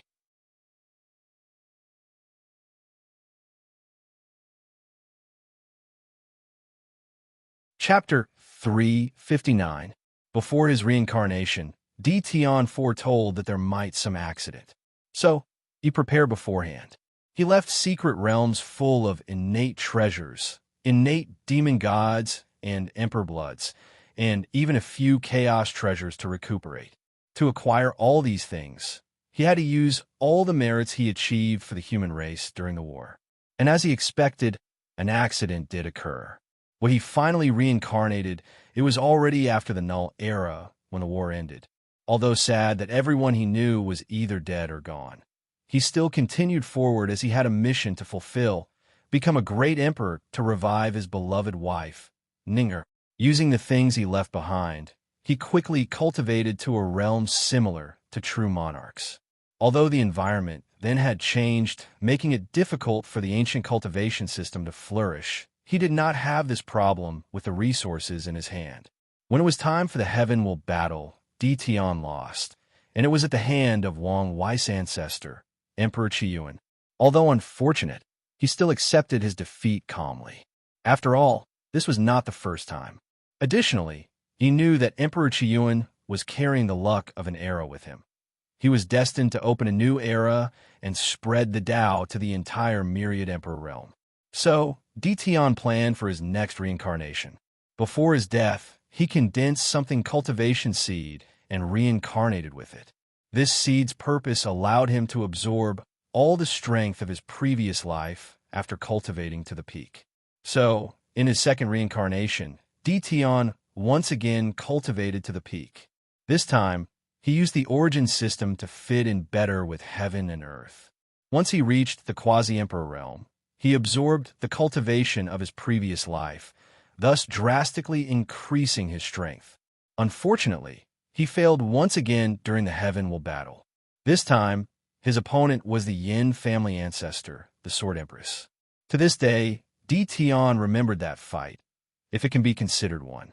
The Sword Empress, holding a bamboo as a sword, gently swung it, and terrifying sword chi destroyed his body into millions of pieces. Luckily, he already cultivated the cultivation seed, and his soul was still intact, so he could be reincarnated again. When it came to his third and fourth reincarnation, Di Tian does not have any memory of how he lost. He remembered participating in a battle, but for some unknown reason, he could not remember the face or the name of the person who defeated him. Truth be told, he could not even remember how he lost. In his fifth reincarnation, he was born as a Buddhist monk. He was very talented, so was cultivated with great emphasis by the Buddhist sect. That monk had the brilliant idea of cultivating the past, present, and future Buddha book together by splitting his soul into three. This was not a simple feat, as this book was essentially three emperor scriptures combined into one. It was never meant to be cultivated simultaneously. If succeeded, that monk would be able to compete with the heaven chosen of Buddhism at that time, who cultivated the Buddha Golden Body. And, for reference, go back to chapter 166. Unfortunately, an accident still occurred. Right as this monk was about to succeed, It was the exact time that Tion recovered the memories of his previous lives, which led to cultivation deviation. With his understanding of the soul, he was able to cure the injury to his primordial spirit.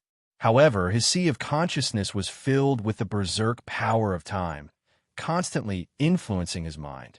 And when it was time for the heaven will battle, he encountered the absolute beginning emperor. He could not even use half of his strength, so he lost miserably. At this point, Tion knew that something was off. Nevertheless, he continued onward. In his 6th reincarnation, he became the prince of the devil race. Once he regained his memories, Tion immediately realized that something was wrong. He seemed to have formed a feud with a little girl from a small village because some human traders wanted to give her to him. Usually, most people would not care about such small and insignificant things, but he knew his experience over the past few reincarnations, so he was cautious. After investigation, he discovered that this little girl carried tremendous luck, just like Qiyuan Emperor. Additionally, the entire devil race was enveloped by Qi of calamity and would soon face a terrible tribulation. So, he hurried to take action to smooth out the situation. He contacted human leaders at that time and asked them as long as they could set up a meeting with the little girl, he would find a way to create a better living environment and treatment for the human race. This was a perfect plan to not only smooth things out with the human race and wash away some of his karma, but also peacefully deal with a literal son of destiny. Unfortunately, his words were wrongly interpreted. As a result, more people started to chase after the little girl, making her life more miserable. Frustrated, he dispatched his sleepers, which were a group of elite information gatherers that have constantly reincarnated with him. And unlike him, there are usually many of them in each generation, so the amount of information they have gathered over the years is unimaginable. The only time that has failed him was what happened in his 3rd and 4th reincarnation. Even they did not know. In the end, the sleepers failed to catch the little girl. Somehow, she always managed to escape. Without any choice, Tion decided to prepare for the heaven will battle. This was his 6th reincarnation, and each time he had cultivated to the peak of the quasi-realm, so he had the strength of 6 lives. With all his strength, he did not think he would lose, but he lost, fair and square. In that final battle, despite the secret intervention of the devil gods, he still lost to Empress Wu. Plus, once she won, he sealed him and stole his talent and strength before killing him. Luckily, he had left a backhand. A piece of his soul survived and occupied a human cultivator. He used the time that Empress Wu was madly slaughtering the devil race to secretly steal many of the resources of the race to recultivate to the peak once again. Then, he condensed the cultivation seed and prepared for the 7th reincarnation. This time again, he failed to become a great emperor once again, and it was all because of tricks. In this life, he was born as a devil cultivator. By the time his memories returned, he was considered one of the greatest devils that ever existed in the current generation. His body and soul were tainted by sins, even worse than when he was an actual devil. What's worse, all the sins were the reason he lost the final battle. Emperor Kong was a man of great merit. For his creation of the academy system, gathered large enough merit to cultivate the golden body of merit. So, when a devil cultivator like Tion faced someone like this, he was overwhelmed by the merit and could not even use 10% of his strength. And just like that, he also failed to become a great emperor. By this time, Tion had become discouraged. Failures after failures had begun to shatter his Tao heart. However, his desire to one day see the smile of his wife again, to gently caress her face, to brush her hair, to taste her lips, to hear her voice, kept him going. No matter the price, no matter how many times he has to fall and get up, he would. So, he went into his 8th reincarnation, and as expected, he also encountered another eternal emperor. However, the defeat this time greatly angered him. The reason he was defeated was that he only awakened the memories of his past life after his defeat at the hands of the Heaven Devourer Emperor. He never even had the chance to absorb the strength of his past lives. At that point, Tion was aware that Heavenly Tao was manipulating his reincarnation to prevent him from becoming a great emperor, just because he had committed a taboo. Nevertheless, he did not back down. He calmly prepared for his ninth and final reincarnation. At this point, his soul had reached its limits and could not reincarnate for the 10th time. Tian studied the Tao of reincarnation deeply and ensured that he would be born in the right era. His memories awakened just after he is born, and even ensure that he was blessed with great luck.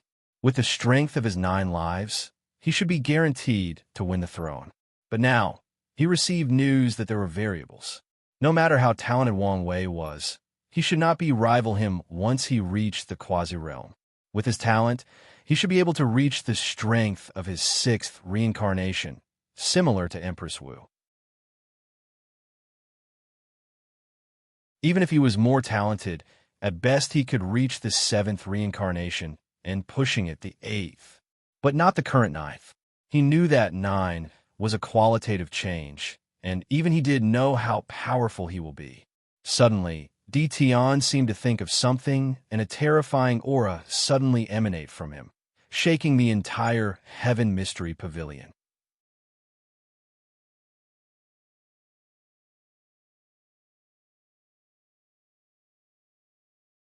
Chapter 360. Wang Wei is an outlaw trying to control one of the 5 hidden supreme Tao. There is no way for him to survive until the heaven will battle, unless he passed a trial. As soon as these thoughts came to his mind, Tian lost his composure and a powerful aura emanated from his body, shaking the entire Heaven Mystery Pavilion. All the people in the room felt a heavy pressure pressing them down, and all of them, with the exception of Old Chu, were forced on their knees. As for the old man, he was wondering why their pavilion suffered so many calamities in just 1 generation. Could it be that heaven was finally punishing them for leaking its secrets for so many years? Meanwhile, Tian did not seem to notice his surroundings as he walked back and forth. With each step, the pressure in the surrounding seemed to increase. No one has ever passed that trial. Even I failed, how could he? Thinking about the trial, he gritted his teeth. This was the beginning of everything. The death of his beloved wife and all the millions of years of suffering. Many wise men warned him. Many great emperors warned him, but he did not listen and insisted on going his way. As a genius, he had his own pride and arrogance. Even if great emperors were more powerful than him, he did not think he lost to them in terms of talent or wisdom. In the end, he lost everything. Tian looked at his hands with blurred eyes before muttering only to himself. Maybe if I listened back then, I would not have lost you, Ninger. My greed is the only thing to blame for all this suffering. No, if I had listened, you might not even exist. Or, at the very least, you would not be my Ninger. Although our time together was short, it was worth every single moment. He remembered all the great memories they had together. The first time he met her, instantly, he was fascinated by her perfect smile. He remembered when he taught her how to cook. She burned the food and was very embarrassed. So, she practiced day and night until she became a better cook than him in just a few days. He remembered how happy she was when she first started cultivating and praised her talent. The first time she made a pill, a talisman, magical weapons, and so on. There's been so many firsts in their lives, and even after millions of years, he remembered them as if they happened yesterday. He also remembered the many fights and disagreements they had. Although they were a loving couple, they still had their share of disagreements. Despite this, they still loved one another. All these beautiful and sad memories flashed across his mind. Then Tian raised his head. His eyes had now turned to his cold and indifference, and his aura under control. There is no way I will let you pass that trial so easily. So, let's add wood to the fire, he muttered with terrifying killing intent in his eyes. He has paid too much to become a great emperor, and no one can stop him. Wang Wei should have been the son of this era, with a mission not only to create a new era, but also to stop me.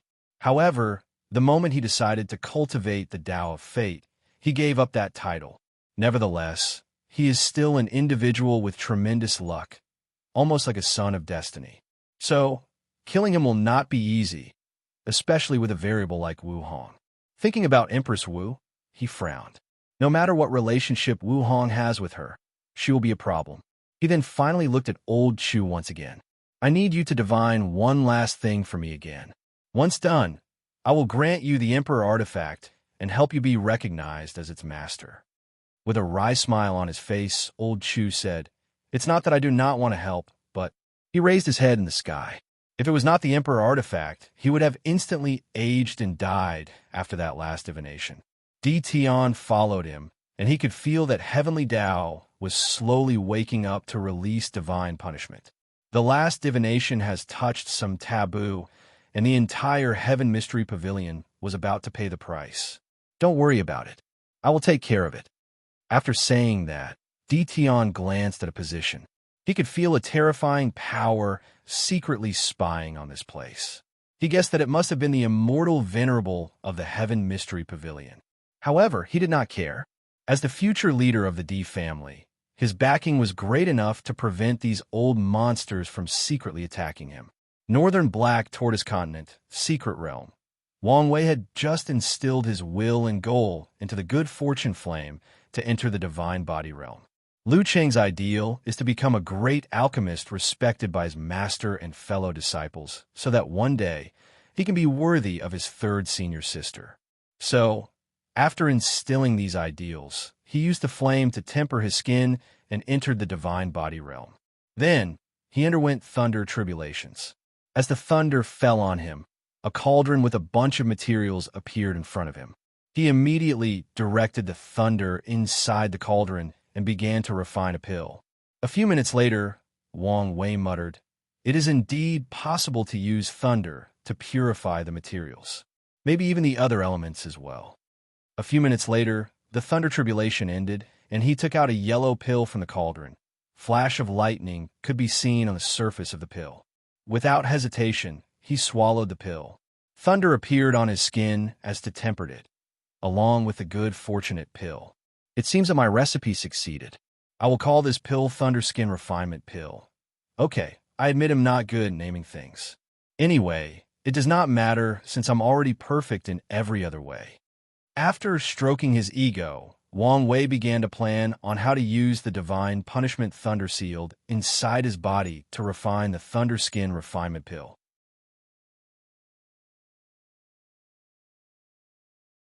With his current fleshly body, few things can actually help temper it.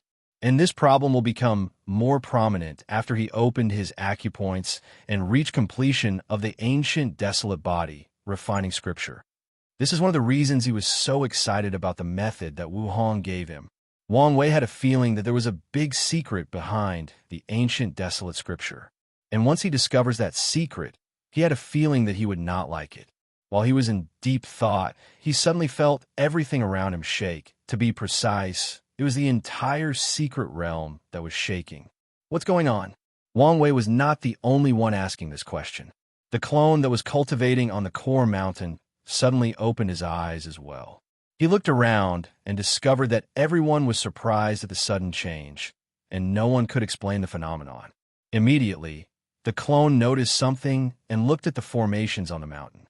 He could see that runes in these formations suddenly dim as if losing the power behind them. Could it be? For the first time since coming here, he attacked the formation. Bang! With a slight punch, the powerful formation that required at least 3 true monarchs to break was easily shattered by him. The clone frowned as he looked at the other factions near him. Just like him, they realized that all the formation had weakened. So, they became more enthusiastic. With the sudden change, the speed at which these factions broke the formation drastically changed. In that way, it would not take long before they could reach the core of this secret realm. The clone just smiled after seeing this as he gazed at Lu Meishio that was in front of everyone. Then, he returned to his enlightenment of formation. Although he was wondering the reason for such a sudden change, it did not change the overall situation. Meanwhile, in another secret realm, Huofeng Wang suddenly opened her eyes. A powerful aura suddenly emanated on her body. It took her a few seconds to control her strength. She then looked at the empty pool in front of her and muttered, With the innate energy gone, there is no longer any force powering the formations at the entrance. So, these people should be able to enter at a faster pace. I need to hurry up. She proceeded to contact her Tao protectors. What do you need, young lady? You guys need to start setting up the formation. Young lady, did you succeed? Yes. Good, good, said one of the old men that were with her. Our whole clan will have another emperor in this generation. What about the tribulation? Young lady, do you want to wait until you return to the clan? Asked another person. Because the ancient clans cultivated a different system, Heavenly Tao is especially harsh on them when it comes to tribulation, making it very difficult to survive. So, a lot of preparation is usually required during the process. There is no need. I will use heavenly tribulation to further temper my body and true spirit. The true monarch's eyes lit up after hearing this. They understood that their young lady was not the same as before.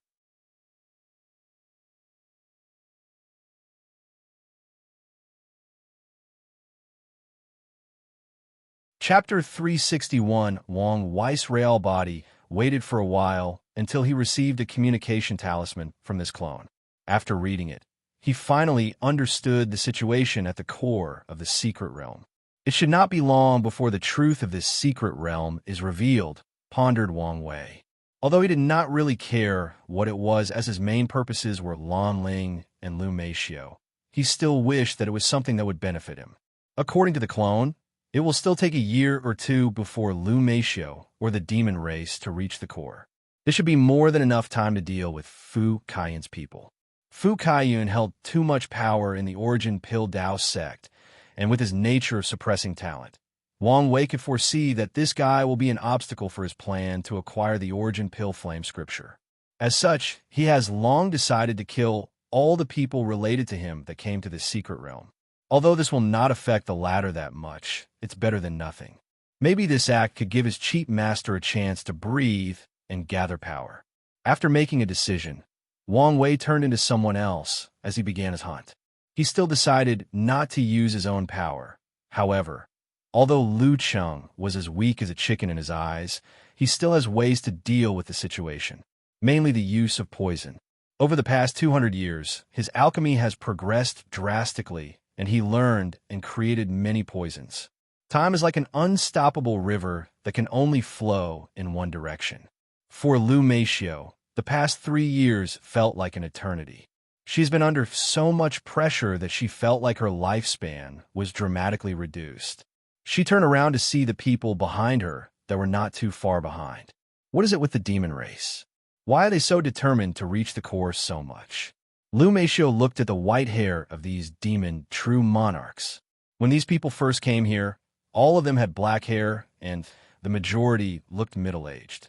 However, in the short 203 years, these demon races have aged rapidly, that they look like their lifespan would run out at any time. It is common knowledge that the demon race has higher lifespans on average than humans. So, the people around could imagine how much they have paid to get an advantage in breaking the formations. They must know something about this secret realm. After all, it was in their territory, thought Lu Meishio. Luckily, I was prepared. Right before these people entered the secret realm, her faction in the herd-raising valley brought many resources. So, using countless pills, the true monarchs on their side were able to keep their heads up after the desperate advance of the demon race. Young lady, we have broken through the last formation, said one the true monarch with a slight tremble voice. Hurry up then, replied Lu Meishio as she woke from her daze. She immediately led her group to the top of the mountain. As soon as she took that final step, she found herself in another place. It was like she transitioned from one space-time to another, from one world to another. Moreover, the transition was extremely smooth, which showed that the person who created was a master of space. The first thing that Lu Meishio noticed was the large puppet army standing in 2 rows. They looked like they were guarding something. However, there was something odd with these puppets. Although they looked humanoid in shape, all of them had one thing in common. They all had deer-like horns on their foreheads. Lu Meixui instantly became excited after seeing this. We were right. This should be the tomb of a true dragon from ancient times, she muttered, her voice slightly higher than normal. And it was not just her who felt that way, but all the other members of her faction. One of the most powerful great emperors to ever have the myriad beast physique was the true Phoenix Emperor. And the reason for her strength was because she acquired the blood essence of a true phoenix, an innate demon. In this tomb, there is most likely the blood essence of a true dragon.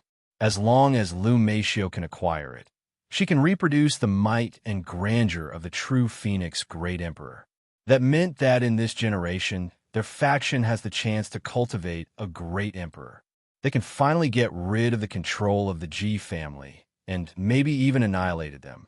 After a few minutes of excitement, Lu Meixio calmed herself down. So she said, "Go set up a formation to prevent the people from the demon race from entering. At the very least, delay them long enough." The true monarchs nodded and went to execute her orders. Meanwhile, Lu Meixio walked deep into the tomb, full of excitement. Oddly, though, a few minutes later, she returned with an ugly look on her face. Her Dao protectors taught that she might have encountered a powerful opponent that required their help to solve. However, once they saw the weird runes that appeared on her left hand, they knew something weird had happened. Back on Array Mountain, the moment that Lu Meixia's group reached the top, Wang Wei's clone opened his eyes with a smile on his face. "Let's begin," he said to the others. Then, a mist that seemed to isolate all prying suddenly covered all of them. Many people were paying attention to the Dao opening sect's weird actions, so they immediately noticed this when it happened. However, they did not know what they were doing, as the mist could isolate their divine sense and other forms of investigation. Plus, not a lot of people dare investigate the most powerful sect. Meanwhile, inside the mist, Wang Wei took out something weird from his space ring. It was an arm. To be precise, it was Lu Meixia's arm that he ripped off during the Qi Luck trial. An invisible gray line appeared from the hand, connecting to something or someone in the distance. The clone looked at the people behind him and said, "Do not resist, and be on alert as soon as we arrived." Then, all the people turned into motes of light and entered the gray line connected to that hand. They soon found themselves traveling at rapid speed. Time seemed to slow down for them, yet at the same time seemed to be rapidly passing.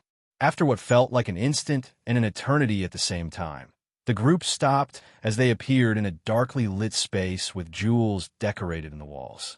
Behind them was an army of puppets with horns, and in front of them were the people of the herd raising valley. "All of this is really your plan," said Lu Meixio with gritted teeth as she looked at Wang Wei in front of her. The moment these runes appeared on her arm, she guessed most of Wang Wei's plans. Visit Rieadle. Me for extra chapters. Wang Wei looked at her with cold and indifferent eyes, then said, "Kneel." Suddenly, a strange and mysterious force came from his voice, and to Lu Meixia's horror, she was forced to kneel on the floor. She was incapable of resisting with her strength. "Kowtow," said Wang Wei again, and Lu Meixia's head was forced on the ground. The true monarchs with her were furious. However, they were all locked by the ones with Wang Wei. "What kind of ability is this?" asked Lu Meixio. "You do not need to know," replied Wang Wei. This was of the two abilities he gained after opening his chakras, and it came from his tongue orifice and throat chakra. The ability is called Emperor's Words or Law. Lu Meixio gritted her teeth and asked, "Why are you doing this? Is it because of what happened in the trial?" "You could say so. Don't be so hypocritical," she snorted in disdain. "Cultivators never considered the lives of mortals. The only reason that they are so restrained when dealing with them is because of karma. This is a world where the strong prey on the weak." She tried to get up but failed. Nevertheless, she still continued. "You people of Dao Opening Sect have brought disaster to be many small thousand worlds before sending your people to save it to gather merit, and used as a trial of luck. How is that any different from what I did?" Wang Wei looked at her calmly before saying, "Maybe you are right. Maybe you are wrong. I will not talk to you regarding the issue of morality. What I hate about what you did is that you broke the established rule. Everyone agreed on a battle of dynasty. Yet, you decided to overthrow the entire chessboard to win the game. Do you think that your actions would have no consequences? Of course, this is not the main reason for my dislike of you. I promised the people of Great Xia that I would protect them. As their ruler, this was my responsibility. Yet, you ruined that. His eyes concentrated on Lu Meishio on the floor. I counted. 12, 345, 654 innocent civilians died in your beast tide. Not soldiers, but civilians. Do you want me to tell you the exact number of children, women, and elderly? The room became quiet for a moment. With his divine sense, he could see that Lu Meishio did not care about his words. Okay, he said with a sneer. Since you only believe in the survival of the fittest, I will apply this rule to you too. I'm more powerful than you. Then I can determine your life and death. Wang Wei no longer wasted any time with her and mobilized his powerful soul. Although he was only a clone, he still inherited some of its power. He directly broke into her sea of consciousness and went for her soul. He ignored her soul protecting treasure and went straight for her soul. Lu Meishio resisted as her myriad beast physique was also activated to protect her. Countless illusory beast shadows appeared in her sea of consciousness to block Wang Wei's attack. However, he simply bulldozed these shadows and went straight for her soul. Once he found the bronze cloud with slight silver on it, he destroyed it and killed her. All of this happened so quickly that Lu Meishio did not have time to react, defend herself, or even use her innate talent.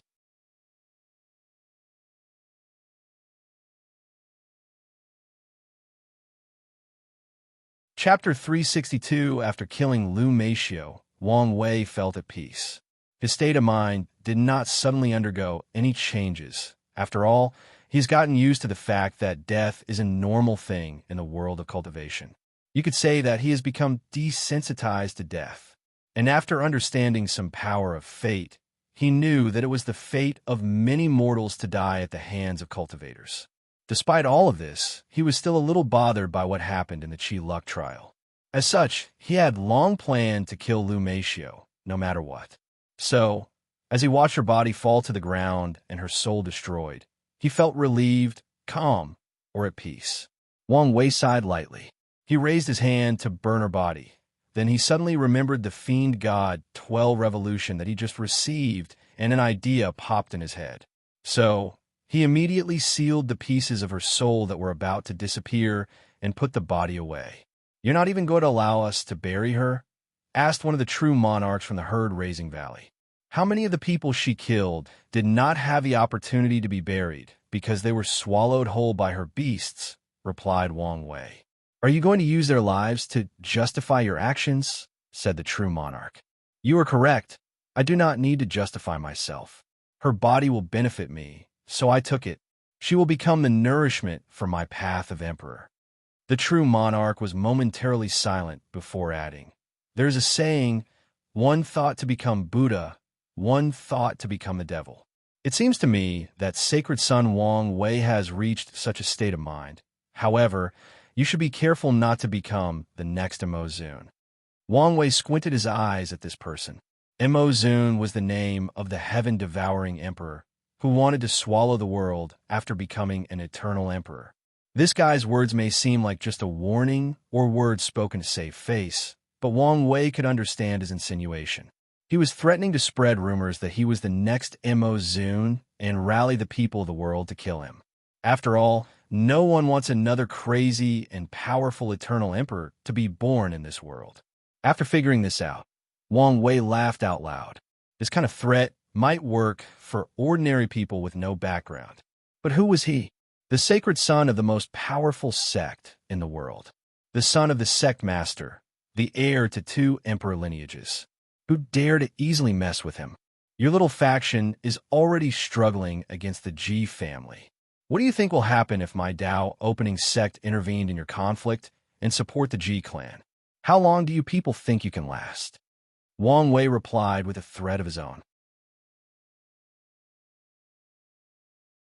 And as soon he said these words, the faces of the other true monarchs became very ugly to look at. Now that their dreams and goals at cultivating a great emperor were dead, their futures looked bleak. And once they return to the sect, they will be further suppressed by the G family. So, after quickly communicating with one another, they decided to leave. They rushed out of the secret realm, while always on guard against the people of the Tao opening sect. "Young master, why don't we take this opportunity to kill these people?" asked Yin Shun. "This is not the time nor the place," replied Wang Wei calmly. "If my real body was here, I could team up with all of you to kill all of them. However, with my current strength, it will take too much time to kill any of the Supreme Realms. And we cannot waste any more time." Yin Shun nodded his head in response. This is how he felt as well, but he wanted to see whether the recent failures about his primordial spirit would affect him. So he was relieved. "All right, go set up the formation to prevent other people from entering," said Wang Wei. Truth be told, he was a little disappointed with the reaction of these people, as he wanted a hearty battle. After years of planning, using countless resources, their dreams were shattered like that, but their response was still so calculated. None of them acted out of pure emotions and attacked him. And Wang Wei knew that it was not because of his background, but more to do with the fact that these people feared death. After living for so long, as time passed and they become older, they began to fear death and act more cautious when doing things. And this is not just a problem for the people of the herd-raising valley. He has noticed this fact among some of the true monarchs in his sect as well. Wang Wei quickly removed these thoughts from his head and quickly helped them set up the formation to block the other people from coming. Although the formation will most likely break once these people work together, it can still buy him enough time to get the real fortunate encounter inside. Once everything was done, Wang Wei rushed to the core. On his way, he faced many puppets with dragon horns. He immediately sealed these puppets to study later on, as he discovered that the method of refinement was unknown to him. So, Wang Wei's path forward was easier than expected. He discovered that the puppets seemed weaker than anticipated. It was as if the energy required for them to function was missing.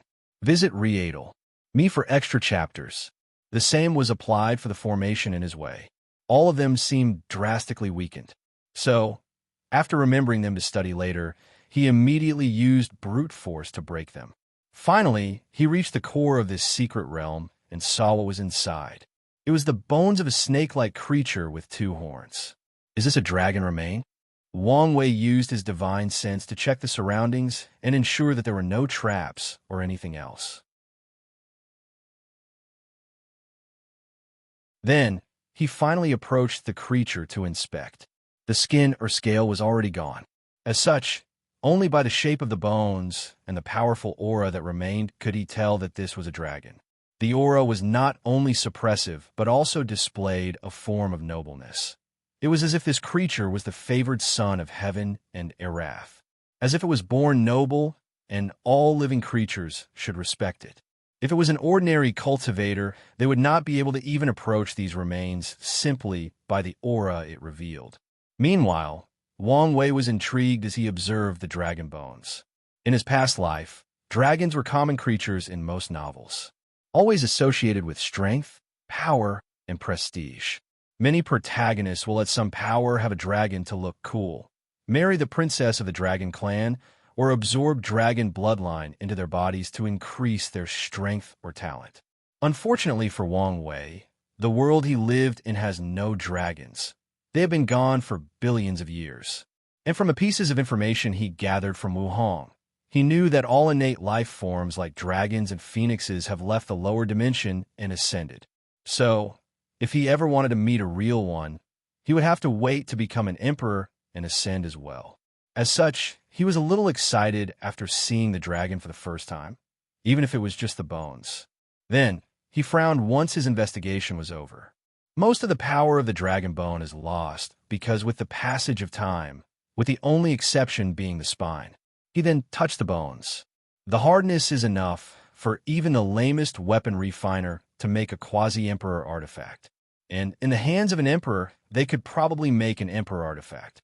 As for me, The best way to use this bone is to cultivate the Fiend God Body 12 revolutions. With this bone, I could probably quickly cultivate the first few revolutions. No, it will be better to use it to cultivate the last 3 revolutions. Maybe I will have some surprise gain. Wang Wei nodded in satisfaction and prepared to place the dragon bone inside his space ring. However, right before he succeeded, he felt a slight void fluctuation.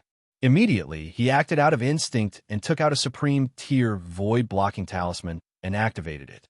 The talisman paper rushed in the direction of the void tremor, and a powerful wave came from it, trying to block whatever was coming through. Regrettably, it was slightly too late. A beautiful woman with a flame design on her forehead walked out from the void.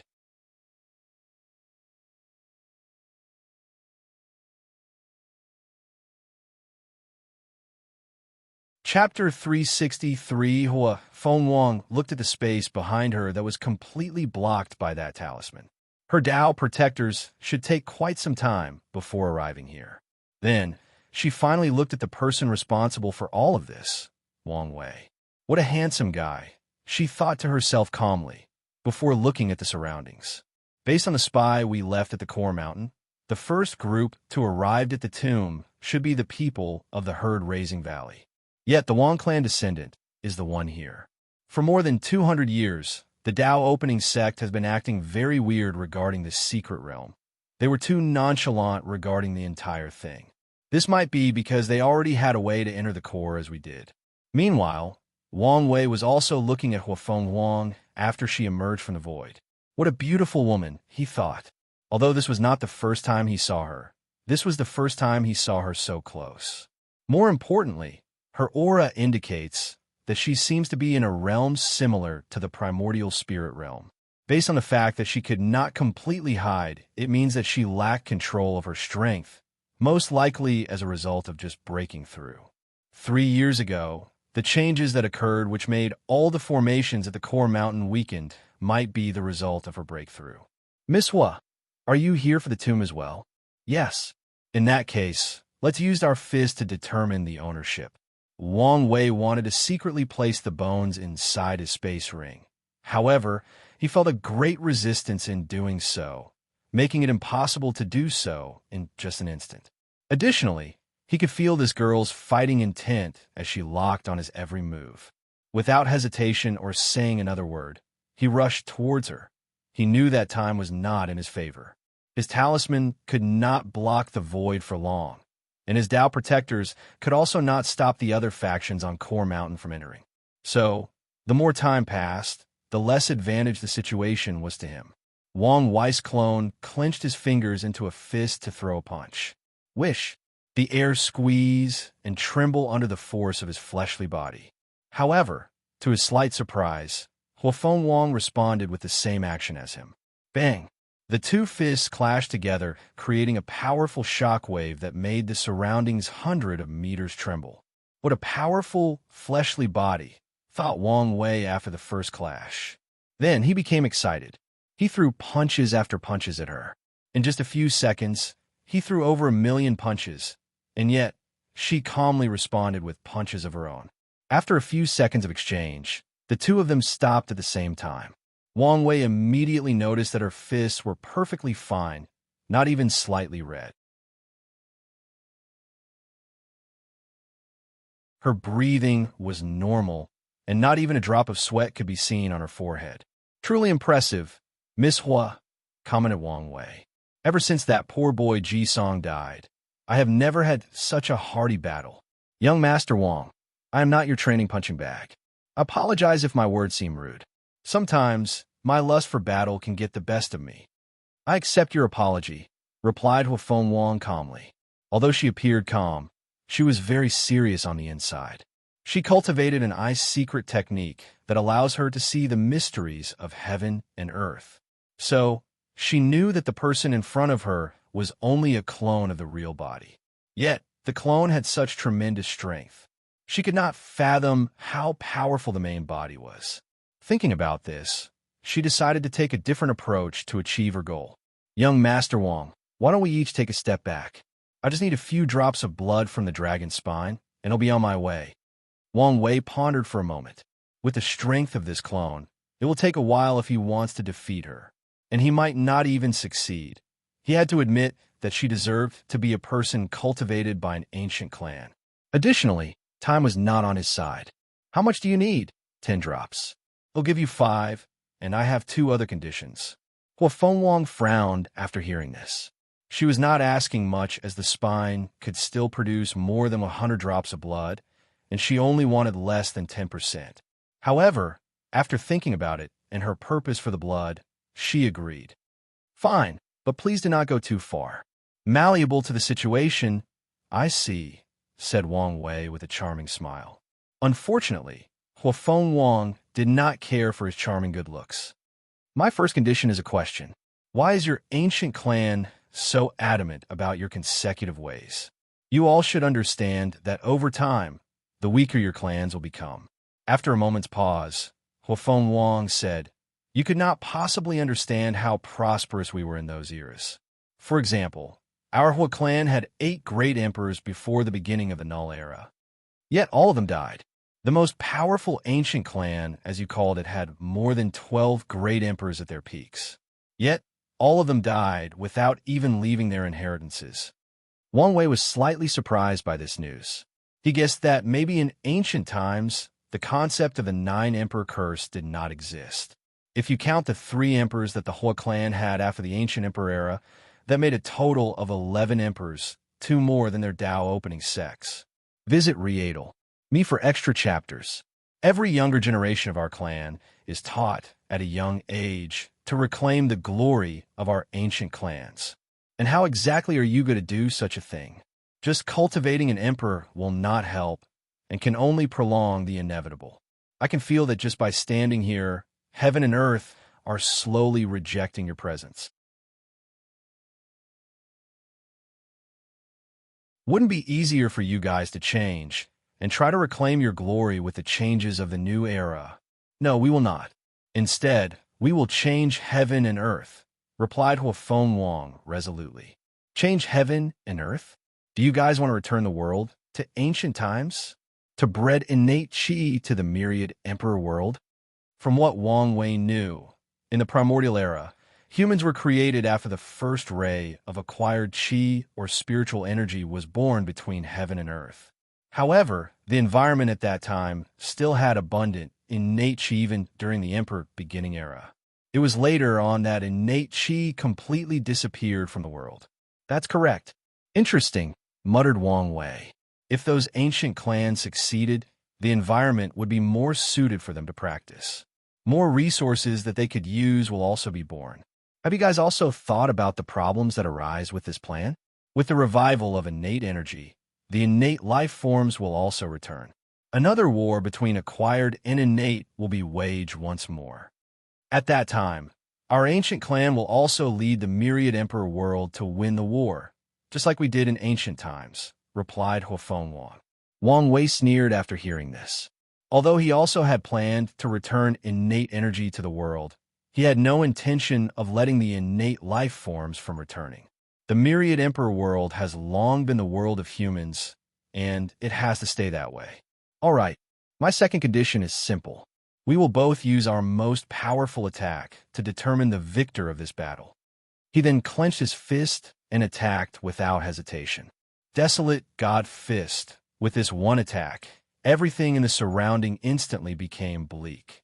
The ground they were standing on, the walls and the tombs, the spiritual energy between heaven and earth, everything. Huafeng Wang felt that the life force in her body was about to be severed by this punch, so she immediately attacked in return.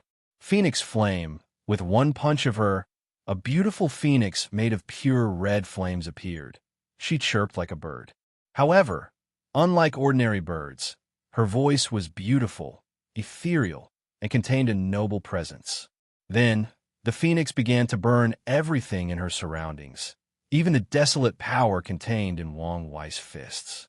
A terrible explosion occurred in the entire tomb, burning and destroying every single piece of dirt in this room.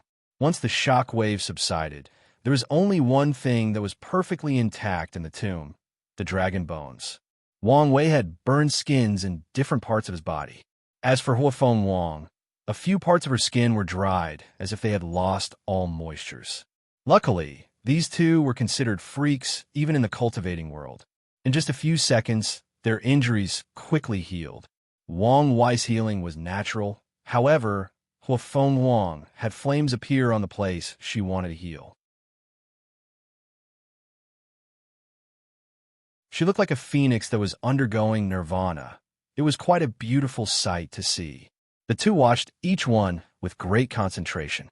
In that final confrontation, they were evenly matched.